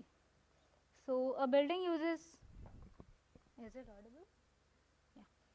So a building uses energy throughout its life from its construction stage, that is the manufacturing of the products, the procuring of the products on site, and installation process and everything till demolition. So what life cycle assessment is, it is basically a systematic analysis of potential environmental impacts of the products or services during their life cycle. So what my study ensures is focusing on the most important aspects of LCA while not overloading the necessary inputs and clarifying which parameters need to be studied in depth. Aim. So the aim is to study the impact of geographical location on the life cycle assessment of the case building, and it is built at two different locations in India, which is Pune and Kolkata. The objective is to help define the sensitive parameters which have the most impact on life cycle assessment on the case, and also to learn to prioritize which variables need to be understood sensitively and shall be used while designing process. So this is just a brief information of what LCA stages are in a building. So A1 to A3 is the product stage, where the product is fetched, manufactured. A4 to A5 is the transportation stage, procurement of the material on site, and installation process. And B1 to B7 includes the use stage, and C1 to C4 includes the end of life stage, where the demolition process is conducted. Research question. So the first one is, how does the LCA of a structure with same building components change at different locations? What is the impact of material transportation at both the cases on cost estimation? Which parameter has the most impact on LCA of the case building? So basically the significance of the whole research, the point is that LCA is a tool used for quantitative assessment of material and energy flows and environmental impacts of products. So it will help assess systematically each and every material in a perfectly defined process. The LCA, when designed with same products at same climatic locations, it is expected that the results of both of the cases should be approximately the same. But this is not the case. It is observed that there is a drastic change between the life cycle assessment of both the cases. So there is a need to understand the scenario, which parameters make this impact on the cases. So coming to the literature review, these are the pointers which are covered under it. First is the building life cycle stage, building life cycle assessment, building envelope materials, cost estimation, and integrating simulation in LCA. Building life cycle stages. So basically, different periods which a building goes through are known as building life cycle stages, as discussed before. Building life cycle assessment, it talks about the greenhouse gas emissions and how it impacts our building environment. In this research, the LCA is defined based on global warming potential, which is CO2 equivalent. And for the material selection, it is a very demanding process while designing. So in this case, the building is proposed of reinforced concrete frame structure, and other materials are chosen such that they can be easily fetched by both the cities. Cost estimation. So Cost estimation is really important to understand how much the budget of the built mass is going to be, and it also gives incentives on the transport and installation factor of building LCA. As you can see from the table, the cost of Kolkata is more than that of Pune. Coming to integration of simulation in LCA, there are many simulations, and right now simulations done in LCA is the need for us to have green sustainable choices while designing. And for this study, the simulation software is like early phase integrated carbon assessment, which is known as EPIC, and one-click LCA is used. So coming to the methods. Yeah. So the first is case area and case finalization, study of variables and parameters, and estimation. So so I like to explain what includes in the both cases. So there is a hypothetical building which is chosen as an institutional with an institutional context, and it is proposed to be built in a research institute in Pune and Kolkata. So this ensures that although the geometrical locations are different, but the climatic region would be same, that is warm and humid. This will help to prioritize and analyze other parameters, as the variables now won't be affected by climatic conditions, which otherwise would affect several factors like humidity level, wind speed, which will comply in changing of material choice, adaptive comfort, and etc. The case comprises of different spaces, as you can see, the reception, waiting area, computer room, library, stack area, etc. The built-up area is 2,700 square meters, and the floor area is 900 square meters. The number of grade above ground is 2, and the hours of operation is 8 a.m. to 7 p.m., which is 7 days per week. So this data is actually required for the simulation part. Yeah. So this is the main crux of the whole study that I did. It is to understand the different variables and parameters that I have been talking for so long. So the yellow color depicts the dependent variables. So it determines the variables which are dependent, which are affected by the impact of geographical locations. And independent variables are the variables or elements which are not affected by the impact of change of geographical location. So for example, if we see the components in the first column is something that will remain constant throughout the process of both cases. So the foundation and everything would remain same because that is the basic need of constructing. Second is construction stage. So in that, material transportation to the project site is an independent variable where everything changes, like the raw material, the distance for the material to be fetched on site, it depends on per kilometer cost from the manufacturer. Access to the site is important. Yeah, so it changes accordingly. Construction and installation process, again the soil profile. So if we know the soil profile only, then we'll able to understand what strata we need to go deep, how deep the foundation should be, and that's how the material again changes. And yes, talking about HVAC, for right now, HVAC is considered independent variable because both of them are considered as library or institutional spaces which have less occupancy load during summer seasons. And yeah, so over here there is an observation that whatever happens in the after process, that is the operational energy use, is totally interdependent.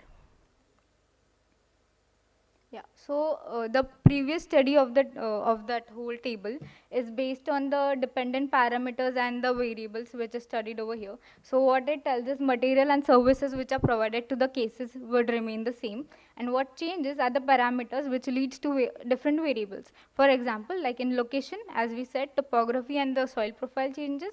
The electricity grid, the unit rates of both the states changes. For Maharashtra it is different, and for Kolkata it is different as shown in the figure. Transport rate changes. In microclimate, the wind direction and velocity changes, rain pattern changes. Kolkata has more rain compared to Pune annually. thermal performance of the building changes, which leads to temperature change, moisture content change, density changes. And also the glazing parameters depends upon the window to wall ratio, the thermal transmittance, solar heat gain coefficient, and the orientation of building on site. Yeah. So these are the building assemblies used and the specification of what envelope is made up of. Coming to the BOQ. Yeah, so earlier this is, so BOQ is important to know what the value of the building is in the industry. And this is a part of, this is the study of transportation cost of both the cases. So here the cost of transportation cost of Kolkata is more than that of Pune. That differs due to various aspects, like there may be tax, goods tax, or the cost to fetch the materials, how long the manufacturer is from the site. Yeah. So these are the results. So these are the products of, report of the product cradle to gate carbon impacts, and the material efficiency for both the cases are respectively. So the overall observation is that CO2 equivalent of concrete is high in both the cases. And as shown here, the CO2 equivalents of Pune and Kolkata. Pune has more total carbon coefficient value compared to Kolkata. Yes, so this is because because of the material mass classification.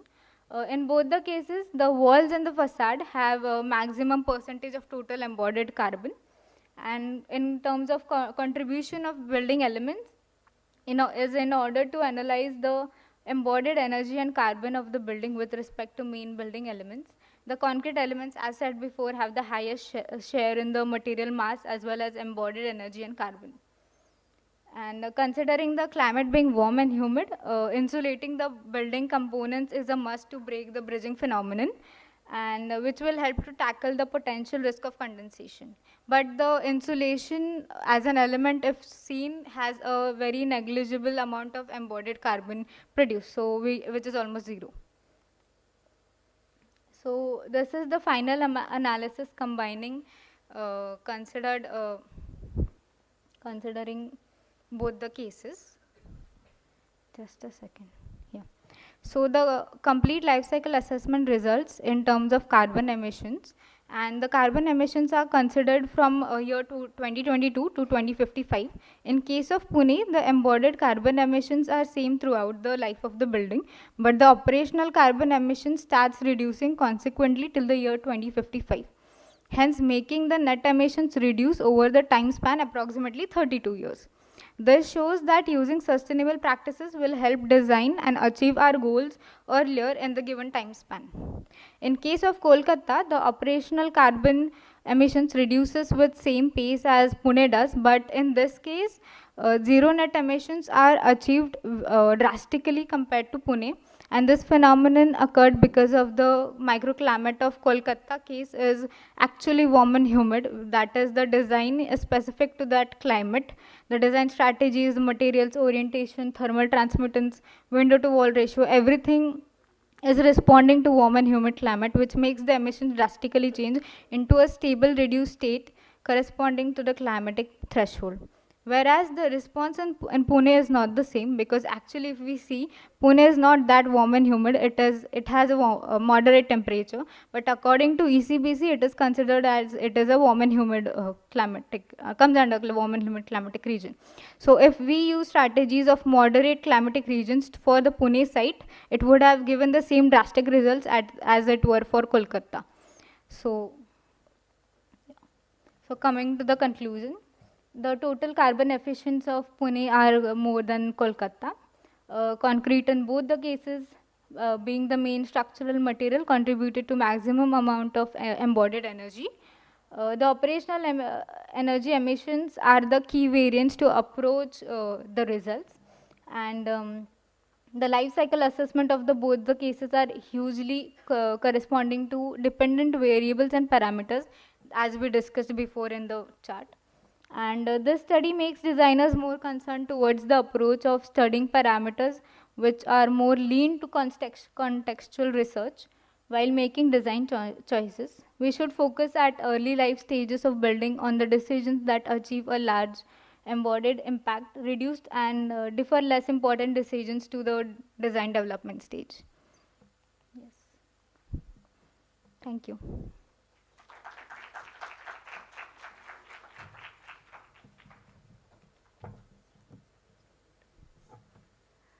Thank you so much, Sakshi. I'd request Architect Rasika ma'am to please come over and hand over the certificate to the youngest category, the Sakshi Godke. Please come on the center.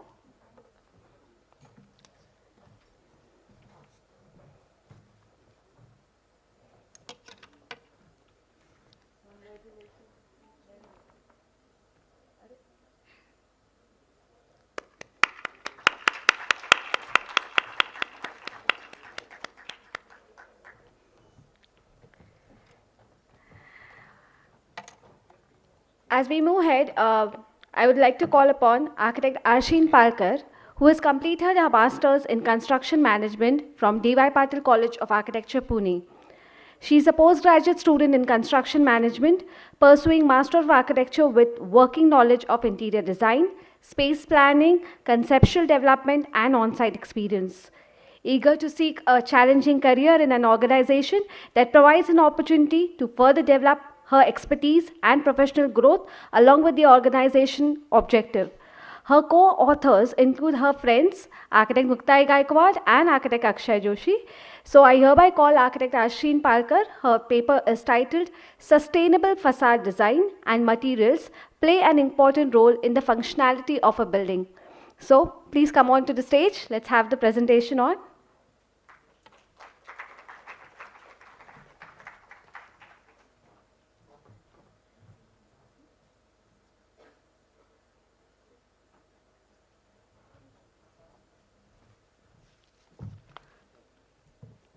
Hello and very good afternoon to everyone. I'm Arshin Palkar. I'm pursuing my Masters in Architecture from Dr. D.Y. Patil College of Architecture, Pune, and I'm going to present my research paper on topic Sustainable Facade Design and Materials Plays an Important Role in Functionality of a Building. So first of all, I want to thank Idrc College of Architecture for giving me the opportunity to present my research paper. So moving forward, I will give a brief idea about sustainable facade materials. So whenever we think about or whenever we take a word facade, the first thing arises in our mind is that the aesthetic look of a building, the vertical building envelope, or the visual element of a building. And whenever we talk about sustainability, the first thing pops up in my mind is that energy efficient, thermal comfort, and low carbon emission. So when we combine this, the sustainable facade materials, what it does, it helps.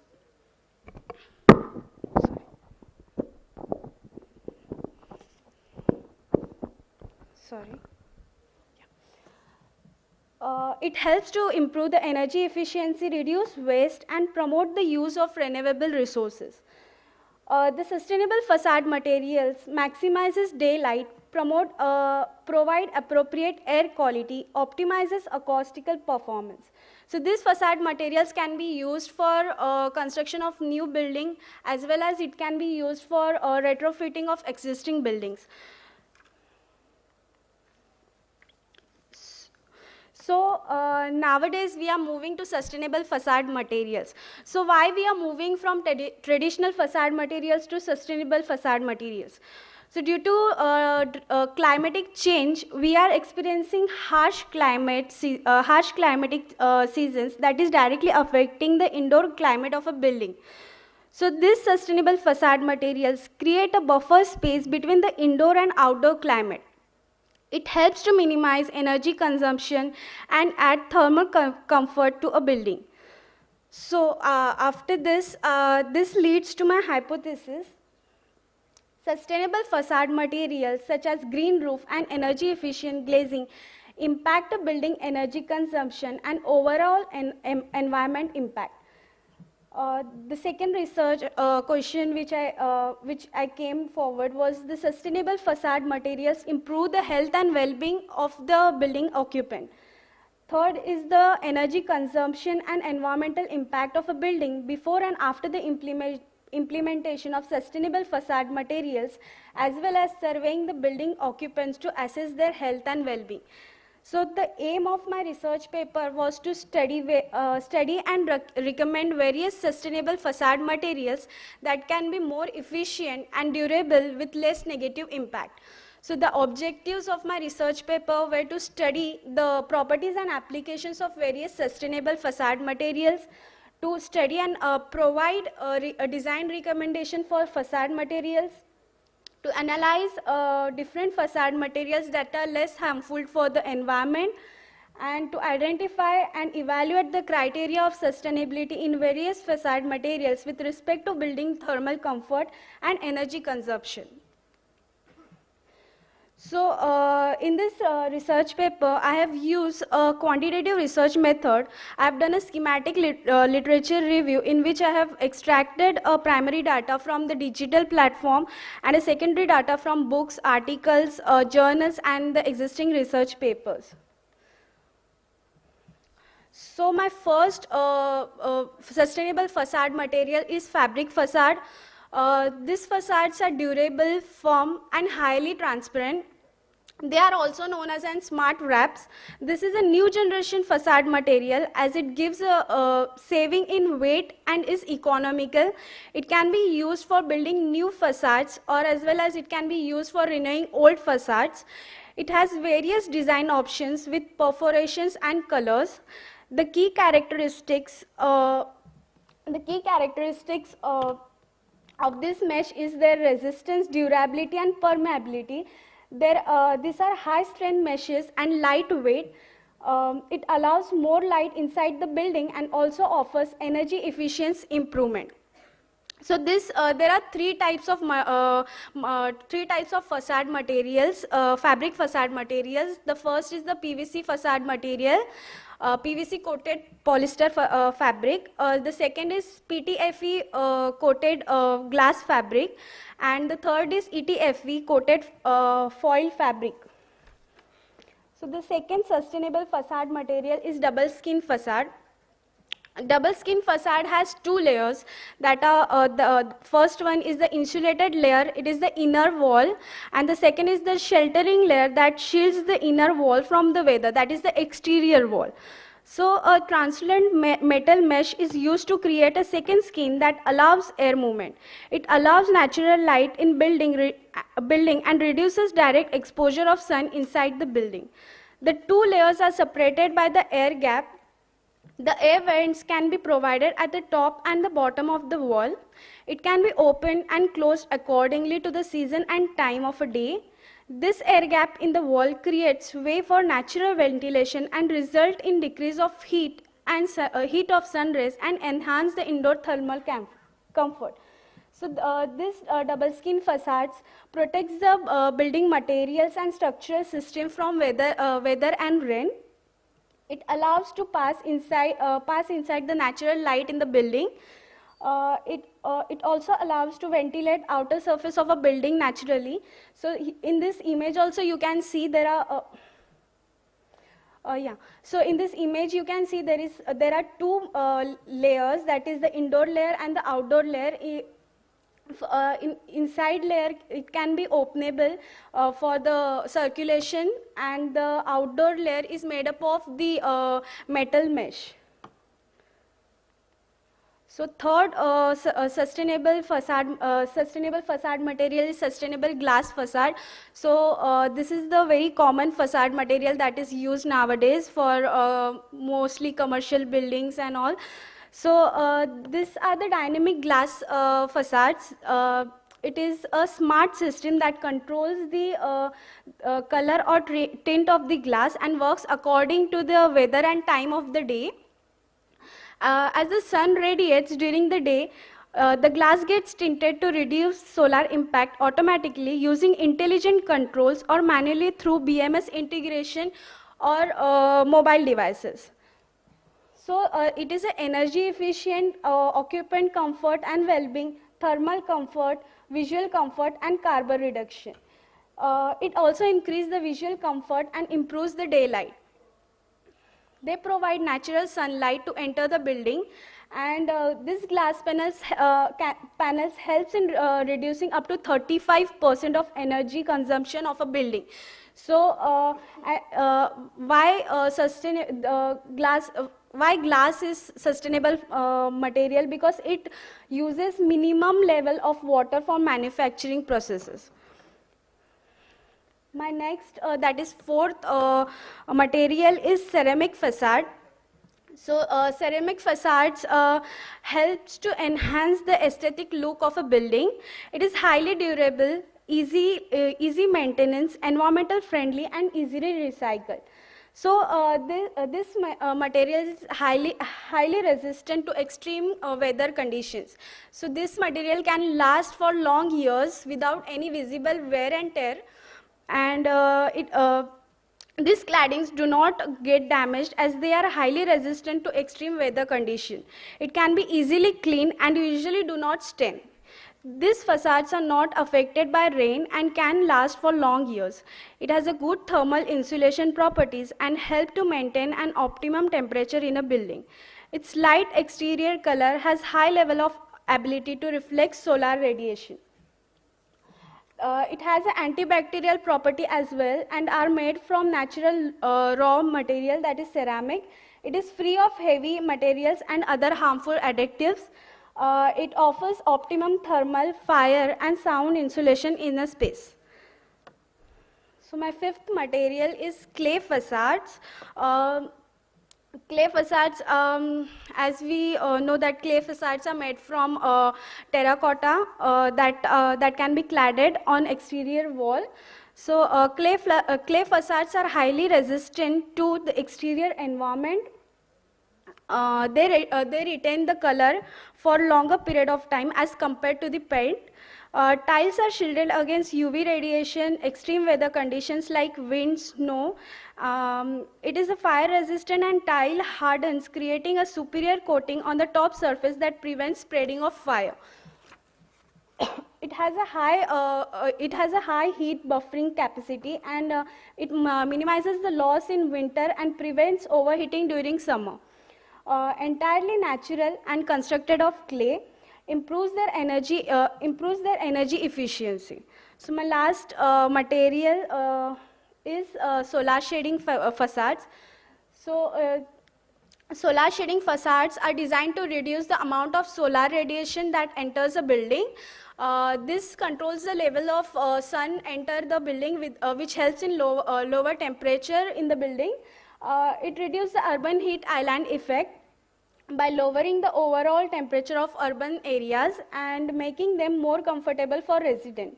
It also helps to control solar heat gain and amount of sunlight in a building. It leads to reduce in greenhouse effect, and it also reduces the need of air conditioning during the summer as well as reduces energy consumption. So these are the 6 sustainable facade which I have derived and I have learned in my research paper. And the conclusion for my research paper was not only improve the thermal insulation of a building envelope and reduce building energy demand for heating and cooling purpose, but also meet the demand of sustainable development. The second conclusion was new materials and technologies interact with external environment by using passive technologies such as solar shading and thermal mass. Sustainable facade materials help reduce a building's environmental impact by reducing energy consumption, improving air and water quality, and promoting biodiversity. The last conclusion is provide aesthetic benefits and contribute to the overall health and well-being of a building occupant.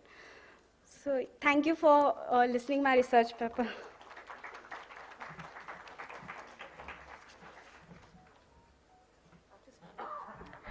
Thank you so much, Asheen. I'd request Architect Rasika ma'am and Principal ma'am to please come forward and give a token of our love and appreciation to Arshin Parker.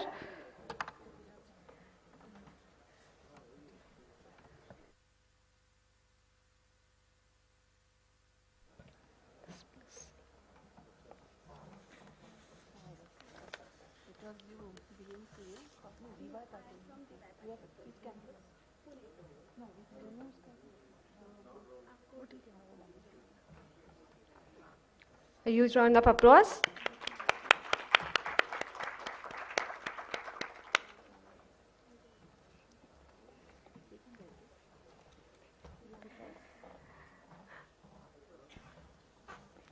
All right.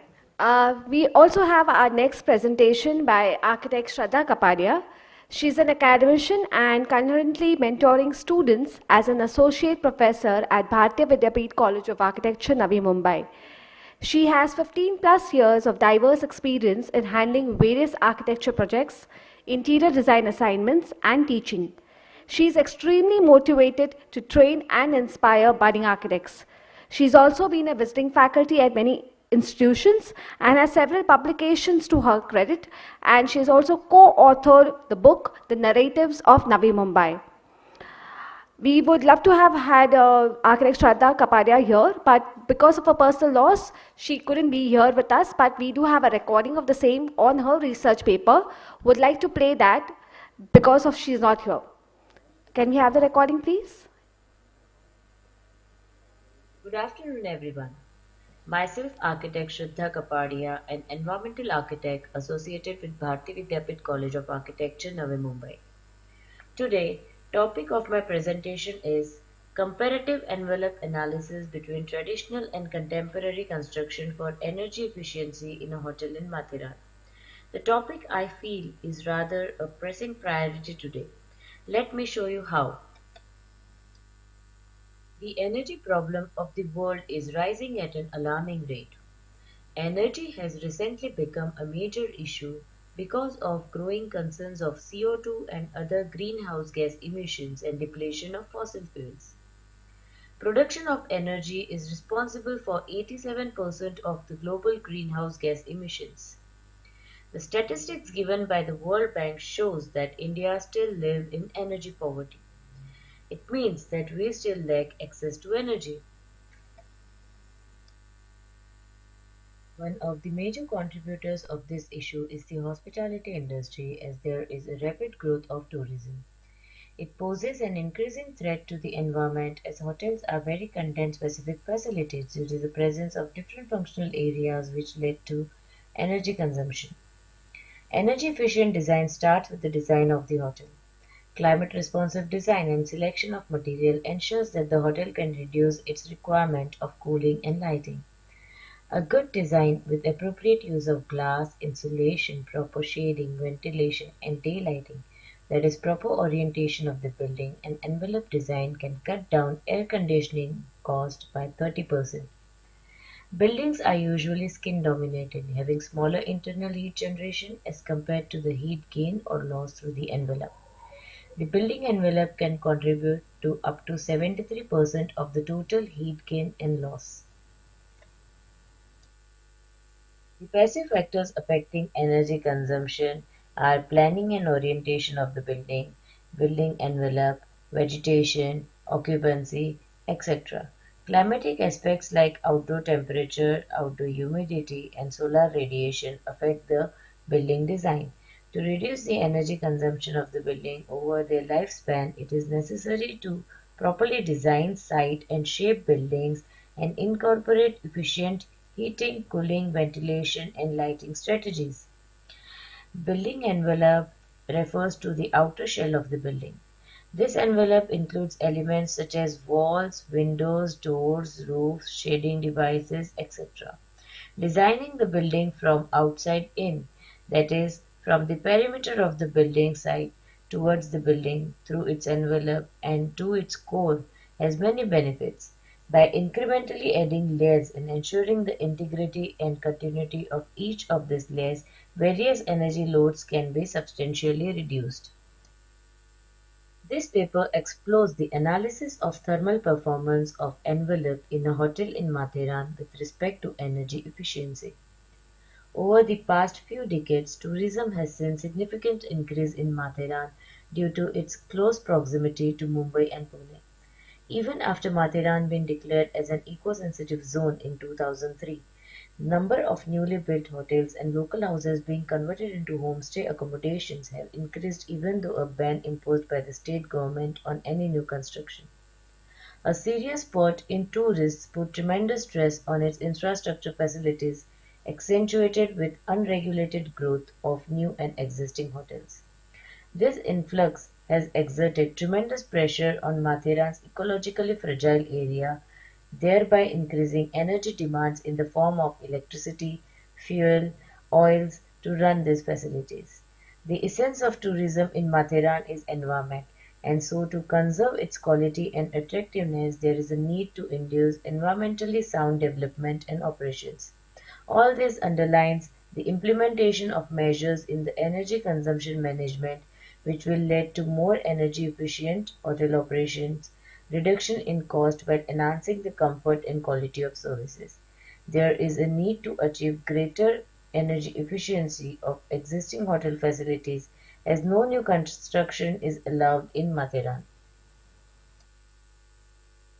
The aim of the study is to attain maximum energy efficiency in the hotel in Matheran by making a comparative analysis of two different building envelopes, traditional and contemporary, and determine the most energy efficient one from their energy saving potential.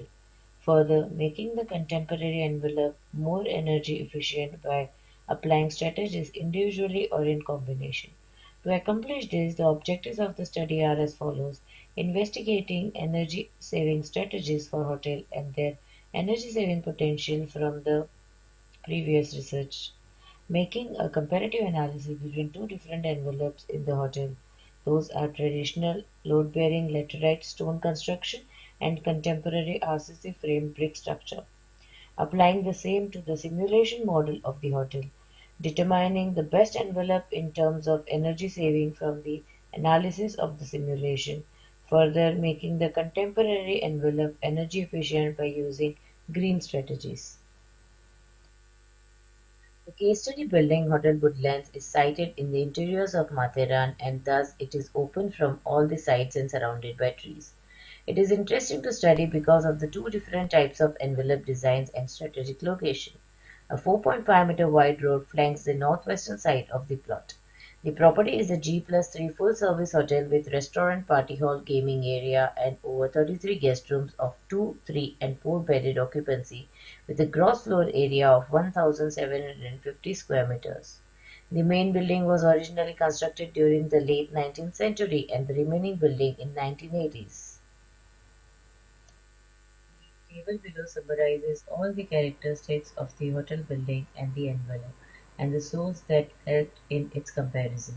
The hotel was modeled in Ecotech software and simulated for hourly temperature profile and passive games. For the comparative analysis of both envelopes for energy efficiency, two guest rooms, one with traditional load-bearing laterite stone construction, which is 350 mm thick, and the other a contemporary RCC framed structure with 230 mm thick brick wall with similar orientation, size, shape, window area were selected. The building configuration, envelope, and system characteristics were selected for the analysis. The energy saving potential of these two guest rooms were analyzed using eQuest simulations. The building properties analyzed are listed below in the table.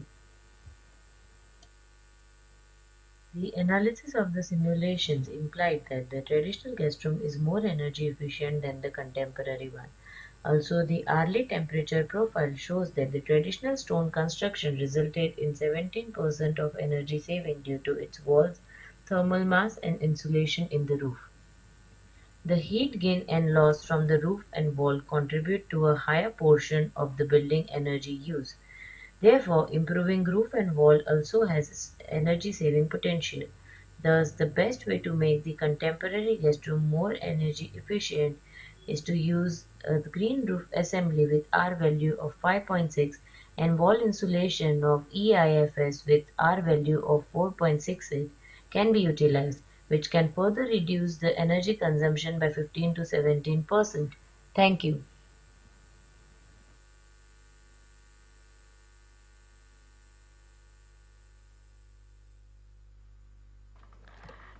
Thank you so much, Radha. Moving ahead, we have with us architect Prithviraj, a strong believer and practitioner of form follows function. As a guy with an exceptional knowledge in various technical fields, he is naturally good at problem solving and critical thinking. He is currently architect with Fresco Design Studio. He is here with us today to present his paper titled Automatic Dynamic Facade of Pneumatic Complaint Microactuators for Controlling Direct and Indirect Daylight under the sub-theme of Adaptive Building Envelope.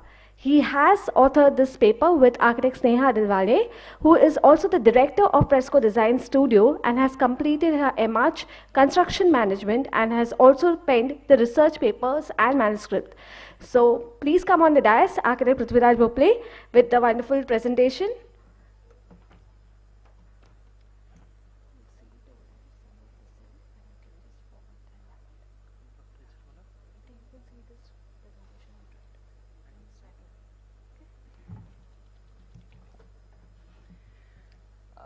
Hi everyone. So this is my topic, by the way, automatic dynamic facade of pneumatic compliant microactuators for controlling direct and indirect daylight. It's a mouthful. So what is dynamic facade? Almost many of you know dynamic facade is something which is dynamic in nature, but there are actually many problems. Is it okay now? So there are actually many problems with dynamic facade. That's one of the reasons that we don't see dynamic facade being used around us. One of them is very much mechanical. Like it requires much more maintenance, regular oiling. There is friction losses. It's much more energy inefficient and stuff like that. To solve such problems and to introduce one more technology, if I may, there is this compliant machining. So what is compliant machines? Compliant machines are nothing but machines which bend. So suppose, for example, suppose these are two parts. Okay, you can see my hands, right? Two parts. There is some friction happening here. There are some sort of bearings. It requires oiling, maintenance, and as number of parts are increasing linearly, the failure chances will go exponentially up. So compliant machinery. Suppose this is a compliant machine, a single part which bends around. There are no multiple parts, no moving parts, so no failure chances, or we can say very less failure chances. An actuator is nothing but a device which creates or which generates the motion. There are generally two types of motion that we require. One is linear motion and other is rotational motion. So actually I am proposing use of compliant machining to get these motions to get our dynamic facades.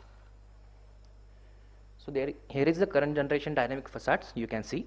So it has all these challenges. It needs motors, again very much mechanical part, very much prone to failures. Multiple moving parts grows linearly, the failure points will grow exponentially. And it requires regular maintenance. So the solution you can see over there, it has no need of motors, so it is basically pneumatic. It works on compressed air. It has no moving parts. It's basically like a balloon kind of stuff, and it has low to none maintenance. This is your traditional actuator that you can see over here, a linear one and a rotational one. So there are sometimes you will see a linear actuator being used by a rotational device also. So these things happen. Again, you can see multiple parts over in this actuator. So one thing fails and everything stops working. Like there are brushes in motor. Brushes, they undergo friction like all the time they are being used. On the other hand, you can see the pouch motors. I have shown you the linear and rotational transformation of the pouch motors. It is nothing but a balloon kind of stuff. Pouch motors are made with, they are made with a polymer material, so they can sustain quite high pressure also. Here are the design elements and execution layers. So basically, if you look at this dynamic facade of compliant pneumatic microactuator, there are two things you need to consider. So one of them is a physical layer and other is a technical layer. The physical layer is the thing you can see and feel with your hands, like the pouches, the compressed air, it might be cylinder of compressed air, whatever it might be, sensors and valves for operation of the pouches, and then there is this technical layer. So technical layer is something that you cannot actually see with your eyes and you cannot feel, but it is there to support all infrastructure. Technical layer consists of an automation model to make everything automatic, to improve the efficiency. It has got an embedded circuit for obvious reasons, and one software again for obvious reasons. Here is the workflow, the way it's supposed to work. So you can see there are sensors and valves which are giving information to your microcontroller. Here you can see the sun tracking sensor. So it is giving two outputs, solar angle and solar elevation. Solar angle is you can see in plan how much degrees your sun is located. Solar elevation is uska location, uska elevation kitna, height kitna hai, so an angle, elevation angle. Okay. So these two things are being given to the embedded circuit with microcontroller. Again, it's getting one more input from the walls, the current situation of the facade. कि अभी क्या situation है facade का, मेरे को computer को पता है already.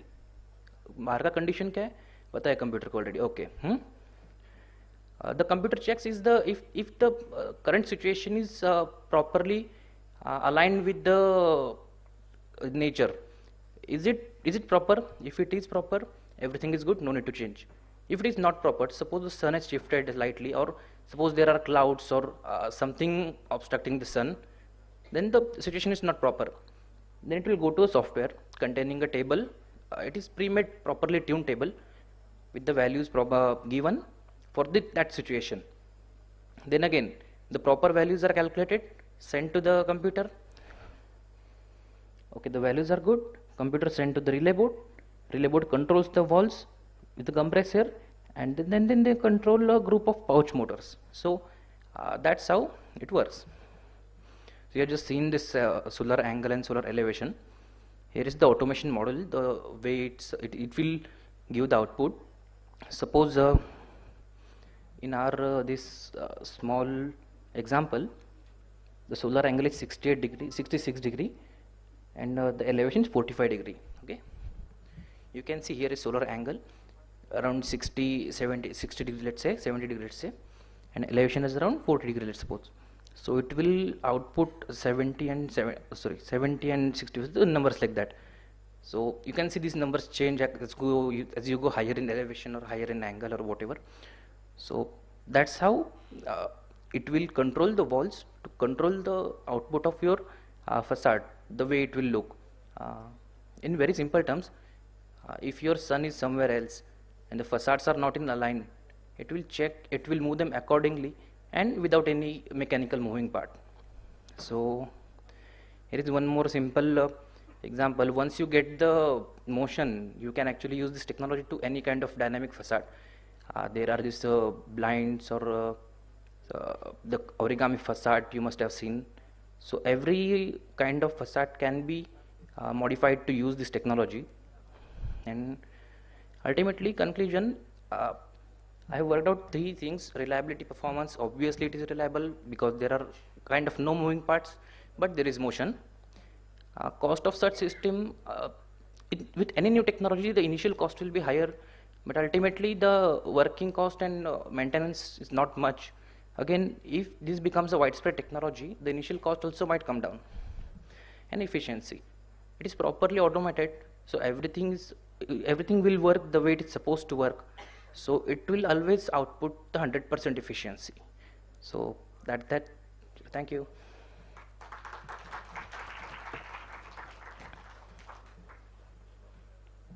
Thank you so much. Requesting Architect Vinayak Nabar sir to please hand over a gift of token to Architect Prithviraj Bhople.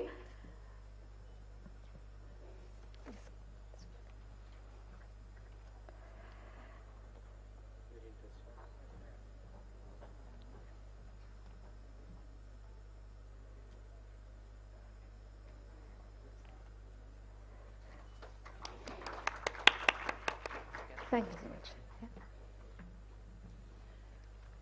Actually, I would like to thank my co-author Sneha. She helped me a lot in this research, in this whole journey. She couldn't be here with us, So thank you, Sneha.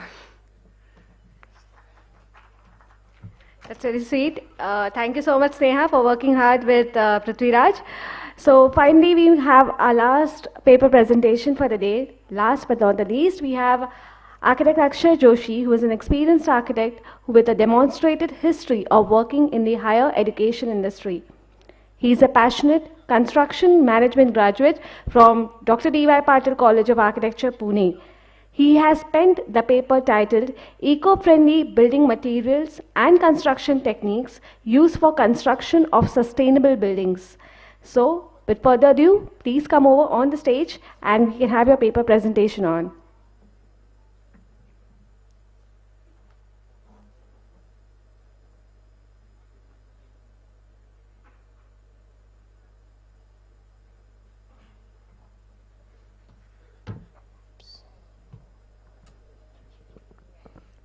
Okay, hi. Good afternoon, everyone. I know everybody is tired of listening to many things, but I'll quickly wrap up my presentation. So good afternoon, everyone, and I've written this research paper, which titles "Eco-Friendly Building Materials and Construction Techniques," which are in India, which we use in India. So basically, why? So in introduction, the construction industry in India is rapidly growing and has significant impact on environment. Climate change and environmental degradation have led to increased focus on sustainable building practices in India. Adopting eco-friendly building materials and construction techniques can help reducing the environmental impact of the building and promote sustainability. In India, the use of sustainable building materials and construction techniques is still in its nascent stage, but it is gaining momentum as more and more builders and developers are recognizing the benefits of sustainable construction. So in our first session, I think one of our speakers mentioned that builders and developers are getting aware of what are the benefits of using sustainable materials or creating green buildings, not only just for in economical way or maybe in longer term, right? So people who are going to reside in those buildings, what benefits they are going to going to get from that building, it is important. So before we start with the presentation, I'll give you a quick background of my career. I'm a byproduct of Auroville, so definitely these ecological things or maybe sustainable materials, I have practice. I have hands-on practice on these materials.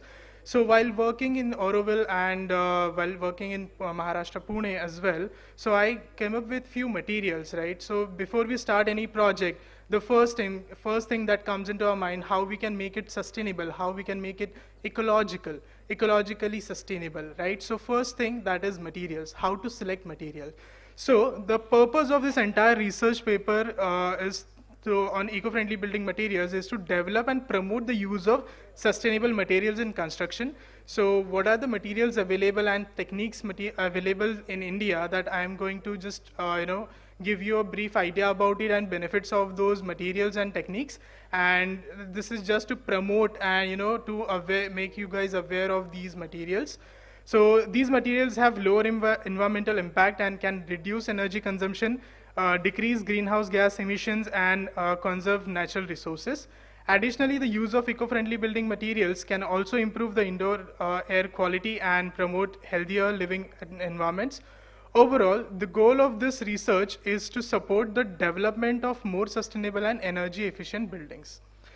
My aim for this paper was to study, to gain the understanding of different eco-friendly materials and construction techniques which will have low impact on environment.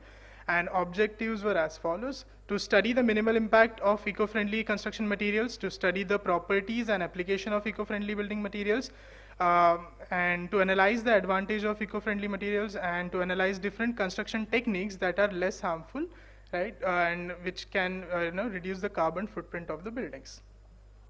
So it leads to my hypothesis that the use of eco-friendly building materials and construction techniques in construction of sustainable buildings in India will lead to a reduction in overall carbon footprint of the building and will result in energy saving and improved indoor quality. This can be tested by comparing the energy consumption and carbon footprint and indoor environment quality of sustainable buildings constructed using eco-friendly materials and to those which are constructed by using traditional or conventional methods. So we can measure the energy consumption, carbon emission, indoor air quality, and you can get the result out of this. And then additionally, we can study the cost effectiveness of these buildings. So definitely, initially we might have to invest a little bit more, but definitely sustainability, the meaning itself, it is well explanatory that it has to sustain in all terms, right? Not only in economical. So first, a material that took my attention was rice husk ash concrete. While working in Konkan, I was working with a NGO who works for self-sufficient villages in Konkan region. So there we were making few prototypes of biogas plants and some other small structures which can help agriculture business, as we know that people from Konkan are going somewhere anywhere else but the Konkan because there are very less income sources. So there I found this beautiful material, rice husk ash concrete.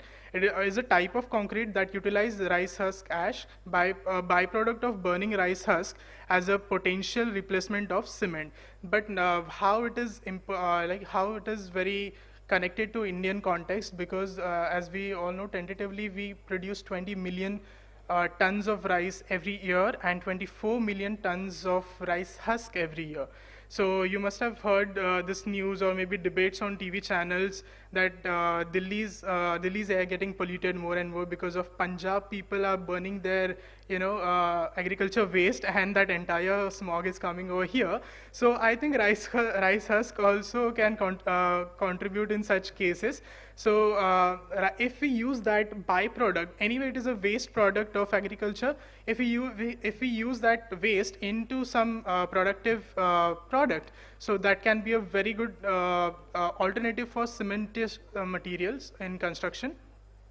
So how we can make it? First of all, we have to burn it. Traditionally we burn it. So there are two methods of burning this rice husk. One is controlled and another is uncontrolled. So of course, traditionally we use uncontrolled method, and if we are producing on a factory level or maybe on a larger scale, we use here controlled method of burning this rice husk so that we can avoid polluting the air. So what are the environmental benefits of this particular product? Rice husks are waste product that is often burned, releasing carbon dioxide and other pollutants into atmosphere. Utilizing RHA as a replacement of a cement in concrete production results the amount of cement required, thereby reducing the carbon footprint of the construction industry. And we also know that cement industry is one of the it has largest carbon footprint in construction industry. So if we can reduce this, then definitely nothing like it. Strength and durability, RHA, few researchers have proved that RHA concrete has been found improved strength and durability compared to traditional concrete. So it's add compressive and tensile strength to the concrete. So cost efficient, as we all know, it is waste product, so we can procure it for free or maybe for a lesser amount. Then thermal insulation, rice husk can also can give good thermal insulation property to the buildings. And so basically, this graphics will jot down all the benefits of rice husk ash concrete. Then next, this is one of my favorite and where I spend quite a few time working with cob in Oroville. So cob, I found it very comfortable and very sustainable material because carbon footprint is almost negligible in this particular material. So, but yeah, there are some limitations to this material because we need certain soil and the properties of soil to work with cob. But yes, if we have such kind of a soil available and strata available in a region, definitely we can opt for this. So currently, I'm planning to construct one house in Vidarbha region by using black cotton soil, and how we can stabilize it. It is still under process. So definitely, maybe next year I can present that study in front of you guys. So yeah, cob is one of the sustainable material. Cob is made from locally sourced and natural materials that are abundant and renewable. It does not require the use of energy in intensive manufacturing process. So basically, we can make it by our own hands or feet maybe, or we can make it by machine. So if we are doing a larger project, then definitely we have to go for a machine method. Otherwise, we can go for our man-made mixing method for the cob. So I was fortunate enough to be a part of India. It is one of the kind projects, so India's first ecological housing project, which was in Auroville. We made few prototypes for Auroville's newcomers, and so we have used cob initial material, cob as an initial material to start with. Then we experimented with quite a few materials, and we ended up with Adobe material, Adobe bricks. We created Adobe bricks, and we are using currently that material. So yes, energy efficiency. So cob wall are thick, and so again, this is again a challenge and also opportunity for the cob. So mostly cob wall are pretty thick, and if you use it in an urban context, we don't have space. And especially talking about Mumbai, definitely we cannot afford that. But yes, definitely few research will come in future, and we can still we can make a modular thing out of cob. So yes, so it gives you a thermal mass as of like old houses, our country houses. We can feel temperature differences if we are into this cob building. Durability, cob is strong, durable material, and if you go to I guess I forgot the name of that country, but somewhere in Middle East, I think there are like 500 plus year, 300 plus year structures are there, still there, standing strong. Not strong, but standing. But yeah, so we can see this durability of cob is pretty good. Affordability, cob is relatively inexpensive to produce, but definitely I can tell you one thing that with own experience, it is a very slow process. So it is time consuming. If you compare that, then something will, we have to compromise. Then another material, again, this material, one of my few of my friends from Auroville are working on this particular material, which is biocomposite material. So basically, what are those? So we have to take biocomposite materials, are building materials made from natural fibers such as bamboo, flax, hemp, and wood, combined with binding agents such as resin or cement or lime we can use. And so these makes a better choice for construction. I helped my friend for using this hempcrete. She was working with hempcrete, and I got an opportunity to work on that particular material. So, so again, these are so these two kind of approach for these materials we can go for. We can look at. So. On a larger scale, we can produce such plants of fibers which can help you to give this fibers. Or maybe in another approach, we can say that even if you are using bamboo, or even if you are using hemp, these are faster growing species. Even if I cut one bamboo in my life, I can produce thousands of bamboo throughout my lifespan, right? So comparatively, it becomes sustainable. Low carbon footprint, again, it doesn't require much, process, right? Much process is not there, so we can save up with all the water consumption, electricity consumption, and so on. Strength and durability, the biocomposite materials have been found to have improved strength and durability when compared to traditional material. The natural fibers used in biocomposite have good mechanical property, and combination with the binding agents enhance the strength and durability of materials. Then again, they have some sort of similar properties like thermal insulation, affordability. Definitely affordable, we can say, because these fibers are readily available in Indian context I'm talking about.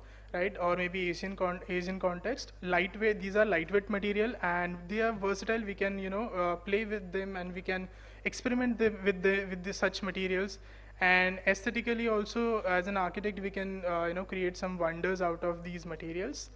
Then few construction techniques, I will just quickly go through it. So first is passive solar design. I think this technology or maybe this technique opened my mind in my first visit of Auroville. How many of you visited Auroville? I don't know. But even if you go to, if you get a chance to visit Pondicherry, please do visit Golconda building. Golconda is a ashram building for Sri Aurobindo ashram. And it is one of the best design building. A few of my friends, discussed about facades and different, technology. I think I found this building is perfectly solar, passive solar designed building. So basically, you have to utilize whatever resources you have around your building, right? So what are the free resources we have? Lights, sunlight and wind. So definitely you have to align your building facade to that particular resources, and you have to take full advantage of that. And so eventually you will save money in terms of, you will have less energy consumption for cooling down your building. So why I've given you this example of that building, because the climate of Pondicherry, hot and humid. But still, if you go to that building, you won't find that humidity. You will feel very comfortable, and you don't even require fan in that particular building. Then green roofs. Again, these I think again we have different meanings of this particular technique. So green roof technically means something green on the top of your buildings, right? So you can put vegetation or something like that. But there are multiple aspects of green roofs. So I belong to Jalgaon, which is pretty harsh in climate, hot and dry and climatic zone we can consider. And I'm really surprised. I visited my native after so many years, and people have shifted, their houses or maybe their roofs to the solar panels. And I can see 20% of people, say it residential or commercial, people are shifting to solar panels on their rooftops, and that is also one of the aspect of green roof. So yeah, these things also can help to reduce. So it can help to heat absorption, and also it will help to reduce energy consumption. The last, water harvesting. I think everybody knows about rainwater harvesting. And as an architect, as a students, I think it is really important for us. I think a good teacher will lead you to a good path. One of my teacher also gave me suggestions, these suggestions, and I implemented at my own home in Jalgaon. And I think we are good with water. I think we don't require any tanker water from that time. So yes, rainwater harvesting is a good option for all your projects. Though it is mandatory for by law, by norms in urban regions or metro regions, but if you are working in a smaller cities, please do promote such technologies. Then let's go to the conclusion. The use of eco-friendly building materials and construction techniques can greatly improve sustainability of buildings in India. Bamboo, recycled materials, and rammed earth cob are some examples of eco-friendly building materials that can be used in construction. There are many. I've just listed a few. Passive solar design, green roofs, and rainwater harvesting are some examples of construction techniques that can be used to improve the sustainability.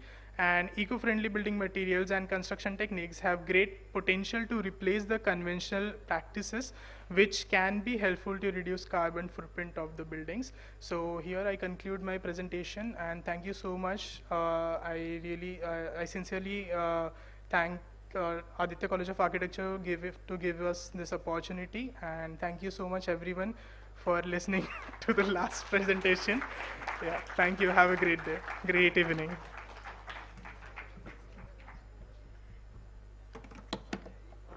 Thank you so much, Akshay, and thank you for your co-authors as well, Arshlin and Muktai. Requesting Architect Rasika ma'am to please hand over a small token of our love to Akshay.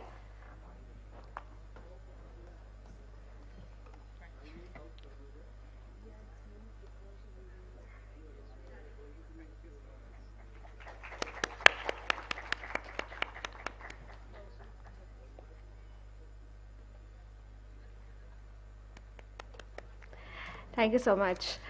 Okay, so that was the not the last, but the best for the last as we come to the end of this proceedings of the IDRC 2023 event, which has been definitely extremely insightful, intuitive, and has really initiated the need of the hour of developing new design features and concepts.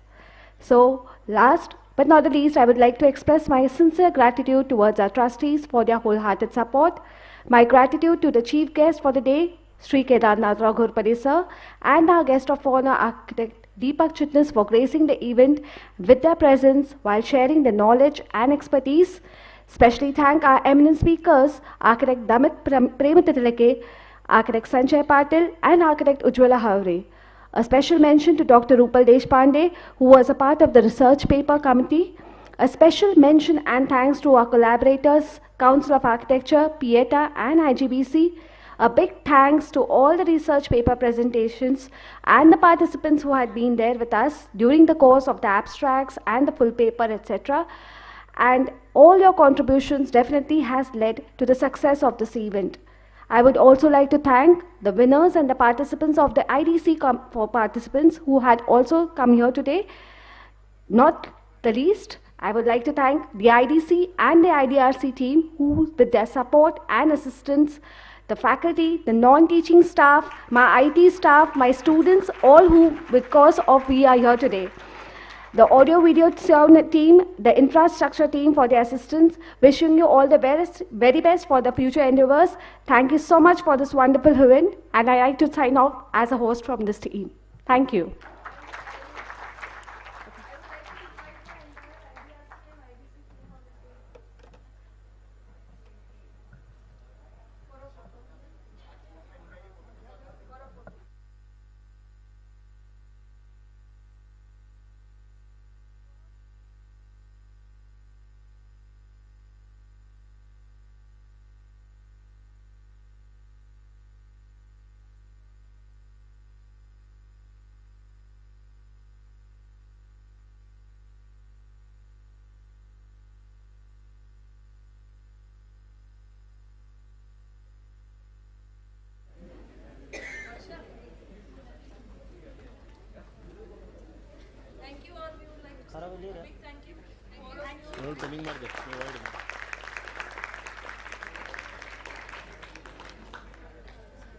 Rahul भाई Penning मार दो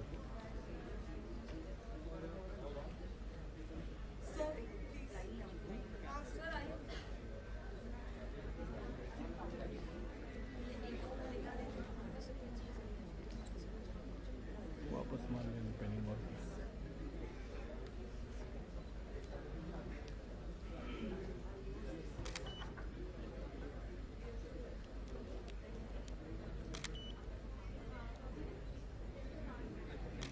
Thank you. I would like to invite the participants for all the ideas. Akshay, participant.